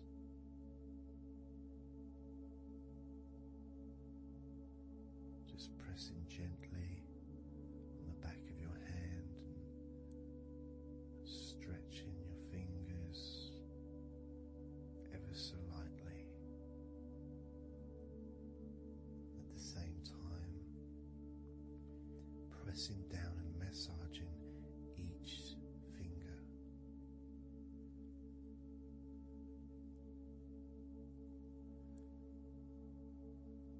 And then starting to massage the palms of your hand.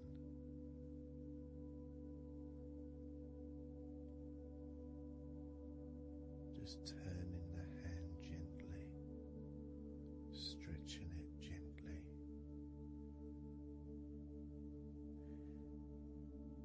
And actually having your hand held can really be an emotional experience sometimes, even if it is with a stranger, someone you don't know very well, like a massage person or a therapist maybe, because it's intimate.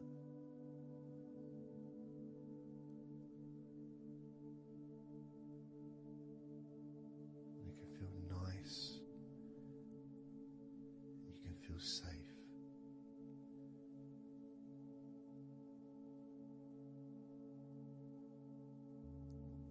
And as I put that right arm back down where it was,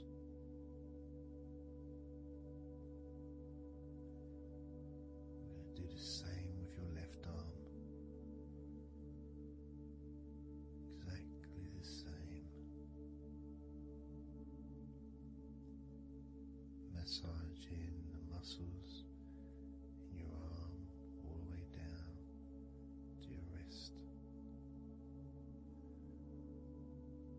stroking the inside of your arm.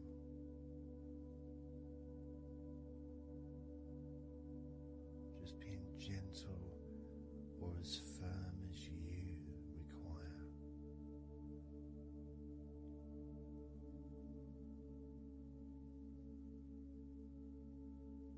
And then massaging your left hand.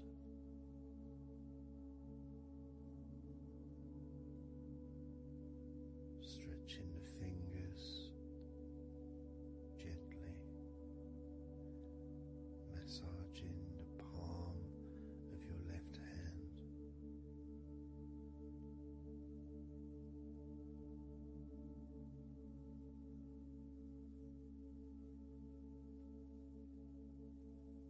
You can feel so relaxing.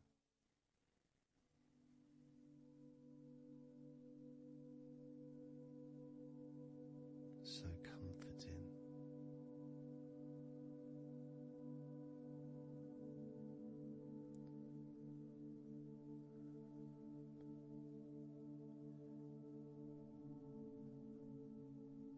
Now just rest your left arm back down.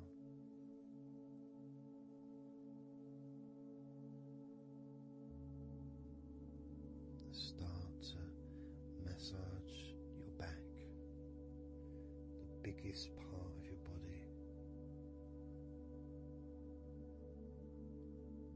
Starting at the top, starting again where we already have been, that area at the top in between your shoulders, near your neck, going back and massaging that area again, but this time moving downwards.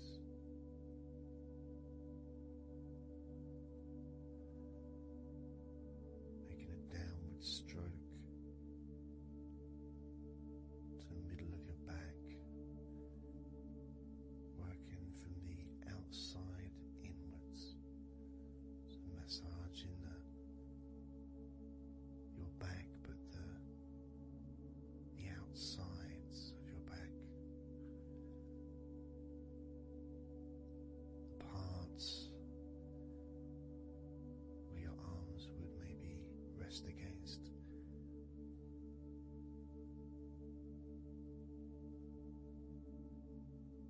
Almost the part that connects your front to your back.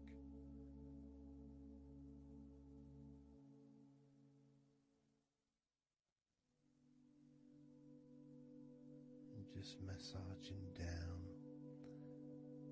firmly but gently, as firm as you want. Moving down and then moving across a little bit and moving all the way down again. Being very gentle, yet firm as you choose.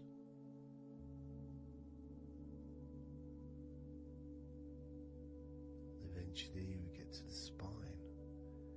We can massage the muscles on either side of your spine, from the top of your neck all the way down to your lower back.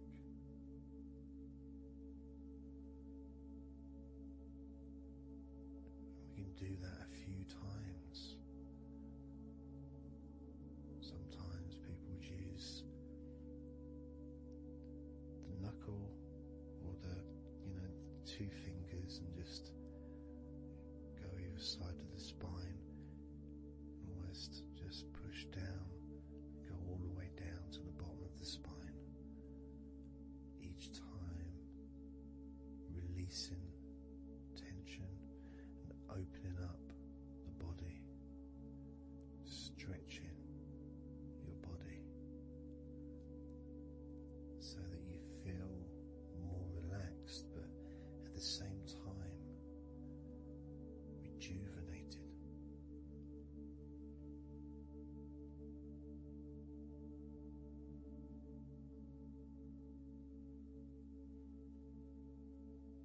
And now I'm going to move to one side, to your right side.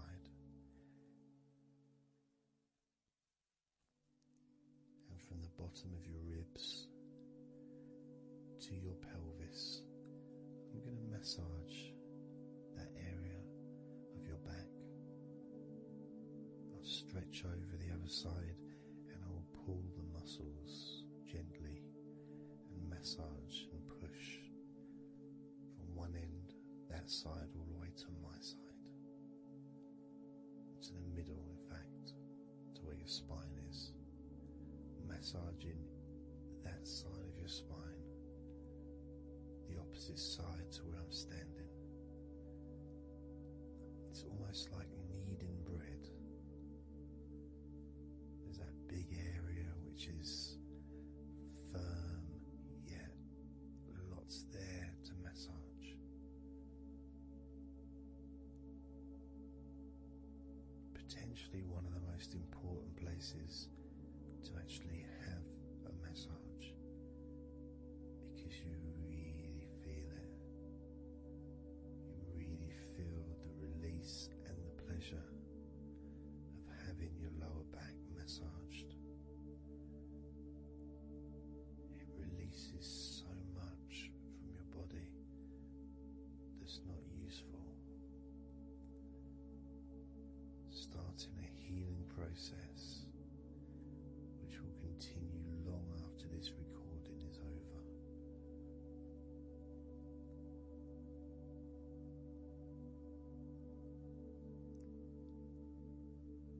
And massaging this part of your body not only feels really good for you, but it's actually fun to do, because it is, as I said, like kneading bread.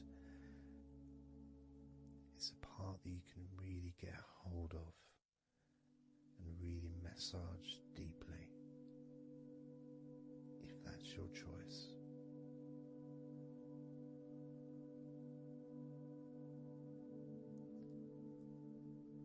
Then I'm going to move over to the other side of your body and do the same with the opposite part of your lower back. Kneading and massaging from your sides all the way to the middle of your back where your spine is. Pressing and kneading.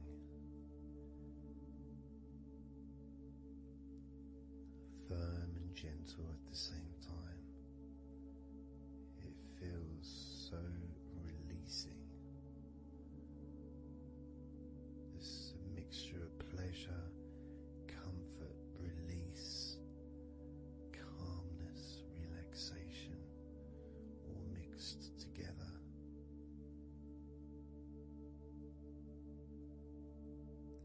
Plus there's that feeling from your stomach as it's being stretched.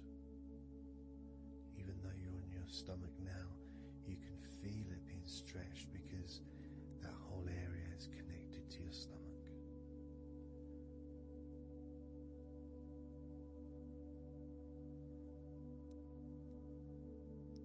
Now we're going to move further up to your top of your body, and I'm going to do the same. This time starting with your upper back, put my hands forward over and massaging that area up to your spine, from the side of your body up to your spine. So some of that massage area, the muscle tissue, or whatever, fatty tissue even, will be possibly from your chest, because it's all connected. The chest and the back connect together. I'm going to be massaging and just pulling some of that skin from your side up and massaging that area of your upper back all the way to your spine. And then I'll move down a bit and I'll continue with the middle of your back, doing exactly the same thing. as gentle or as deep as you choose.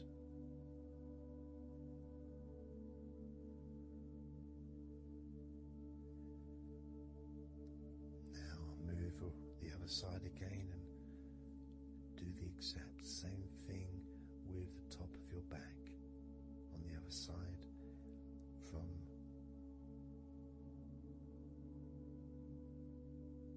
pretty much underneath your arm area, really,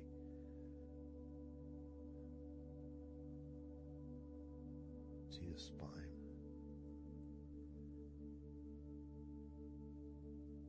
And then continuing that all the way down, including your middle of your back.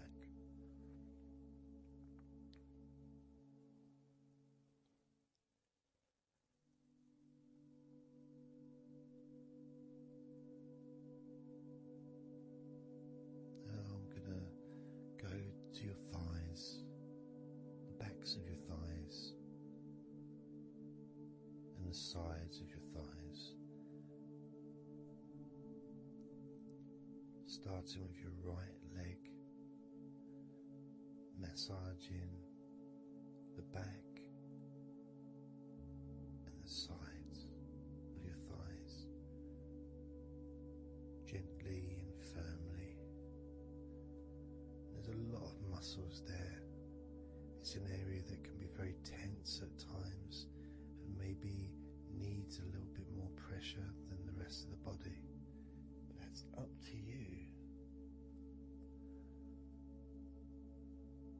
You can gently stroke the back of your legs where, opposite your knee joint or underneath your knee joint. It's a very sensitive, gentle area.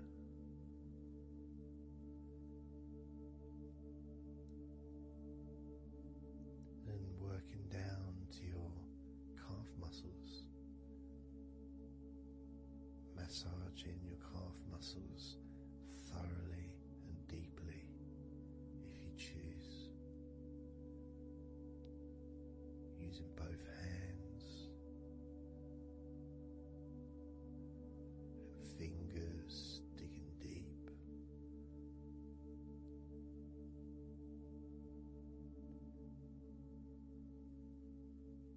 To your ankles and the back of your ankles, just gently massaging that area.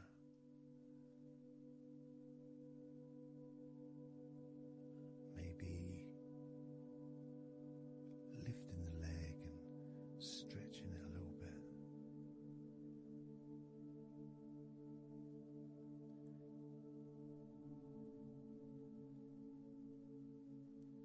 Moving to the right foot.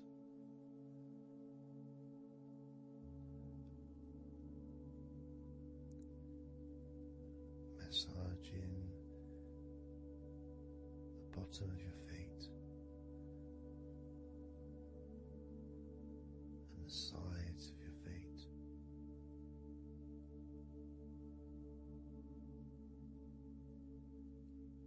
Gently but firm enough so they don't tickle.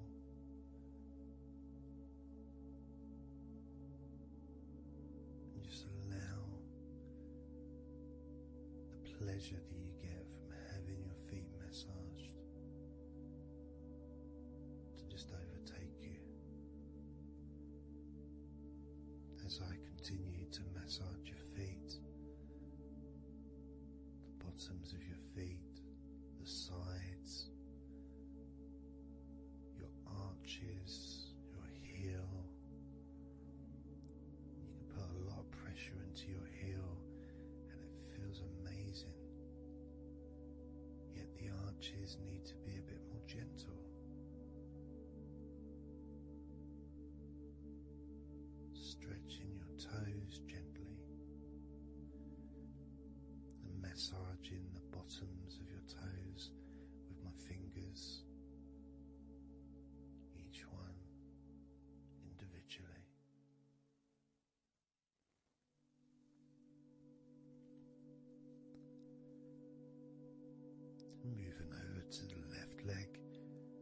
do exactly the same thing.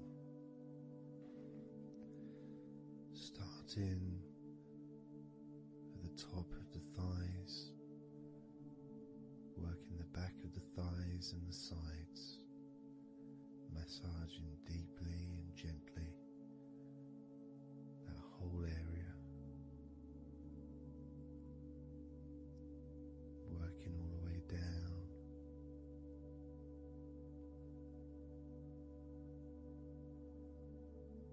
And this is an area that maybe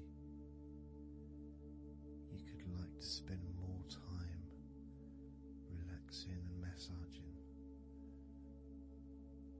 So perhaps if you wanted, I could make a future recording where I spend more time on one particular area.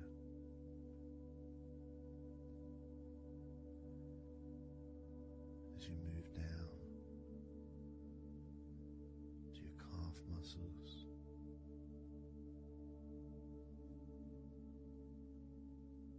massaging your calf muscles firmly and gently.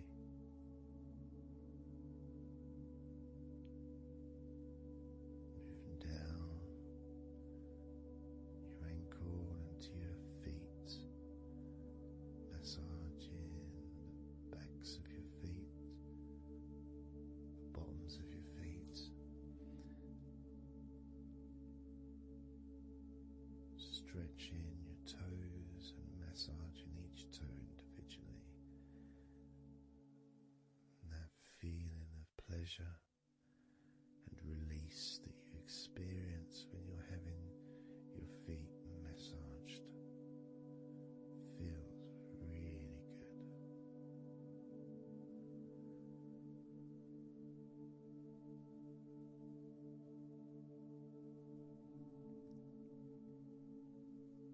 Now,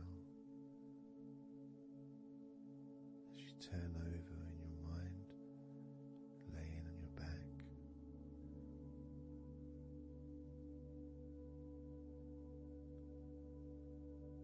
I'm just going to start again at your neck area.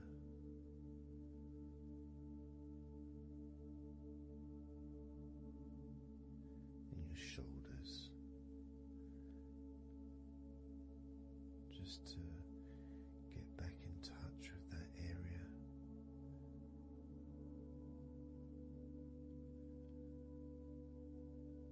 And as we move up,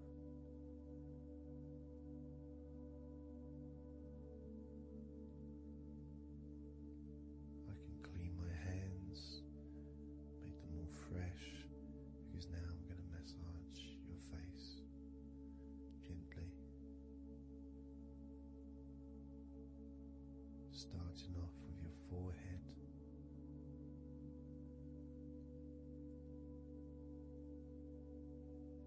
your eyes are closed, and I can just stretch your eyes a little bit, pushing up on your eyebrows,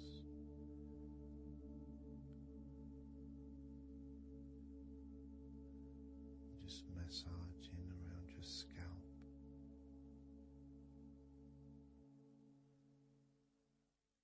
Massaging down your cheeks, around your ears, into your jaw gently, the sides of your neck, your chin,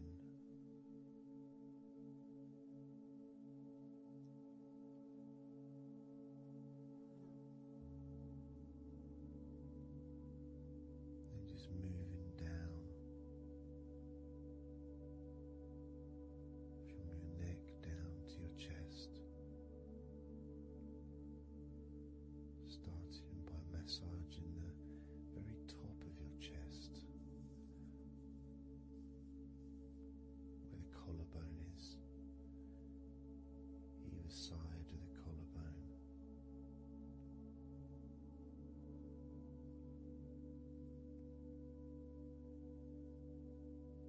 Just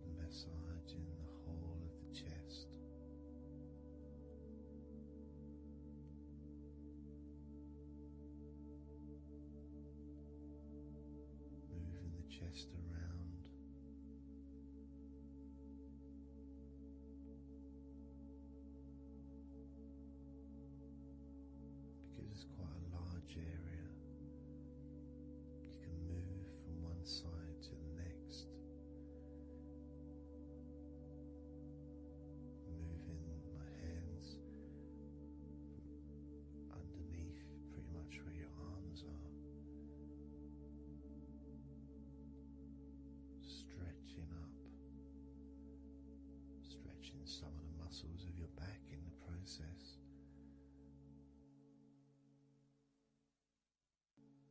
Moving up over your chest, and then moving down again.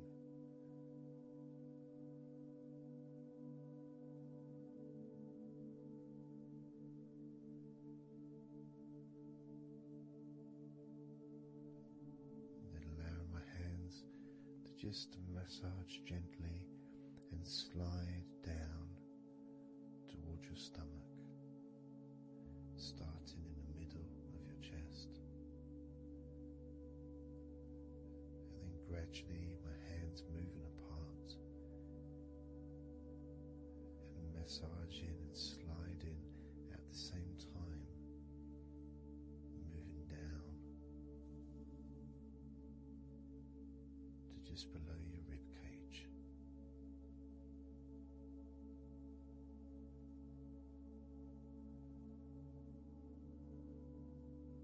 Moving down, then massaging up again,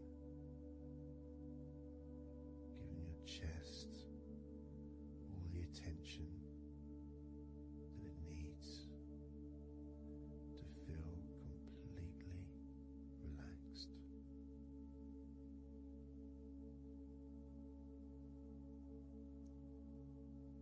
Remembering that I'm also going to be focusing on your sides as well, an area that really doesn't get much attention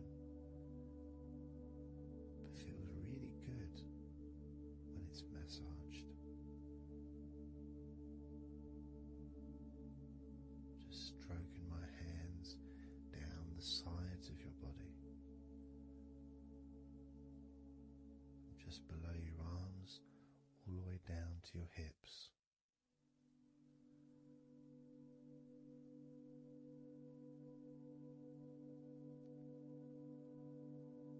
Now moving to your stomach area,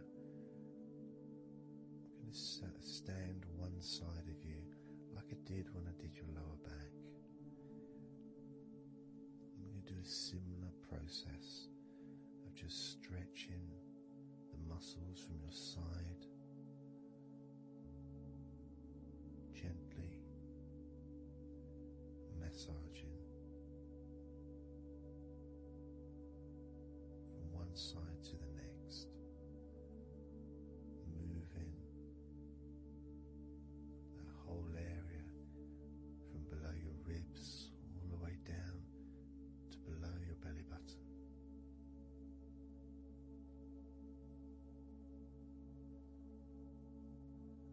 And then move around to the other side of you and repeat that.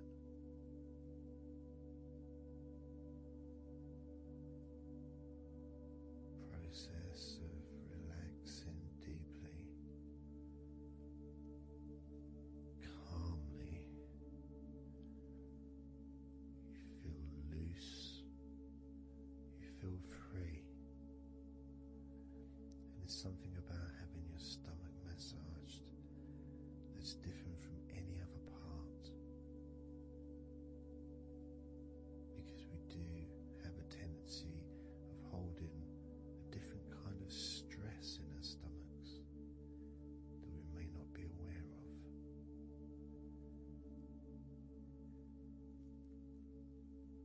As I now massage your stomach, the front of your stomach, making circles around your belly button,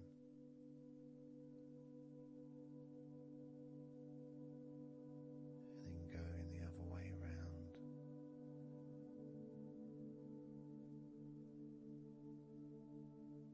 There's a gentleness and a freedom that comes from feeling how your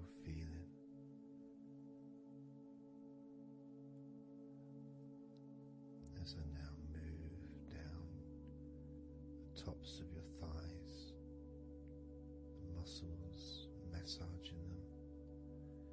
I can do this 2 legs at the same time, pressing down, massaging deeply those muscles in your thighs, the front of your thighs.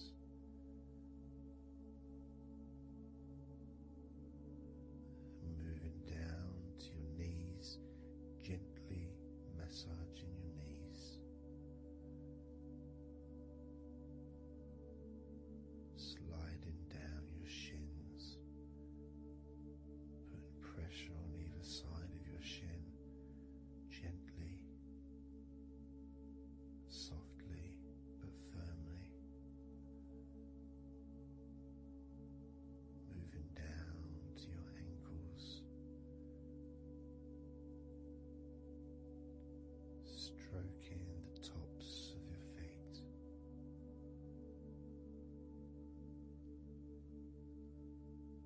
And then with each foot in each hand, just gently massaging the whole of the foot.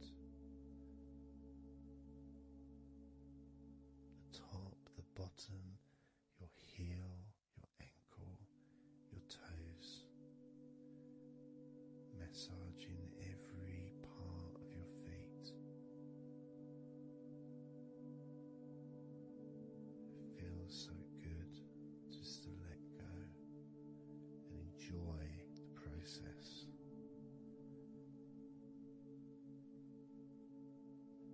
Enjoy feeling so deeply relaxed.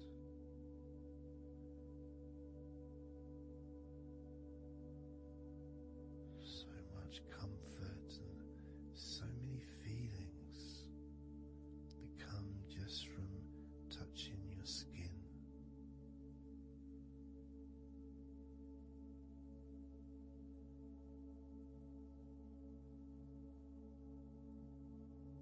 And you can just lie there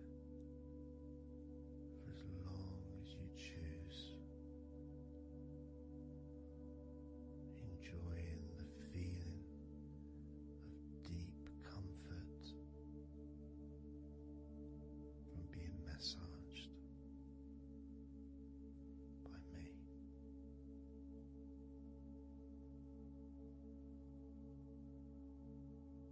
Enjoy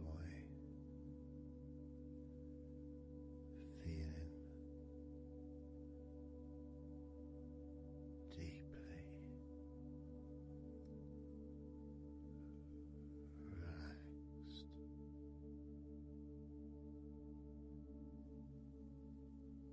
And all we're going to do is blow out some candles in your mind.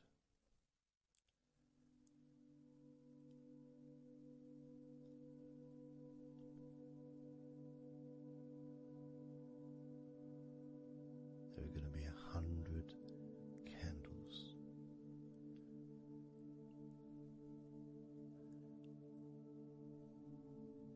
And you're going to blow each one out individually, one by one, starting at 100 as I count down.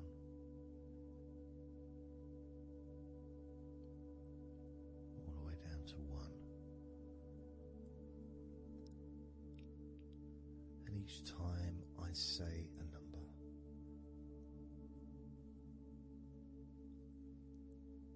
you can imagine that candle in front of you,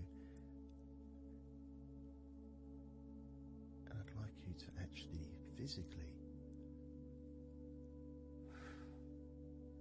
gently blow that candle out.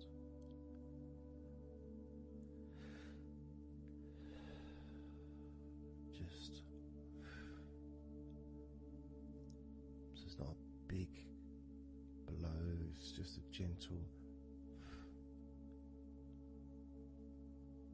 and that candle will extinguish.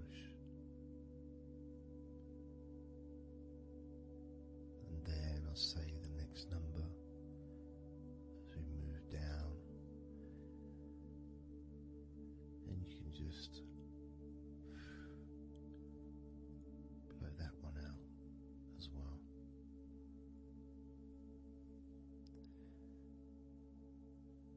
And as we move down the numbers,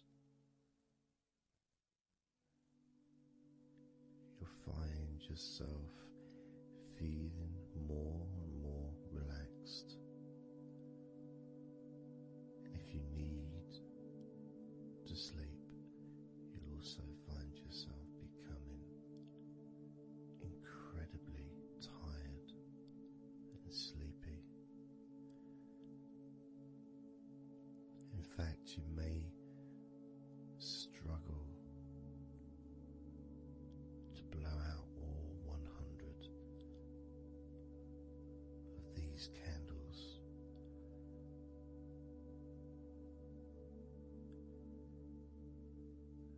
As you feel more and more deeply relaxed,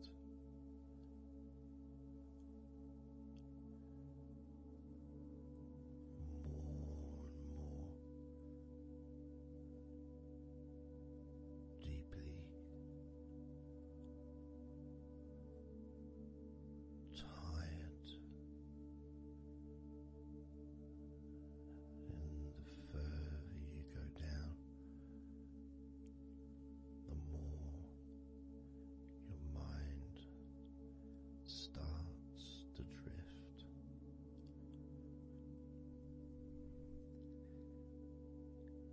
And you may find that you stop listening to me after a while.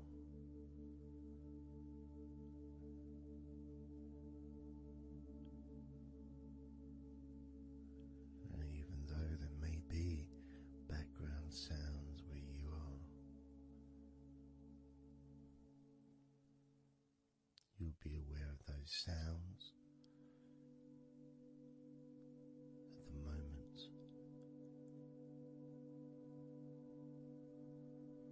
You may start to just not even notice them at all, because they're unimportant.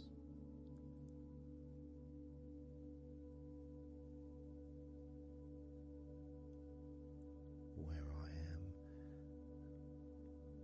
I've got the sounds of the birds.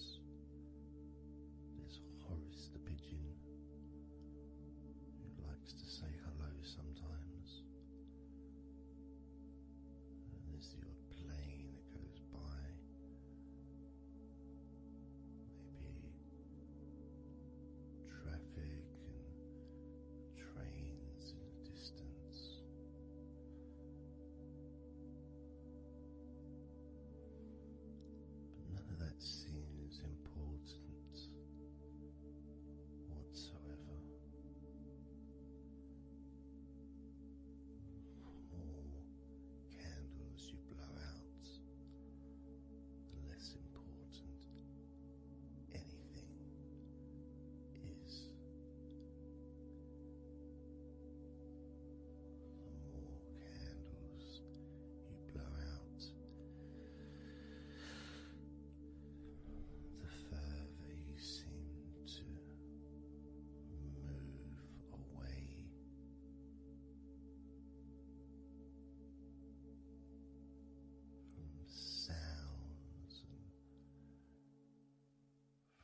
to start by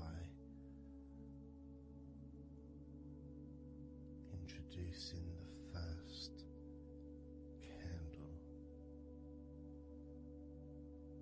which is 100. The first candle, which is 100.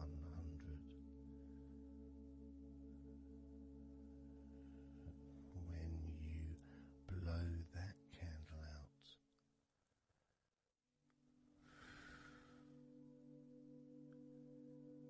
you'll find immediately a slight change in how you feel,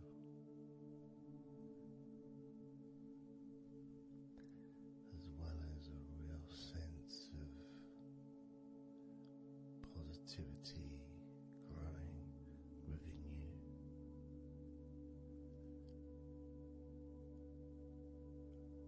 Relaxation and sleepiness expanding,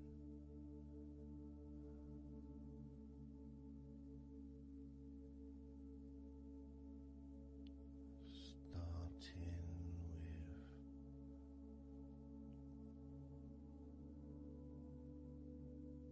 100. Blow out that candle now.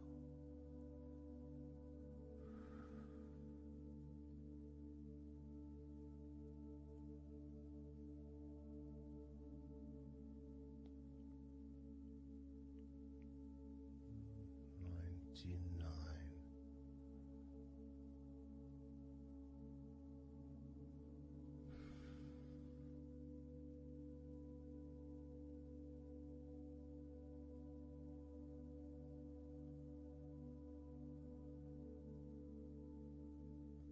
Candle 98.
64,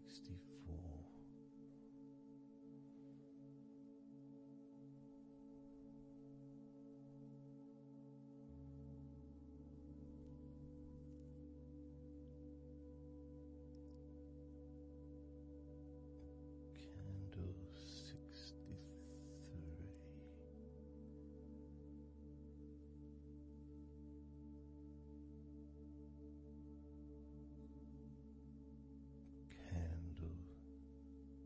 63,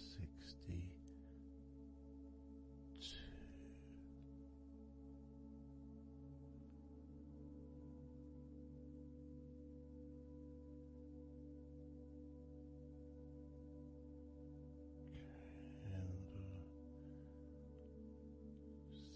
61,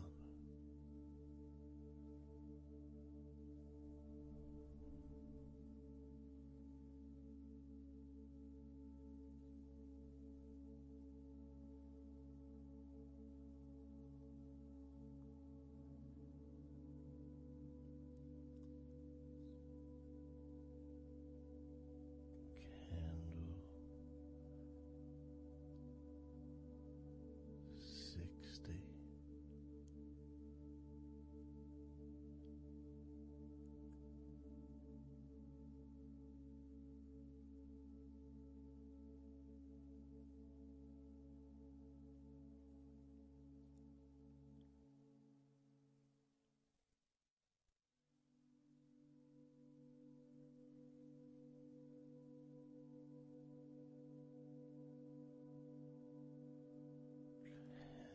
candle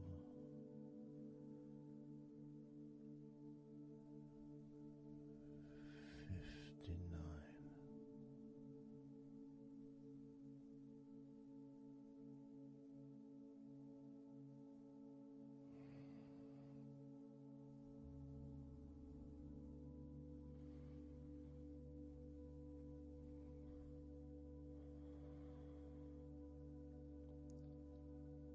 candle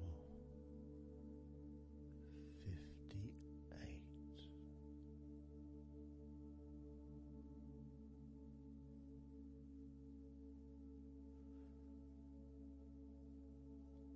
candle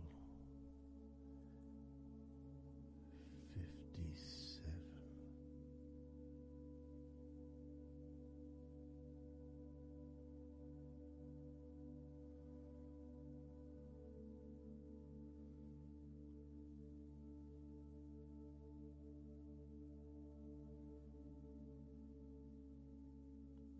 candle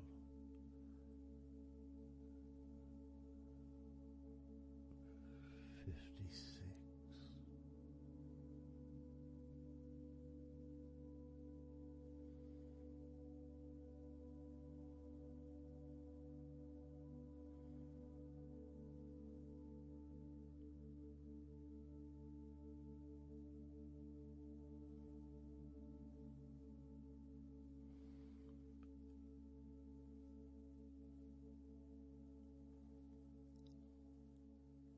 candle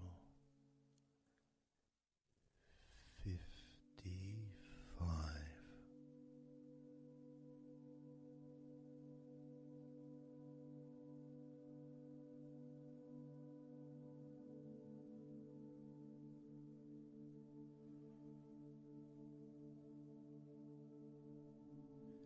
candle 54,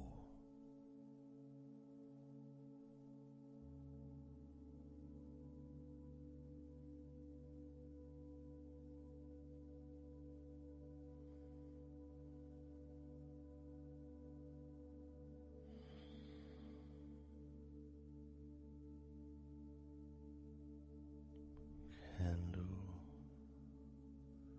53,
those thoughts, worries, concerns about the past, thoughts about the future, and even things you've been thinking about today.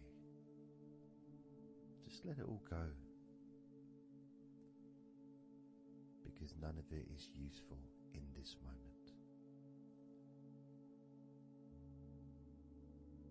This is your opportunity to just focus on feeling relaxed, allowing yourself to get in touch with that natural sense of peace that we all have within us. It's available for everyone. It just sometimes takes a little bit of effort to set up the right time and place in order for you to just let go. Because when you do decide to let go and relax, that's what your body starts to do.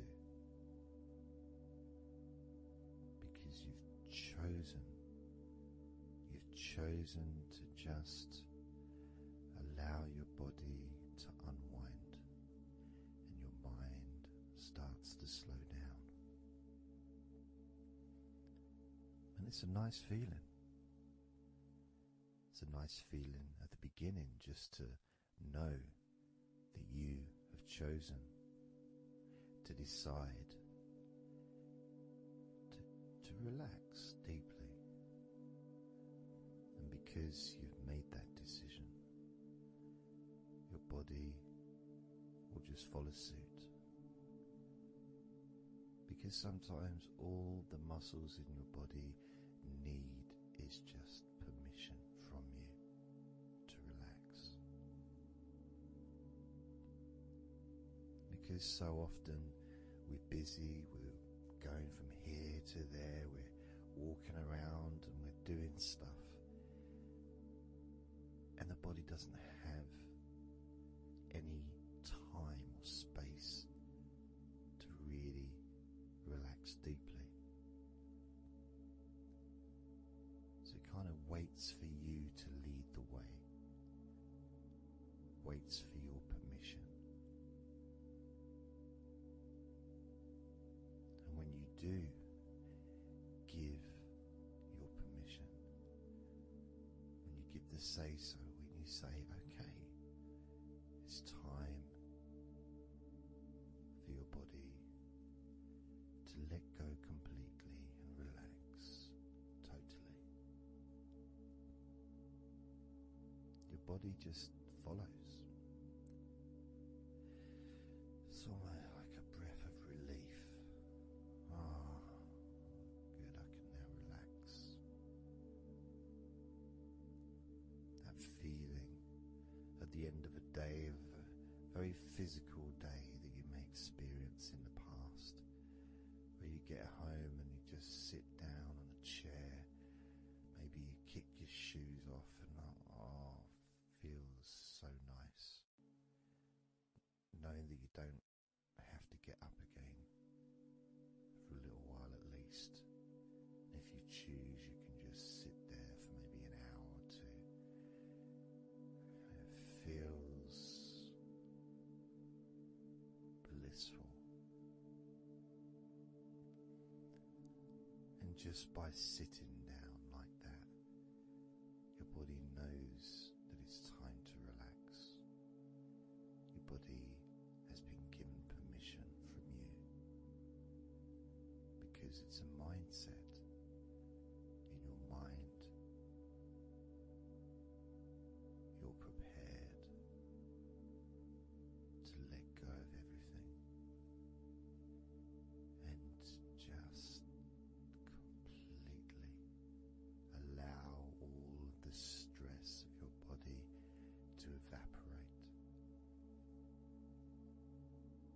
Any tension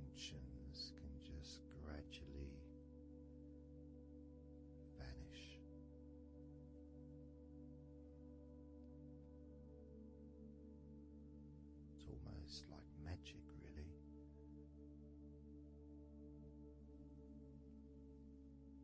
Because that sense of relaxation in your body is a very natural state. It's not something unusual. It may feel unusual when you first start to relax if you haven't really spent a lot of time focusing and giving yourself this space to let go completely and relax. It may seem almost alien, but it isn't. It's actually the most natural thing in the world to let go completely, to relax totally. The most natural thing in the world to allow yourself to feel really calm in your mind. And it is almost like a literal unwinding. It's like you press a button and all the tension just releases. And it's like a wheel, like a cog, like the inside of a clock just unwinding. And it's almost like you could see the little wind up knob that's used just going the opposite way that you would use to wind it up. And the energy, that frenetic, stressful energy, gradually winding down, losing its power, losing its strength, as the sense of relaxation becomes stronger and deeper. And you may find that the more relaxed you feel, that your mind starts to wander. Maybe you seem to stop listening to me for a while and your mind goes somewhere else, and then you realize you're listening to me again. And that was just your mind drifting to sleep, which is quite natural, because sometimes when we're stressed and tense, we may not actually be aware of what we need, what we physically or emotionally need in this moment. But when you allow your body and mind to relax completely, and you let go of all thoughts, concerns, worries, ideas, all letting them go, allowing them to drop onto the floor.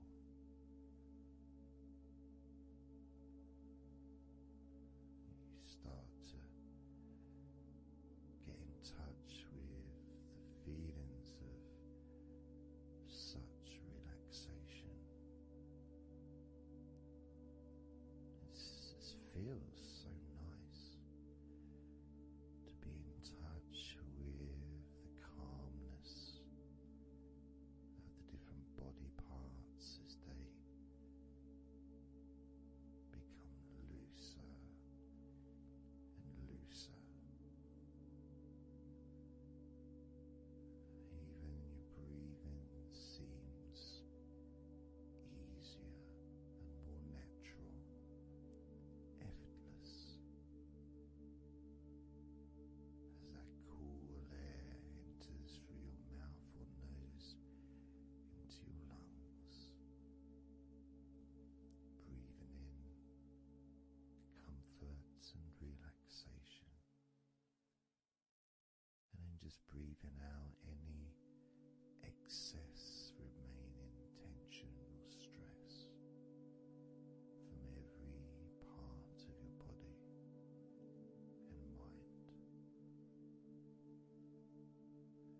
you start to focus on your mind, maybe you notice that things have come to a standstill, or maybe just much, much slower than before,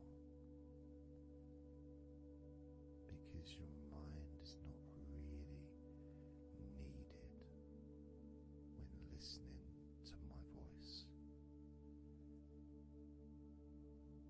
which allows your mind to relax just as deeply as your body.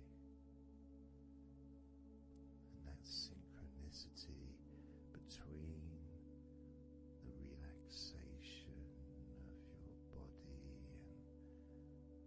and relaxation of your mind lets you know that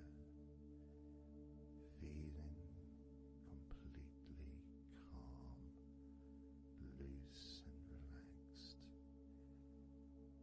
really is a great healing experience for you, and has so many positive benefits for your body, your mind and your life,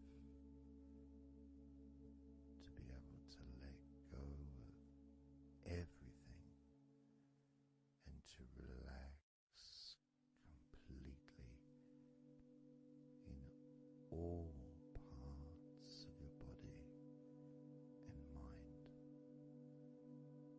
Even your bones are relaxed, all your muscles are relaxed,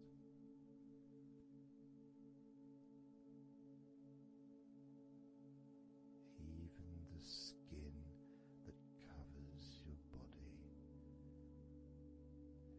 is relaxed. Every hair that you have is also deeply relaxed.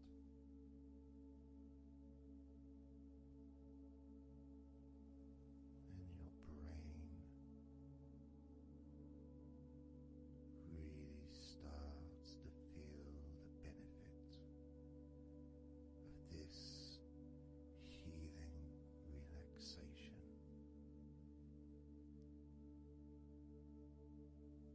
And as you focus on the inside of your scalp where your brain is, you can start to realize and notice the benefits of your brain relaxing deeply.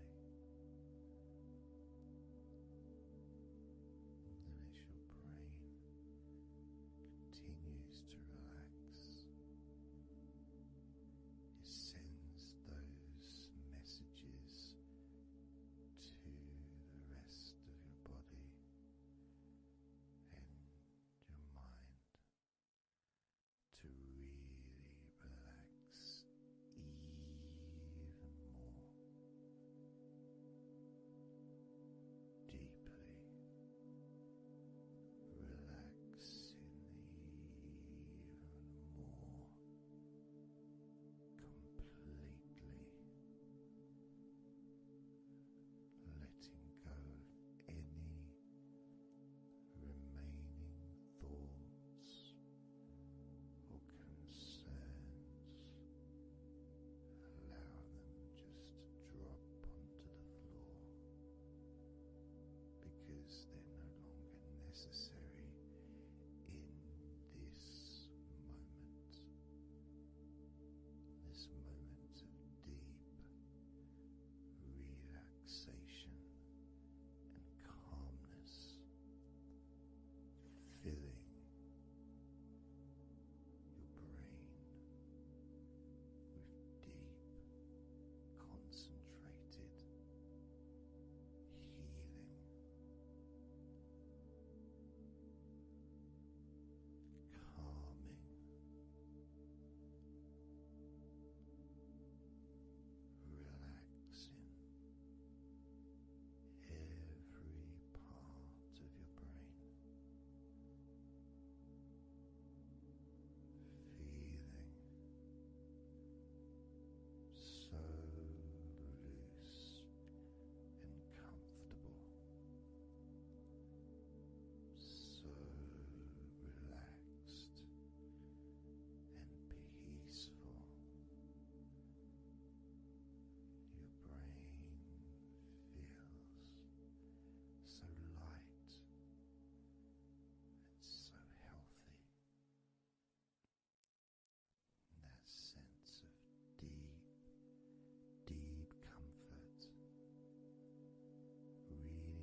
scan, focusing on firstly how you feel in your body, not trying to change how you feel, not trying to relax, not trying to move away from any discomfort or stress or tension, just accepting, observing and accepting how you feel in the different parts of your body, just allowing yourself to be exactly as you are,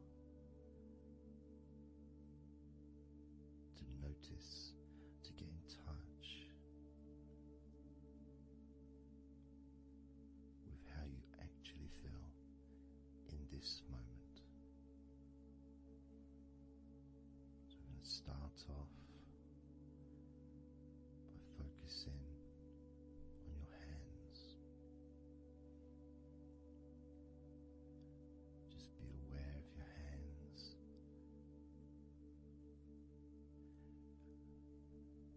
I'd like you to move your hands around. Just maybe move your fingers a little bit, opening and closing your hands very gently, just so that you can get in touch with how your hands and your fingers feel, with very, very slow movements.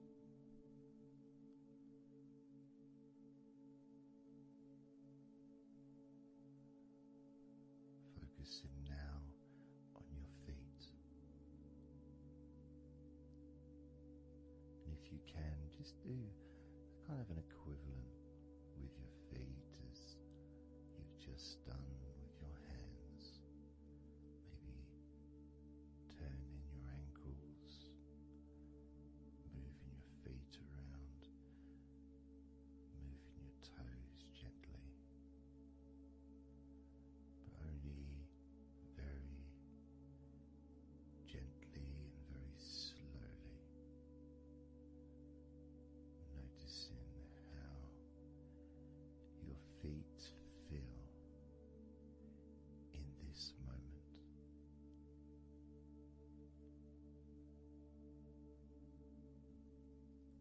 Focusing now on your eyes. I'd like you to just focus on your eyelids. Maybe you can open and close your eyes a couple of times to really get in touch with how you feel when you do close your eyes. The muscle changes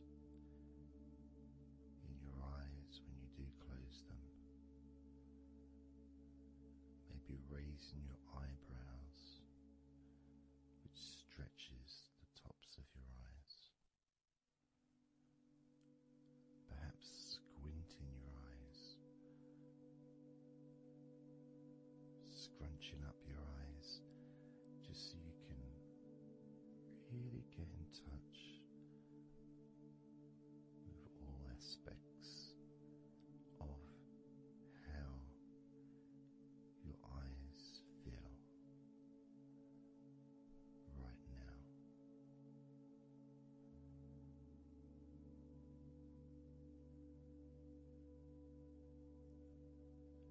Now focusing on your thighs,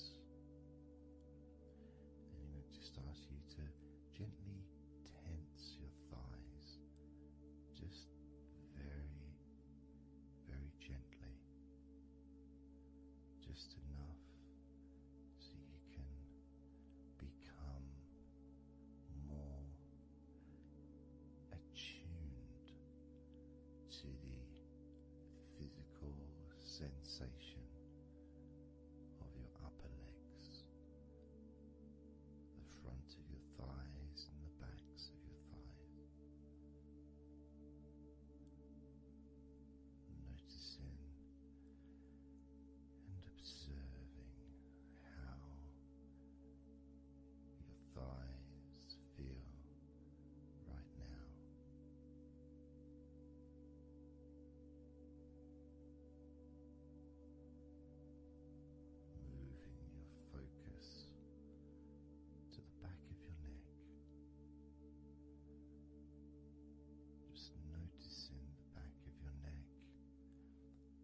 muscles, and of course they lead to the side of your neck.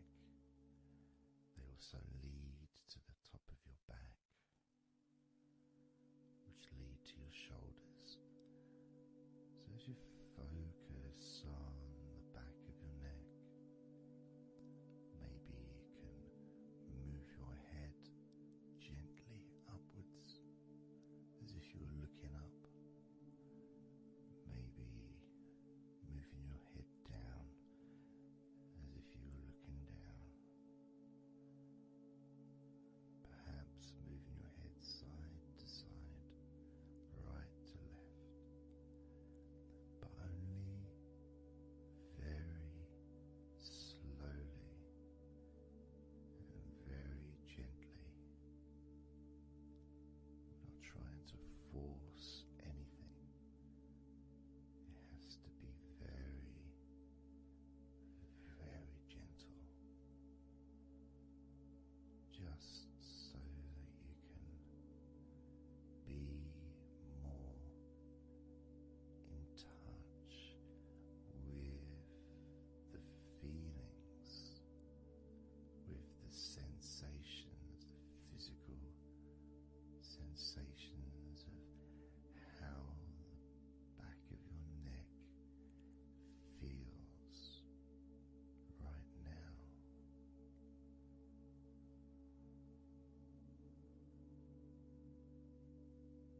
As we now focus on the tops of your arms, the parts where your biceps and your triceps are, between your elbow and your shoulders. As you focus on those parts, the tops of your arms, you may like to just tense them, but very, very gently and slowly, so you're not straining or putting any pressure whatsoever on your arms. It's just so that you can gain more of a sense of how your upper arms are feeling in this moment.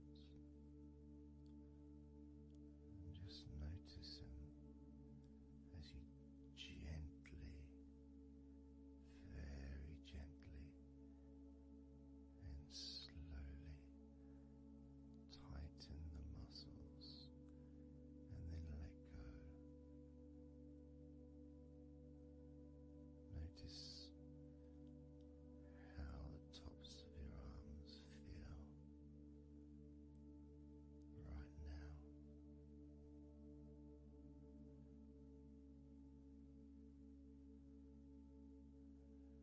As we now focus on your stomach, the area, the lower abdomen area below your belly button, moving all the way down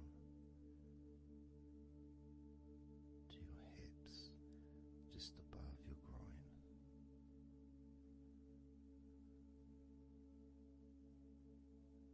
Maybe you're able to tense these muscles in that area very,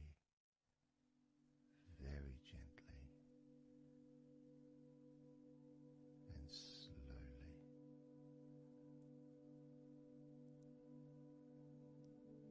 If that is a difficult thing to do, then maybe you can just move your body,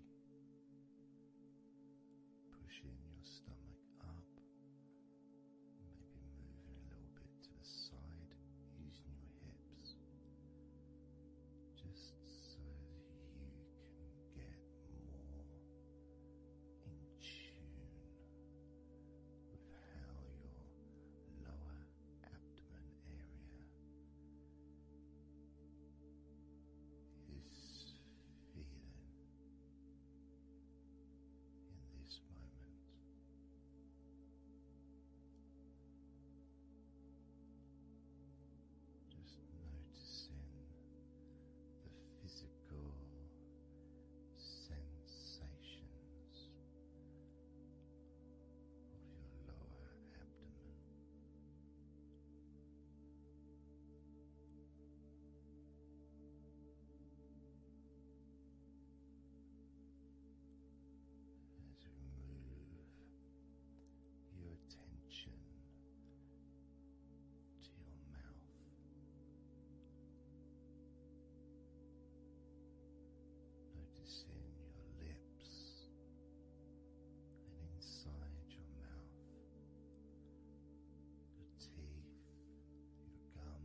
muscles also move into your hip area, connecting to your buttocks, the sides of your hips.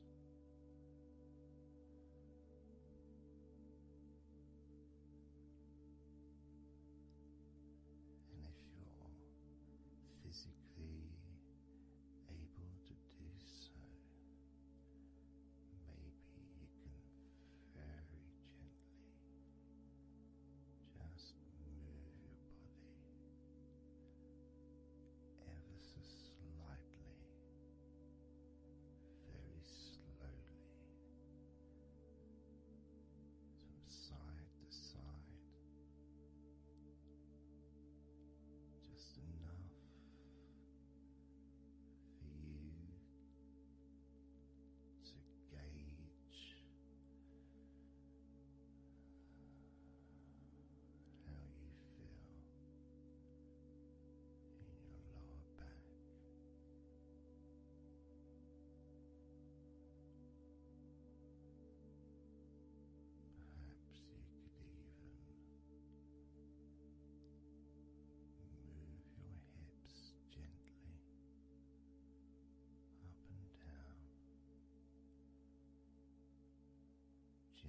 everything starts to slow down.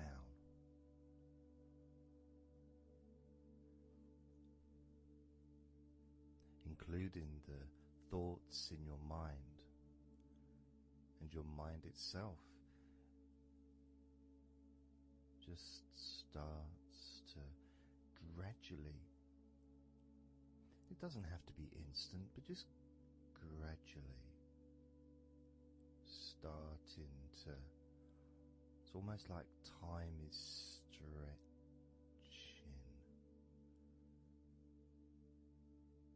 It's a slower pace to maybe what you're used to in your day-to-day life. It's a slower movement of energy.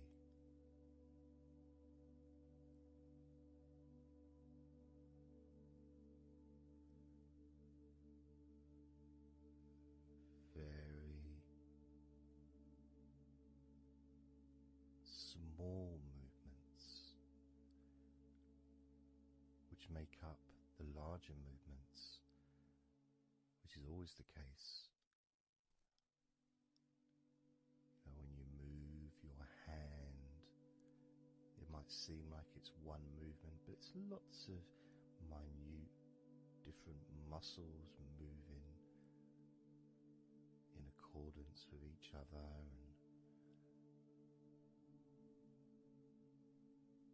what happens in this space that we're sharing is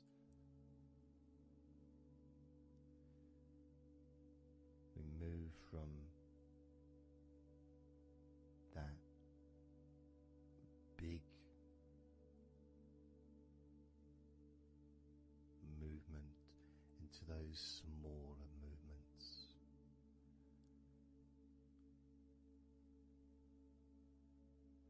Starting to focus on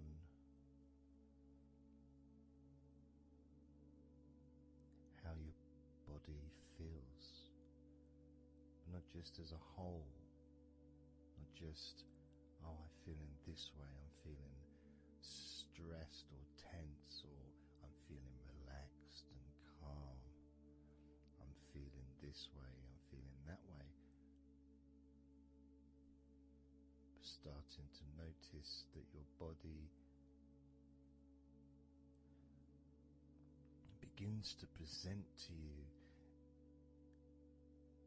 small feelings around your body.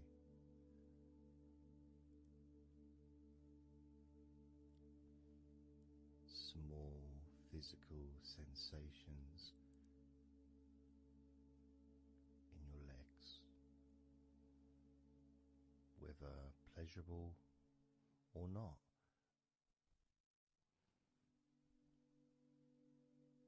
Maybe resisting the temptation to label them or to judge them, those feelings, just thinking about them as just being neutral, just feelings.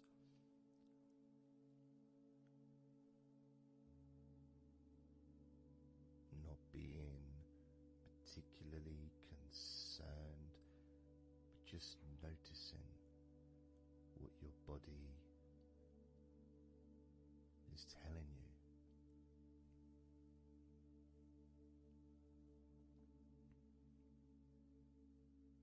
The feelings in your arms. Instead of feeling the whole of the arm, maybe notice those individual feelings, all those different muscles and the skin, the hairs of your arms, all the internal parts of your arms, the veins,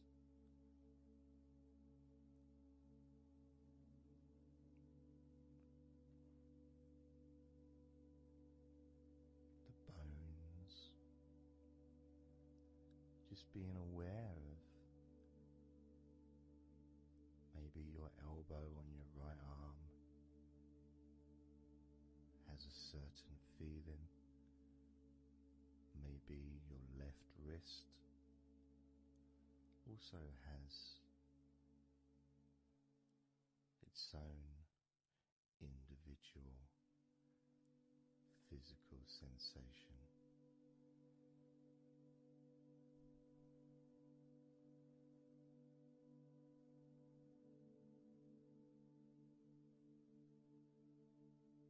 What about your forearm on your right arm? Your right forearm.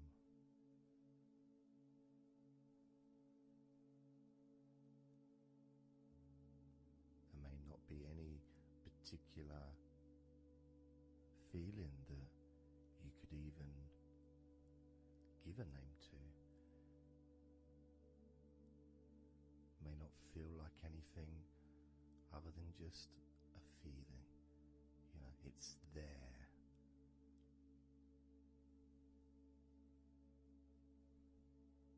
The feelings in your shoulders. Perhaps your shoulders, when you think about them, kind of almost like they're the same, you know, the same feeling. Almost like both of your shoulders are just one thing. Of course they're not.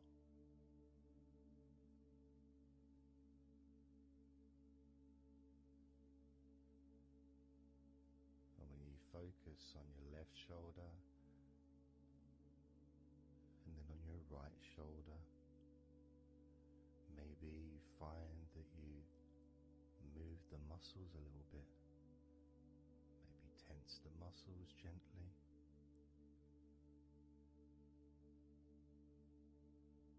Noticing the difference in each shoulder.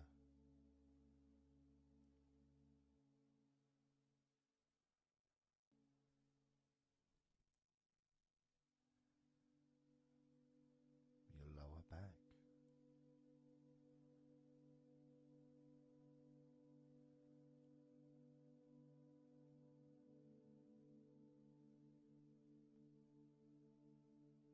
The left side of your lower back and the right side of your lower back.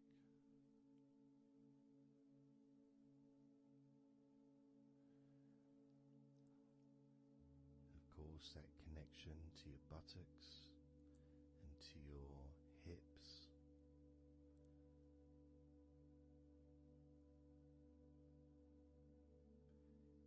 And also moving up into the middle of your back.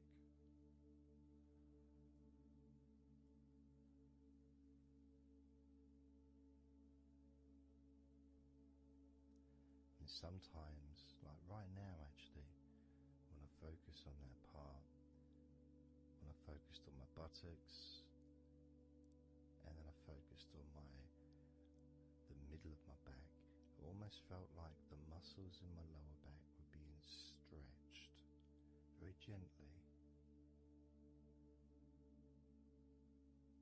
but just stretched a little bit, even though I wasn't doing anything to try to stretch your lower back. It just seemed to happen. The feeling of very gently stretching your lower back.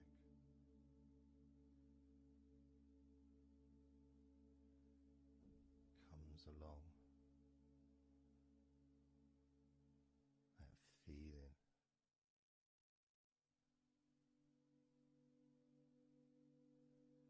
In your chest.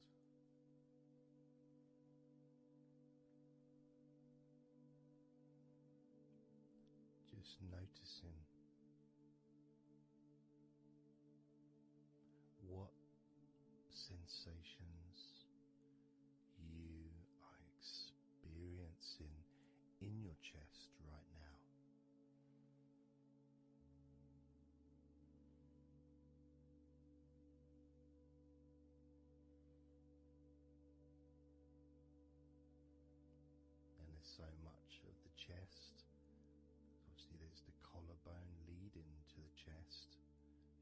chest bone. You've got the muscles in your chest. And of course, if you're female, there's possibly the breasts. If you're male, you've got the different, well, mine aren't that different these days, but there may be more muscles at the top of the chest, but at the side, underneath, it's pretty much the same. Whether you're a man or a woman, there's muscles there, muscles that stretch out to your back, as well as breast tissue which stretches and moves into your back. So just being aware of your chest.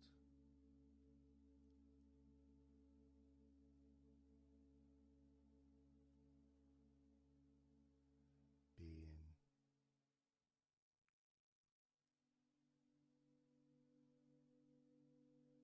with whatever feeling there is in your chest.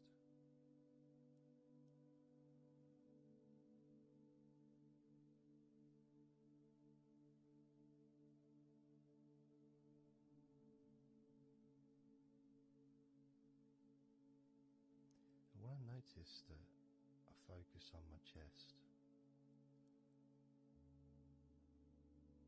I feel it in my back, my upper back. I mean, I guess the obvious reason would be because, I'm breathing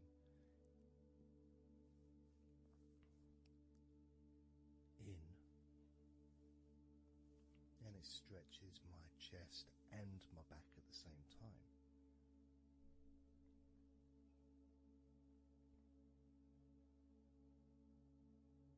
And it feels okay.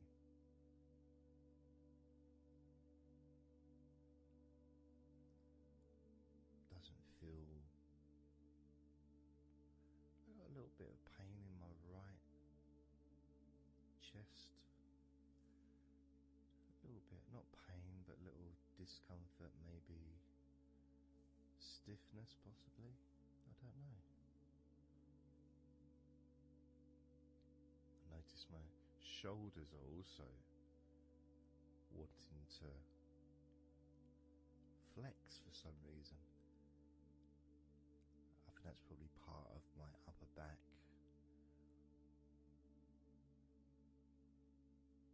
That connection between my shoulders and my upper back. Because I can move my shoulders and stretch the muscles in my back. Moving the shoulders backwards or up, which then moves I think it's the scapulars in your back.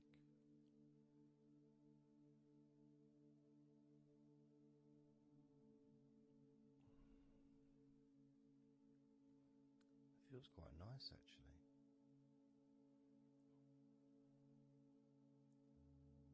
The good thing about this is you can, if you want to, you can just flex or stimulate the various muscles in your body gently in order to get more of a sense of how they feel.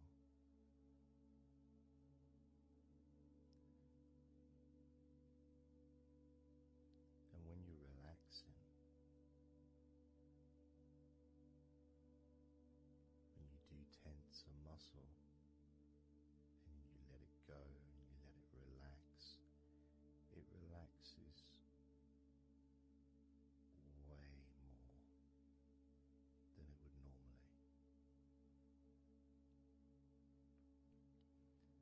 But you have to feel that you're able to do that. There's no point doing it if there's an issue with a part of your body. gentle with yourself at all times when relaxing deeply. It's important to be kind to yourself.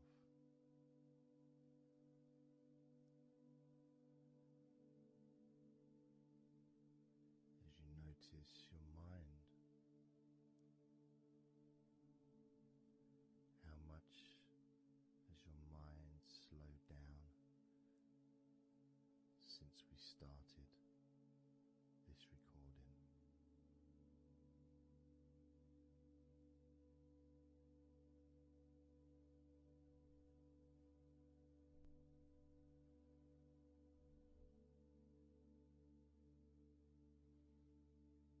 How calm and peaceful is your mind right now?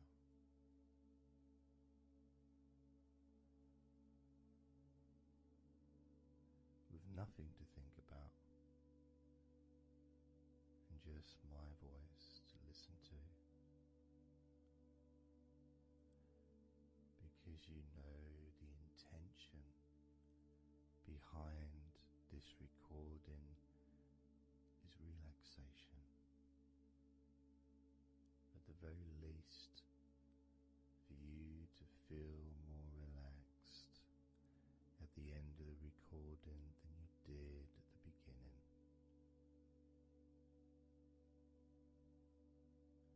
At the very least, for your mind to slow down as your body continues to relax. Because that's what you want to happen. That's what you expect to happen.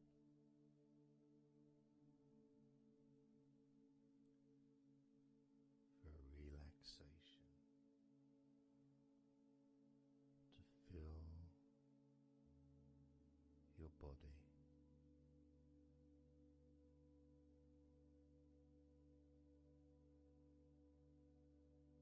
Maybe calming your mind to the point of boredom when you start maybe to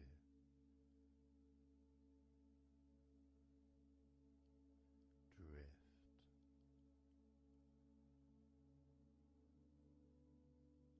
away.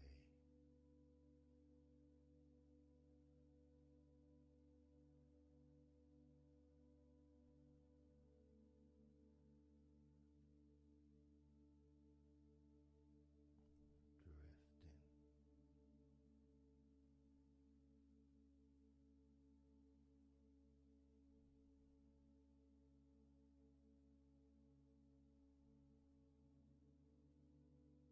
It's almost as if you're moving further away from your body and your mind, just leaving that there.